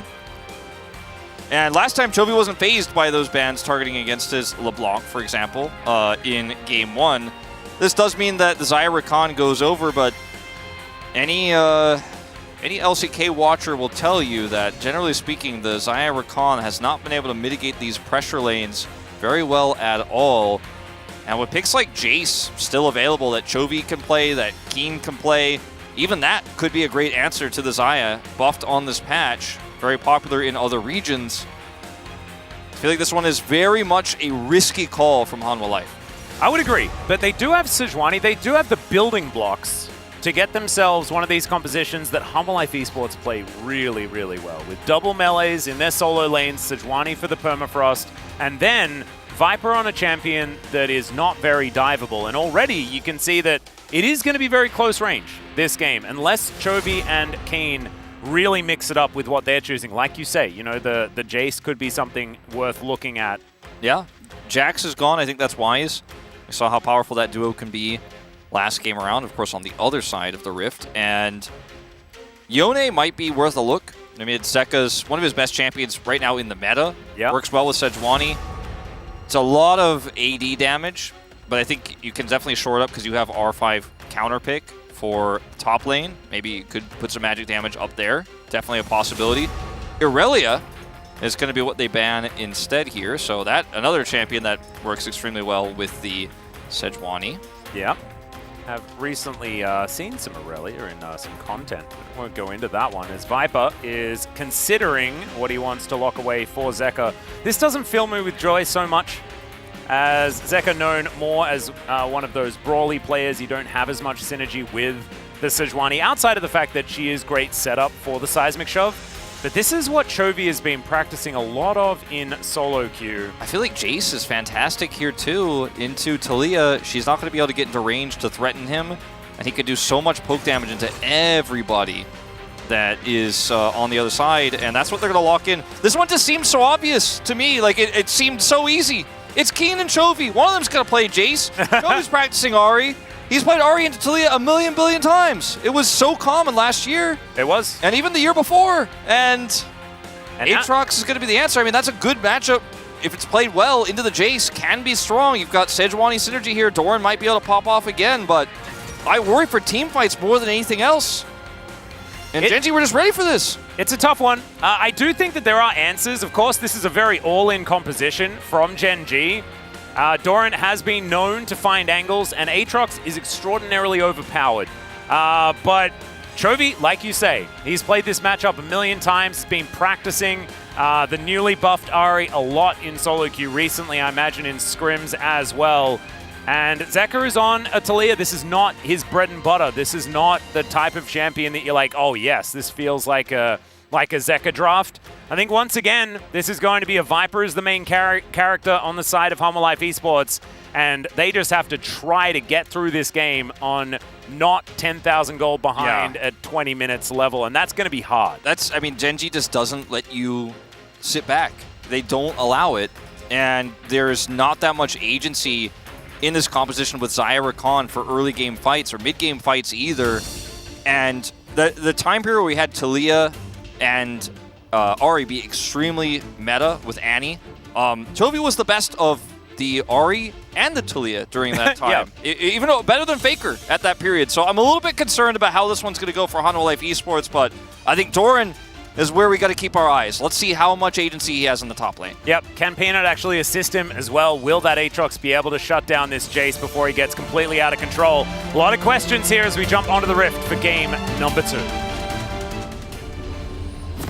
Genji, 하나, 둘, 셋. Genji fighting! 하나 세고, 하나, 둘, 셋. 하나 세모 fighting! Woo! All right, here we are onto the Rift. We've switched the Sejuani towards the other side, something that Peanut's played a heck of a lot. And Canyon is on his Lee Sin. We have Lee Sin Ahri for the first time, wielded by Canyon and Chovy on the same team. It's kind of cool, kind of interesting, and also terrifying if you are a Hanwha Life Esports fan, because they could really run the Rift if they get going early. And the thing about Lee Sin is that, like, you can dodge a charm with your ultimate as Viper. Like, you can dodge that one. You can dodge one empowered Q from Keen. You can try to get out of an Alistar engage. But every other aspect of this this comp like pays on Callista putting spears into you, Canyon pressing Q and then waiting for your ultimate, then pressing it a second time, looking for a flash kick behind you. Keen just constantly putting poke in. You can only dodge once and you don't really want to because that would be a waste of your ultimate. This doesn't feel like this Xayah is going to be able to do too much in team fights unless Hanwha Life Esports are in full control. Well, so far, Hanwha are in a fantastic position because Chovy missed 2 melee minions. And so it's going disastrously in this mid lane for the Ahri. Delight. Oh, another one missed. Only 3. Yeah. Just wanted to point out Delight 6-1 on this Rakan. And despite that, I still have very little faith that they'll get it done. I was thinking that Delight on the Lulu in the last game did mean that they didn't have their main engage player on engage duty. He was instead on follow-up, more reactionary play. And we have seen that when Delight is the one in control of like starting fights, Hanwha Life Esports do look a lot better. So maybe that's going to help them as this game goes on, but it could also still be the Genji snowball situation as Chovy does manage to pick up the second wave in its entirety, so maybe getting his eye in now. Delight's our league's best Rakan player, and the stats back up. You know, this is a good pick for him. They like to rely on it. It was successful against a lot of our non-Genji T1 teams this season. And, you know, I saw Delight actually talking with some of the Breon, like, upper management earlier as well, because he's just so close with the team still, even after leaving that squad and going to bigger and better things on Genji and now Hanwha Life. But the guy was good at Rakan back then, too, on a weak team. So I want to have faith that maybe I'm underestimating this Xayah Rakan. And I know that probably the angriest person about this draft is actually Dan Harrison over on the Space. Ox is not a big fan of this duo right now, but no, I would agree. I'm worried, and I think that it was picked so early in a meta where we know Jace is strong. There's data to back it up. It's buffed. Everyone's talking about it. And I think not banning it was quite disrespectful when they opted into this. Well, you can see here that Doran is kind of struggling under the might of Jace's Hextech Hammer.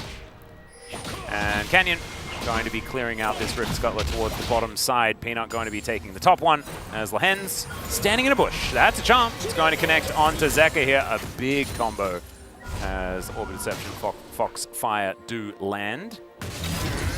Indeed. Keen going to be able to hammer Doran away and break the chains there, break any follow-up from getting onto him. And okay, there's the acceleration gate. Let's see whether Peanut can actually catch Keen or at least get a flash. They get the ward in, and there's the Winter's Wrath, and they're like, all right, we'll take the flash. Good news there. So maybe some of that pressure alleviated here for Doran. Absolutely. You've got to play around Doran. You've got to make sure that Keen doesn't get too far ahead. And this is one of your biggest and best pressure points as a Sejuani right now. He is going to go back to Krugs as well.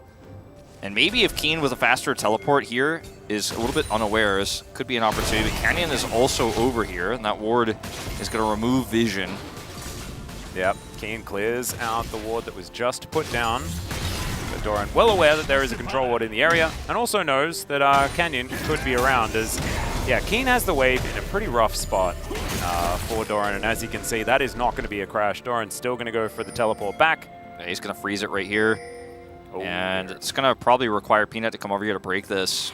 And Canyon's doing his bubs right now, so this is a very awkward spot for Hanwha Life. And this is kind of the break that I've been looking for from just constantly being 3v3 bottom side. You know, I'm actually excited for some top lane action. You know, just no kills just yet, but a flash gain. You know, some freezing going on.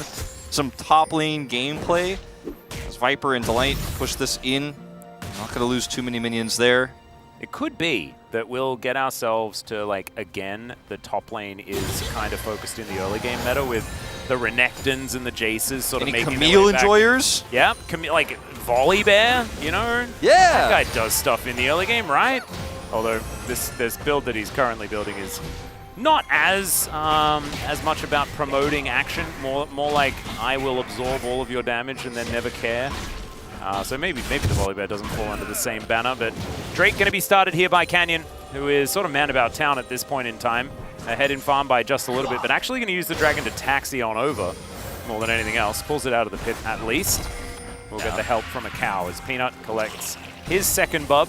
So the Kevins all taken down here. 1 to Genji and 2 over to Harmful Life. So Canyon basically getting everything he wants here. While this bottom side has full prio, Chovy controlling mid. And look at the position here of Keen. He pushes this wave in. Doran not going to be able to do anything with this. And you saw Zeka rotate up. You see it on a ward. He wants to be like, oh, maybe Keen will just try to push and put some plate damage in. Nope, because he knows his jungler's bottom side doing Dragon. He is not going to be anywhere near a potential Weaver's Wall angle. And so Zeka can't get anything done either. Yeah, we will maintain parity here in CS.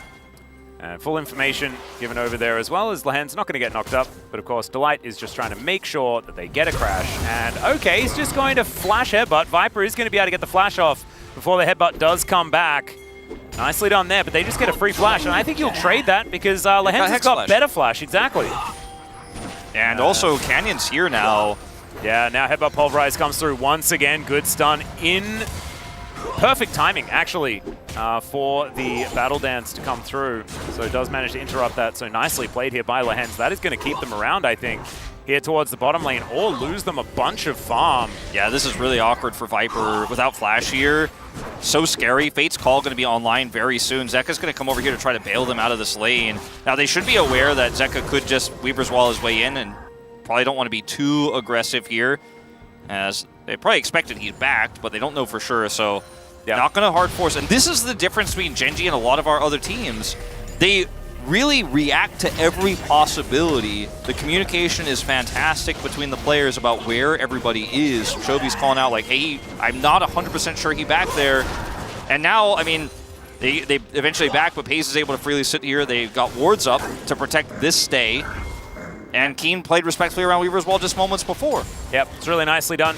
I do want to take a little bit of an aside to say that Viper and Delight just went back to base together and both bought shoes. So they went shoe shopping together. It's very cute. That's cute. As Peanut is going to find Canyon, or as Canyon found Peanut, Chovy definitely has, as he does collect a Glacial Prison, but does manage to use that Spirit Rush pretty beautifully. Peanut does have to flash, but there's the kick flash onto the Sejuani. He's pretty tanky, but that is first blood. Going over to Canyon, he immediately goes down as it's Delight that picks that one up, and now Genji in an awkward spot, but Chovy is bouncing in and out of the fight. The seismic shove collects the kill under the cow, and it's a 2 for 2, and first blood was in there somewhere. Yeah, first blood, I think it went to... I think Canyon got it. Canyon, yeah, the Canyon on the kick play there was able to secure that one onto Peanut, but I think this is still a huge win for Genji because they still have control of this lane, they still have control of mid lane, and yeah, you got some kills in there, but FaZe is also just farming bottom side. A lot more resources had to be expended for Hanwha Life to try to bail Peanut out of that situation. He also lost his flash in that exchange. They won't get a plate top side, but Keen is now almost 30 CS ahead. It will be like 20 actually after he catches that wave. Lehen's headbutt going to be used here as the wall is just not quite long enough, but it does not matter. He's only level 5. His will is quite breakable at this stage of the game, and that is going to be Viper locking that one up. 1-0-0 for the Xayah is a big deal. That's significant, as I want everyone to watch Canyon just handle this situation so beautifully here. After Chovy pulls the ult away with his own. Look at this flash kick here after Peanut thought maybe I'd flash out of here, maybe I'm safe. Canyon does secure that first blood, as we were talking about. Lehen's will lock down the Aatrox, which means the solo laners here are going to be able to walk out free. Yeah, you got the kill onto Lehen's as Zeka, but ultimately that means the rest of the map gets controlled. And then, unfortunately, Lehen's a little bit of a oopsie, trying to get some additional vision up around the Drake Pit. Dragon spawns in 90 seconds. He is caught. Yeah, got the Weaver's Wall, you could argue. There is, so a minute and a half on this Dragon. I think if Hanwha Life Esports manage to actually get a fight to work out for them, and they can grab themselves that one, the game is in a great spot for them. We have to remember that they have the Xayah Rakan, in theory, scaling a lot better than that of the Kalista. I think that it is kind of debatable, even though she was nerfed on this patch, just because it does give Lehen so much agency. With the Fate's Call that he does have, but of course the damage potential is not quite as high, and there is not a lot of range outside of the Jace. What I would say is, you know, it is low range into Kalista, into Jace, etc. If you go, which one of these two champions is going to do more damage given agency in the late game, it's going to be Viper. He's going to be safer in almost any scenario versus a Kalista. But when you add the Jace element, that's really when it goes, well, it's in theory better scaling if Chovy isn't there. You know, it's going to be pretty sick for them. But if he is there and he's hitting these empowered shock blasts, or sorry, Keen, that is to say. Yes. I'm used to Chovy being the Jace player because it was mostly mid-Jace for a very long time. But yeah, if he had season-powered Shock Blast, then the Xayah scaling might not matter if she has to just be out of the fight early on. So accuracy, vision control of Keen, like if he has enough vision to hit these Shock Blasts, does he have those Shock Blasts connecting? You know, when he sees those targets, is he hitting Viper or is he hitting a Sejuani? These are questions that we don't have the answer to just yet, but if they're accurate, I'm a little bit worried about Viper, but one of the best Xayahs in our tournament, so... Yeah, I think if there's anyone that you could trust to figure out a way to get it done, it would be him. As Life Esports have a lot of vision around this dragon, as Jonah Strong was just letting us know. Great to see that. As Peanut, he wants to guarantee this as Chovy does move up. Peanut looks for it, and Seismic Shove actually going to catch Chovy. He does have his flash available. That's why Peanut wasn't using the ult, because he wanted that flash to come out first. As now Delight might be caught, but the Q going to be mitigated by the fact that Delight can just battle dance towards Viper. Peanut now also gets tagged by the Sonic Wave. I mean, Peanut's ult is such a great zoning tool and potentially a collapse option for Viper to kill somebody in a team fight. So if it's flashed by Chovy, yeah, that's a trade up in terms of the individual flash, but you want it for the fight. So he's just gonna, he tried to get Chovy's flash, he doesn't. Now he still has his ultimate, but they lose prio on this dragon. And this is a huge problem here as Keen is just, he has no teleport. He doesn't want to come down. He's just going to stay locked in battle with Doran because Doran does have that TP advantage. See if he can actually use it here, as now it's the long walk down for Keen. I think he's just going to stay and look for plates. And I think that that might be the right call. I think that Gen G just give this up. They get themselves the money.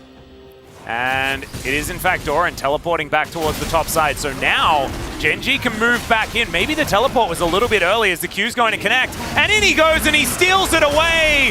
Oh, we saw that in slow motion, didn't we? As Canyon is still going to burn down. But that's two dragons over to Gen G. Oh, the pulverize is massive as Viper is down to 100 health. And now Pace just hops on over. And the Fate's call is massive also. Chovy, he'll be able to help lock down his ex-teammate, and it's a double kill for Pace. And the chaos, Chovy hitting the CC. Lehens making such a huge impact, and then Fate's call lets him get out of jail free there and then go back in.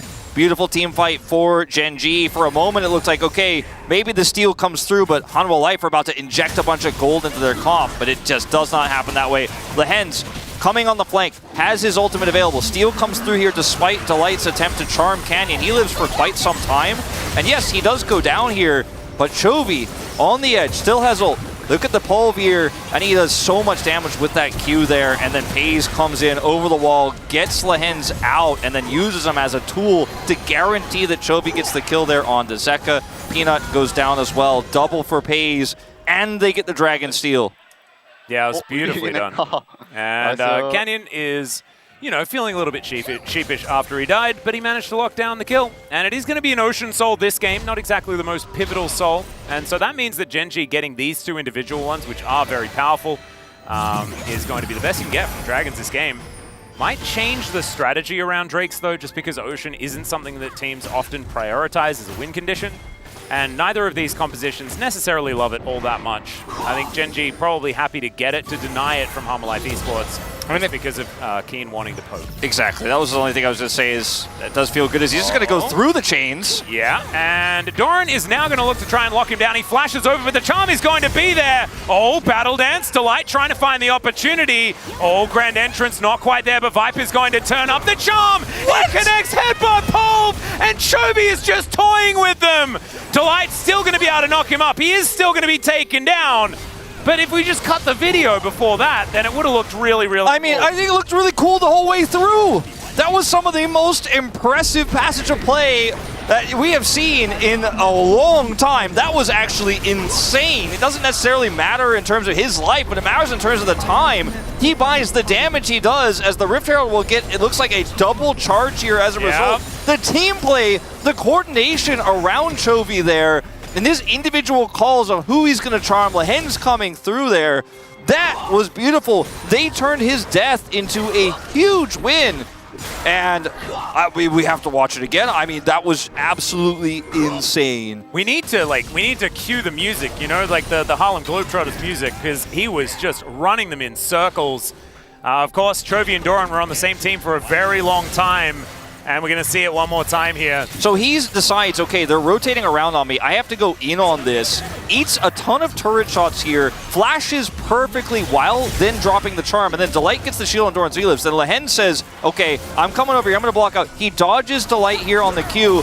Charms the enemy AD carry, has a blast cone. Zeka ults on the chase, and then he is eventually taken down. But before, of course, queuing Viper, putting him down. Oh, and now Doran is once again in trouble. He tries to get a bit of a combo here, but he's just going to go down. Lehen's also, on the other side of the rift, is going to be taken out. And this has turned into a pretty bloodthirsty affair here between these two squads, as Pays just picks up his cow and takes him out of the paddock. Yeah, so we did see Keen was picked, or you can see on the... Oh, right. And so that was the trade. That was Yeah. why Doran was going a little ham. Yeah, so you could see like on the, what does it say, on the death timers that he was picked. I don't think we actually saw that in live, but Keen going a bit too deep here, and Lehen's was backing, so pretty far away. Does at least help try to bodyguard him and keep Peanut at bay, as Keen just wants to combo here onto Zeka, but the shield is massive. So won't be able to get that successful pick onto the enemy Talia. Lehens does get out with Fate's Call, as we know. Over here on this side, Doran getting charmed here. Pays his damage output on single targets is just insane. Good try from Doran to try to trade something back because he has that damage with the Hydra, but it's not enough. And Genji now ready for the faster group here for this third dragon, the Ocean Soul point for them, if they can take it. It's a lot of power. It is absolutely a lot of power here for Genji, and I think that the acceleration of the game really benefits a composition that Genji has put together for themselves. I think Harmalife Esports would like the game to really slow down and allow Viper to get to 3 items. Right now, is sitting on only 1.5, as Hebapov is going to dive right on top of the aforementioned player's duo teammate, and that is going to be the Rakan falling down. Now Doran, World Ender has been popped, but it is just going to dissipate with a bit of a whimper here, and that is going to guarantee that there is no way Harmalife Esports can get towards this Dragon Pit. Zeka is on the top side of the map. He's going to be able to take down this outer turret, but it's kind of Zeka things, right? You know, it's not actually being there to try and follow up with the rest of the teammates. Lehens has done so much this game, whether it's bailing out his over-aggressive teammates, or whether it's setting up Chovy for a charm, or looking for a big flank angle, being a body to actually slow down Harmalife Esports' rotations. He has done more than the Alistar combo, but he's also hit the Alistar combo several times as well. Yep. And you love to see it. When you're this tanky as Lehens, you can do a lot. As Chovy doesn't have any vision. Yeah, his Gromp is going to be taken down here as Delight is spotted. The rest of them are moving away. As you can see, Zeka will just clear out the minion wave and back on out. So Chovy didn't quite know how many bad guys were in the area, but he isn't going to get punished for it, and they retain that 3,000 gold lead and Genji did have. 4 Harmalife players are like, well, we did try to kill Chovy moments ago, and I don't know who else is in that jungle, so, you know, I think he might be coming in here, but we're going to leave. As, yeah, this was the play from Lehens. Comes in here, sets up the combo, guarantees the charm. The burst damage between the Ahri and the Kalista is there. That's another turret to go down. Doran eats half his health bar of damage as well. And Baron is spawning in 20. I mean, it feels like we're in late game with how much action we've had, but we're really just on the cusp. Oh, well, that's going to be the knock-up onto Canyon, but he still manages to safeguard his way out, and he stole the red buff. Pulverize lands only onto Peanut, looks to try and get the stun as well. As Chovy, he's going to get the Feather Storm out of Viper, who does recall the blades, and that is going to be the kill onto the Ahri. Outplayed nicely here, but Genji, it doesn't look like they're done just yet. Pei's going to have to flash, but in goes Delight. Oh, Pei's avoids his ex-teammate as well, as Lehens is going to be left for the Wolves, and Viper, in the end, collects a double. Doran's still looking for more as Keen flashes forward. Pays will be wiped out. Doran's the hero! And Keen able to lock down the Aatrox, but now Harmalife Esports have Baron on their mind. I just don't think that, I mean, they're so low. I don't think they can actually start it. I mean, there's no great tank here besides Peanut. He's sitting at like 20% health, and Keen is Jace. He's happy to take a shock blast, and they have vision here too. Ooh, gonna break the Celestial opposition as well there. And Delight's very happy he has that item in his inventory right now after getting hit by that shock blast. And Keen, despite the messy team fight, is actually just going to push this wave and deny some backs, and no Baron goes over. And I feel like Genji, eyes bigger than their stomach in this moment here. Yes, Canyon has safeguard, and he's able to get out despite the charm here. And then they decide to continue to push in. Like, Lehens comes over here. Chovy is there with Charm at the ready, but Viper outplays him massively. Great flash pull there, and that's what is Chovy's demise. And then Genji, instead of leaving, they decide, okay, let's see. I mean, look at Lehens. He's like, nah, we win these, and I've got Bates call, and I'm going to be okay. You know, maybe just don't do that. Oh, we're back. We're back in the Thunderdome once again as the Charm is going to miss this time around. Orbit Deception is massive, but Delight will be just completely avoided and then blown up by Chovy. Genji are just dunking on him. They're down on kills. They're only 2,000 gold ahead, and they just don't care. They're just going to walk towards Hanwha Life Esports and outplay them. I feel like I'm watching a highlight reel, not a game of League of Legends between our second and third place teams that are separated by one loss. Yeah, but it's like, it's both ways. Genji just got completely played in the fight prior, and now Hanwha Life Esports, they're the ones that are suffering from it as well. It's like anything you can do, I can do better coming out from both of these squads. Yeah, I am here for it. They lost technically, but yet still came up with advantages, still got control, and Keen said, no, you can't do Baron. I'm going to push in the mid wave. We're going to regroup faster. And Genji, I mean, look at this. They're just playing around a control ward right now. Delight wants to go in. This is not the right call. There's no follow-up damage here. And he doesn't know how many members of Genji are nearby, but there's no one showing on the map. He might have been able to suss it out, but he is picked. And pays his timing, man. Like, being able to get out of the way, just utilizing his little hop. And his jumps, man. Yeah, exactly. His jumps have been so good. The little hops. He's actually kited so much this game. Yeah, and now Doran, I think he knows that there is something up, but the map is very, very dark here for Hanwha Life Esports. They have some vision on the Baron. Drake is going to be up in a minute's time, as we can see. That should be Ocean Soul pretty comfortably collected here by Genji if this vision situation is going to remain the way that it is. Yeah, I mean, look, Doran, he is not really a champion in this game, unfortunately, but I feel like Zeka and Viper are still very relevant. And if Genji keep playing fast and loose, and if they could coordinate maybe a little bit of a better turn, or maybe a pick onto Lehens when he's trying to be super aggressive, there are ways back into this game. Fighting it all for this Ocean Soul, I'm not sure if that's really the angle that Hanwha Life Esports want to try to hard force, but they're going to get some vision away here, get some prio, and that's going to make it tougher for Keen to land poke. It's definitely not over till it's over, but Genji, so far so good in this game, in skirmishes, in T-Bites. Even in lost skirmishes, they turned it into small wins. The big Xayah is the #1 problem for Genji. He is about to get his flash back up as Delight's trying to scout out, are they going for Baron here? And you can see Chovy, they're not interested in this Drake at all. Hanwha Life Esports, they do get vision, but they've moved their vision, right? They've moved it to this Drake. So this Baron should belong to them if they'd like to get there. However, this map plays kind of cute. Trying to lock down this outer turret, and they should be able to do it. A couple more autos, and there it is. Edge of Night broken there by Doran, but that's a sacrifice they'll probably make for a turret. As Q going to connect onto Delight here. Charm just barely misses onto Peanut. Orbit Deception value coming on in there as they are looking for it. Shock Blast connects there as well. And Delight, it's going to be harder for him to engage if he's at 50% health. Yeah, this is...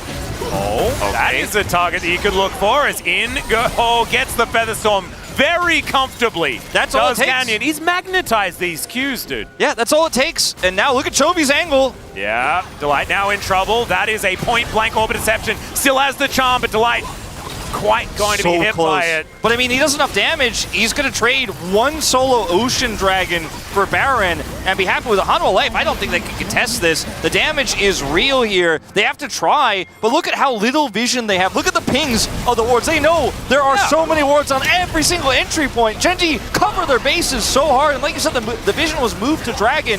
Genji cleared up all the vision here. No ult for Viper. There is no contest. I mean, Genji, there are still, again, ways this could go wrong for them, but they are just playing so aggressively and hitting everything. Except that Charm onto Delight. Yeah, no, it's nuts. And I mean, if Charm had like an extra couple of Teemos of range, then he would have definitely hit it. Let's have a look at it one more time here as Canyon just finds Q after Q after Q. And this one, the fact that he hits that Q is why they're just able to make sure Hanwha don't feel comfortable fighting. Yeah, it's the second Q angle where he doesn't even have to hard commit. He could just safeguard his way onto that ward. At least Sin is so good in Xayah. Jace is so good in Xayah. And even though Xayah has 4 kills and soon 3 items, it just doesn't feel relevant in this game. And that was the biggest issue I had with this Xayah in the draft with Jace face up. They could abandon the second phase. It's coming back to bite them now, but it's not just the Jace, it's the Lee Sin, it's the Ahri, it's the Alistar. Yeah. It's Genji's whole team. And it's also the fact that Paze is just casually Flame Horizoning Viper as well. He's just had way more access to the map to try and get farm. The amount of pressure Genji have put on Hammerlife Esports has just been almost unmitigated. Another Q. Yeah. That is a pretty nice seismic shove, though, to get them out of the way there. So there's at least that. The aim is good here for Zeka. Doesn't get anything consequential, though. As Chovy, he's splitting in the mid lane. He's going to buy some space here for Genji to try and lock this one down, but sort of by himself. Chovy is able to get enough pressure. There's a Pulverize onto Peanut, taken down to 50%. As Canyon really wants to press that Q button again. There's another one connecting as Doran hits him with the chains. Doran's Edge of Night's had some pretty insane value. Yeah, I would say so. But it isn't really gonna, be leading into any turns or anything. As Viper once again gets hit. Ow, indeed. And this next wave is going to be the end of this mid inhibitor turret. And there it goes. So, chain's going to come through, and that just means that Chovy says, no, do not chain me. I will put you in the death chain. That's exactly what he did. Every time he tries, Chovy just goes through it, straight towards him, and then magnetizes that charm. This one's going to miss, but the damage is done. Yep, Celestial Opposition now down, so Delight is very susceptible now. As this inhibitor turret, Flash Pulp not quite going to do it there from Lehens. As the feathers are picked up, and Glacial Prison goes completely wide. Decent seismic shove there, but the Fate's Call is now going to come through, and Peanut will be taken down. Grand Entrance onto 2 from Delight as they dive into the skies, says Keen, and Paze says, all right, that's where I'll send him. They managed to get the kill onto Zeka there, and it's only Delight that gets to watch as a lot of his ex-teammates destroy his Nexus. And Genji, they'll 2-0 their way through Hammerlife Esports to our Saturday showdown. What a dominant performance leading into what is their most important game of the season, which will likely be the one that determines first or second place. And we always talk about how we have a top 2 and then there's an invisible line, which was 1 game score, but now 2 into Hanwha Life, with just below Genji and T1. If anyone asks you, how big is that gap?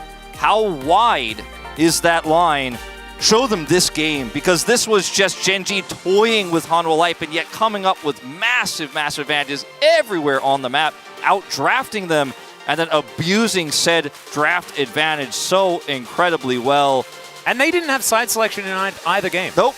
So this is what they do when they don't have the initiative.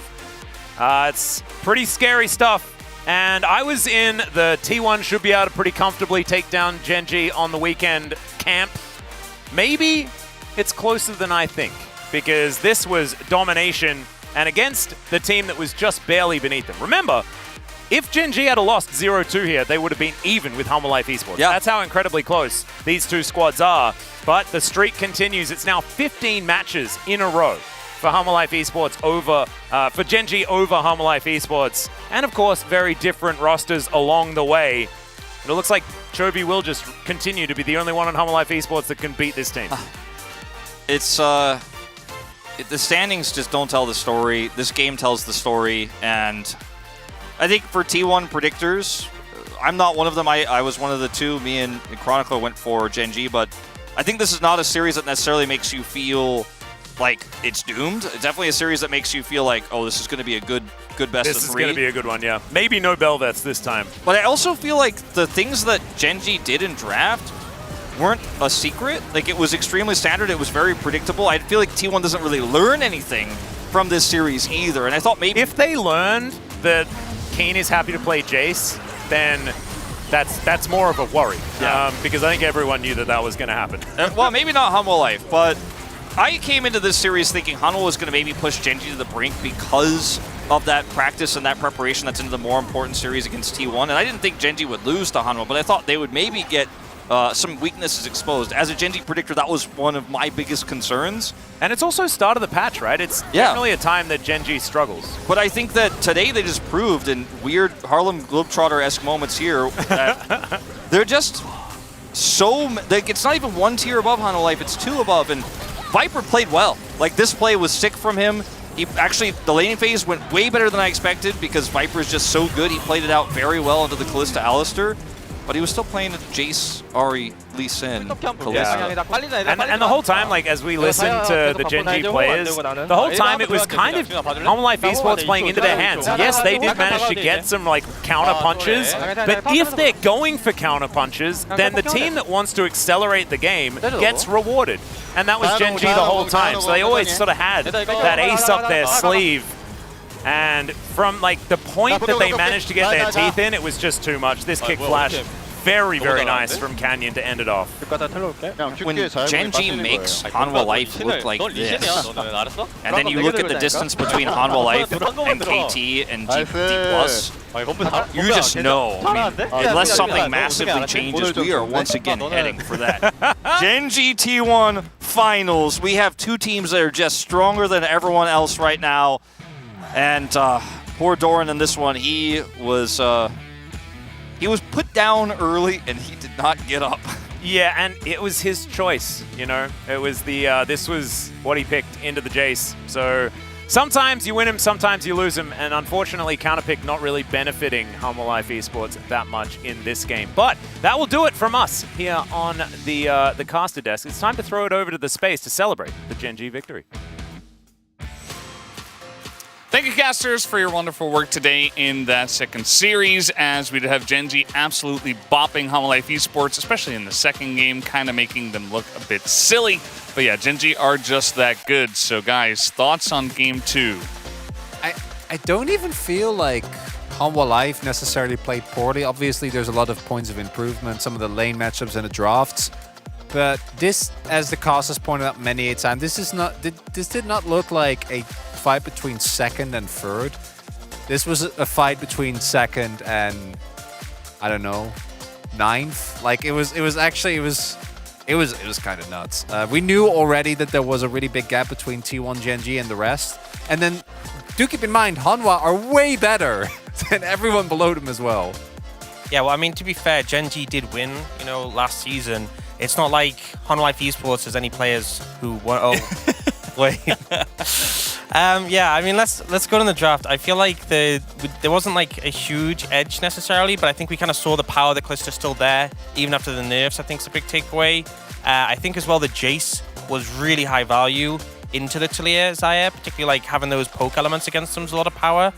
And we also saw the Ahri getting a ton of value. It felt like in the fights, you know, the momentum that the Ahri kind of brought was really valuable and sort of continuing and getting those resets on the ult. And we also, because obviously Ahri got the buffs, we also got like a little buff to Malignance with the AP, but that item's so good for just not only the extra damage, but mostly just the ult cooldown is so valuable. Yeah.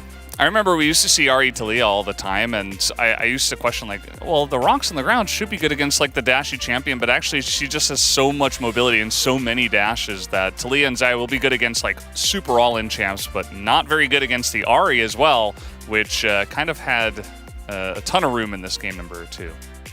It was just insane. As we take a look at how these early fights played out as well, Canyon, trying to flip against LCK is just, it's like flipping against Rel. Just don't do it.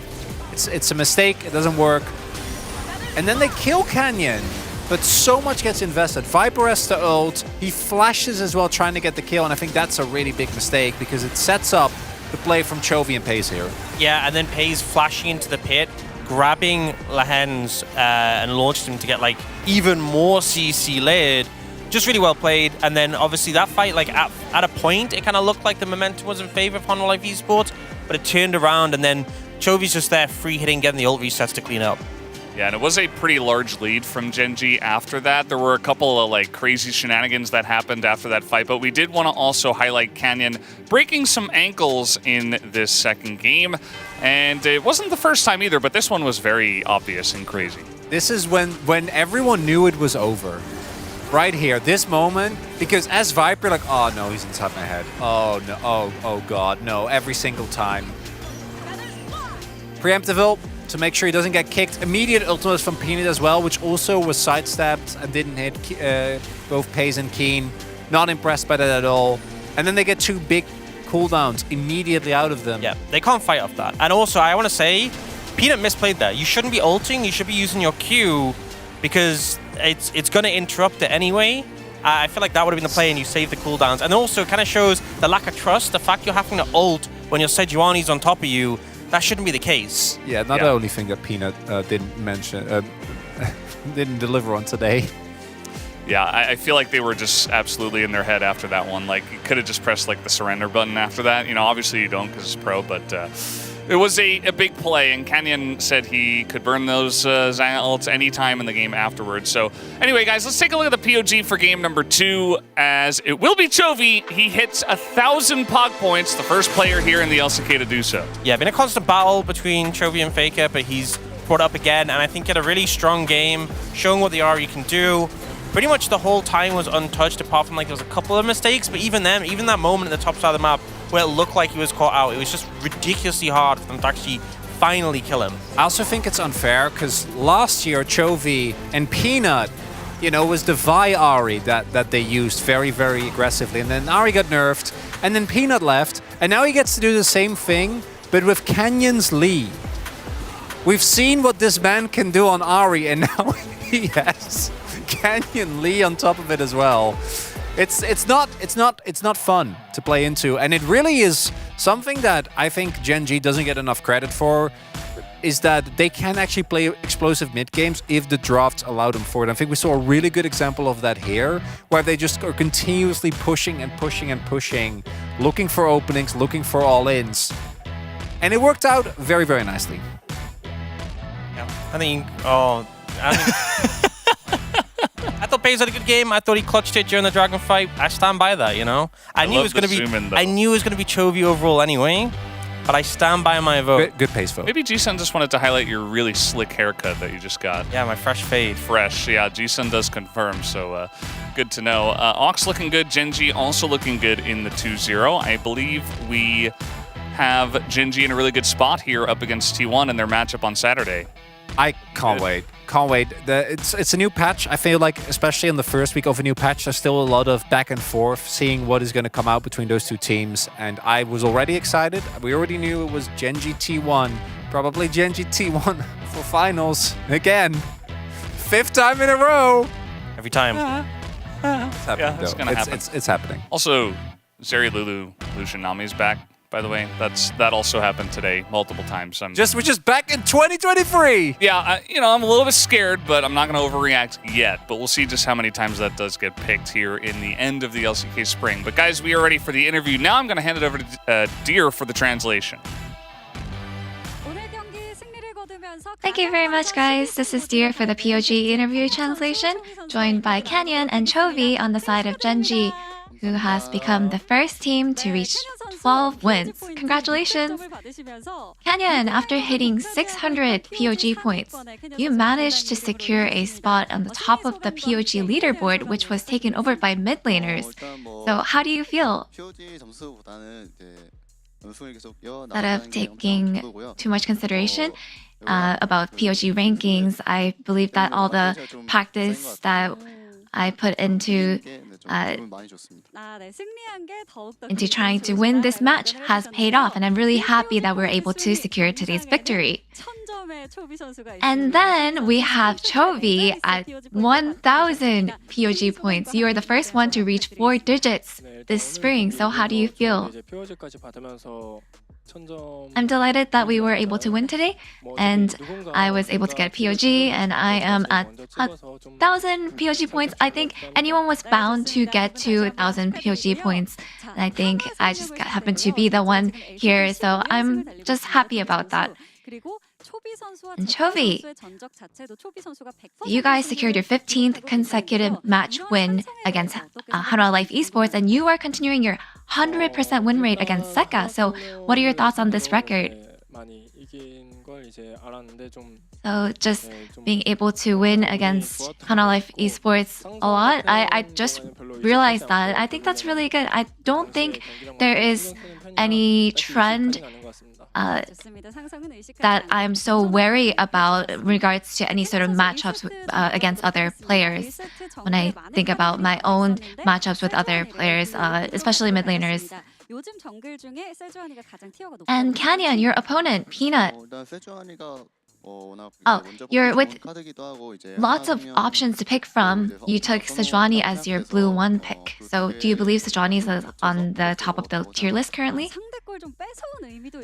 I believe I was trying to consider the opponent's pick and their champion pool, and it just kind of overlapped with the plan that we had in mind and the draft that we had in preparation, so that's probably why.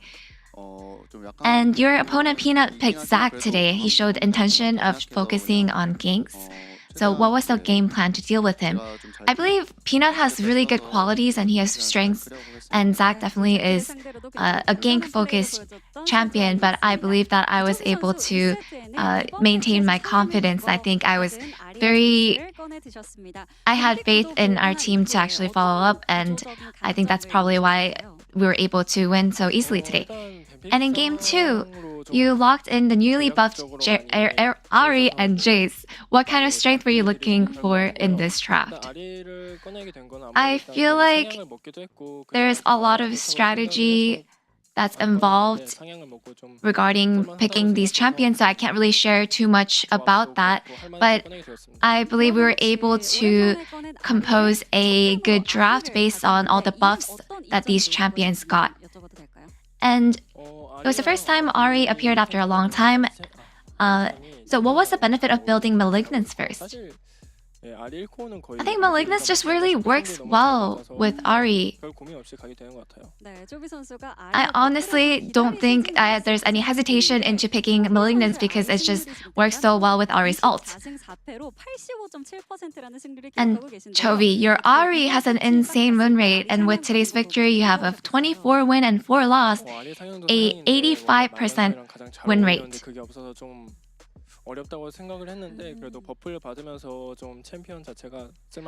Yeah, so I think this patch, I'm pretty satisfied and I'm pretty thrilled about this patch. Although I'm not able to use Everfrost, which works really well with Ari, I think there are other ways to itemize with Ari currently. And with Lehans making some Rift Herald mistakes in the past, we're aware that he was no longer supposed to be on driver duty. But how come are you letting him ride the Herald still? He took it, and the first time was fine. And there was a little bit of a mistake on the second time. I just sort of went with the flow. I said, okay, well, you go ahead. And I think in the end it worked out, so I'm fine with it. And Lee Hans also said, you are Lee Sin himself, Canyon. What a wonderful compliment. Any message to Lee Hans? I'm happy that he has such good things to say. I believe that we were able to secure a lot of victories thanks to Lee Hans, so thank you. Now, following up with today's match against Hana Life Esports, Genji has a huge match coming up, a Saturday showdown against T1. Any comments on preparation? Oh yeah, in round 2, we are against T1 again. We'll make sure that we are in our top condition and we'll make sure that we will win. And Chovy, our match against T1 is quite important. I think what will be especially important is just to manage our condition the most, and we'll make sure that we are able to win. And this will be the end of the interview with Canyon and Chovy, and back to the space. Thank you so much, dear, for that awesome translation. Great to hear from Canyon and Chovy, feeling pretty good about their current situation, but also prepping hard for the T1 match on Saturday. Let's take a look at the standings now, as Genji, for now, have taken the first place spot once again. These two have just been leapfrogging each other the entire split. Won't change. T1 probably gonna win their next series, and then on Saturday, we will finally and probably get our definitive answer, barring any major upsets, as to who is going to get first place in the regular season between Genji and T1. I can't wait. Yeah, I feel like Honor Life are now in this spot where they're above. There's like a gap between the rest, but I don't think that they're close to catching up. They're not getting there. Yeah, in numbers it seems small, it just doesn't seem likely. And tomorrow we have Guangdong Freaks up against T1, which is pretty interesting to see if Guangdong Freaks can get a huge upset. But T1 is the big favorite there. Yeah, the scrim matchup. And then we do have FearX up against KT Rolster, which, KT should be favored, but you just never know with them, do you? You never know. be a little worried if I was a big KT fan after what has transpired recently. There's been some interesting matches recently. But guys, we are done here on the LCK for today. Thank you so much for watching, and we'll see you tomorrow.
초비 선수도 강해진 모습으로 돌아왔는데 굉장히 기대되는 매치가 될 것 같습니다. 아무래도 양쪽 무대 폼이 엄청난 것 같습니다. 저는 젠지전에서 탑 매치업도 하나의 관전 포인트가 될 것 같습니다. 중요도를 따지자면 바텀일 것 같은데 평소처럼 잘하면 될 것 같다고 생각을 합니다.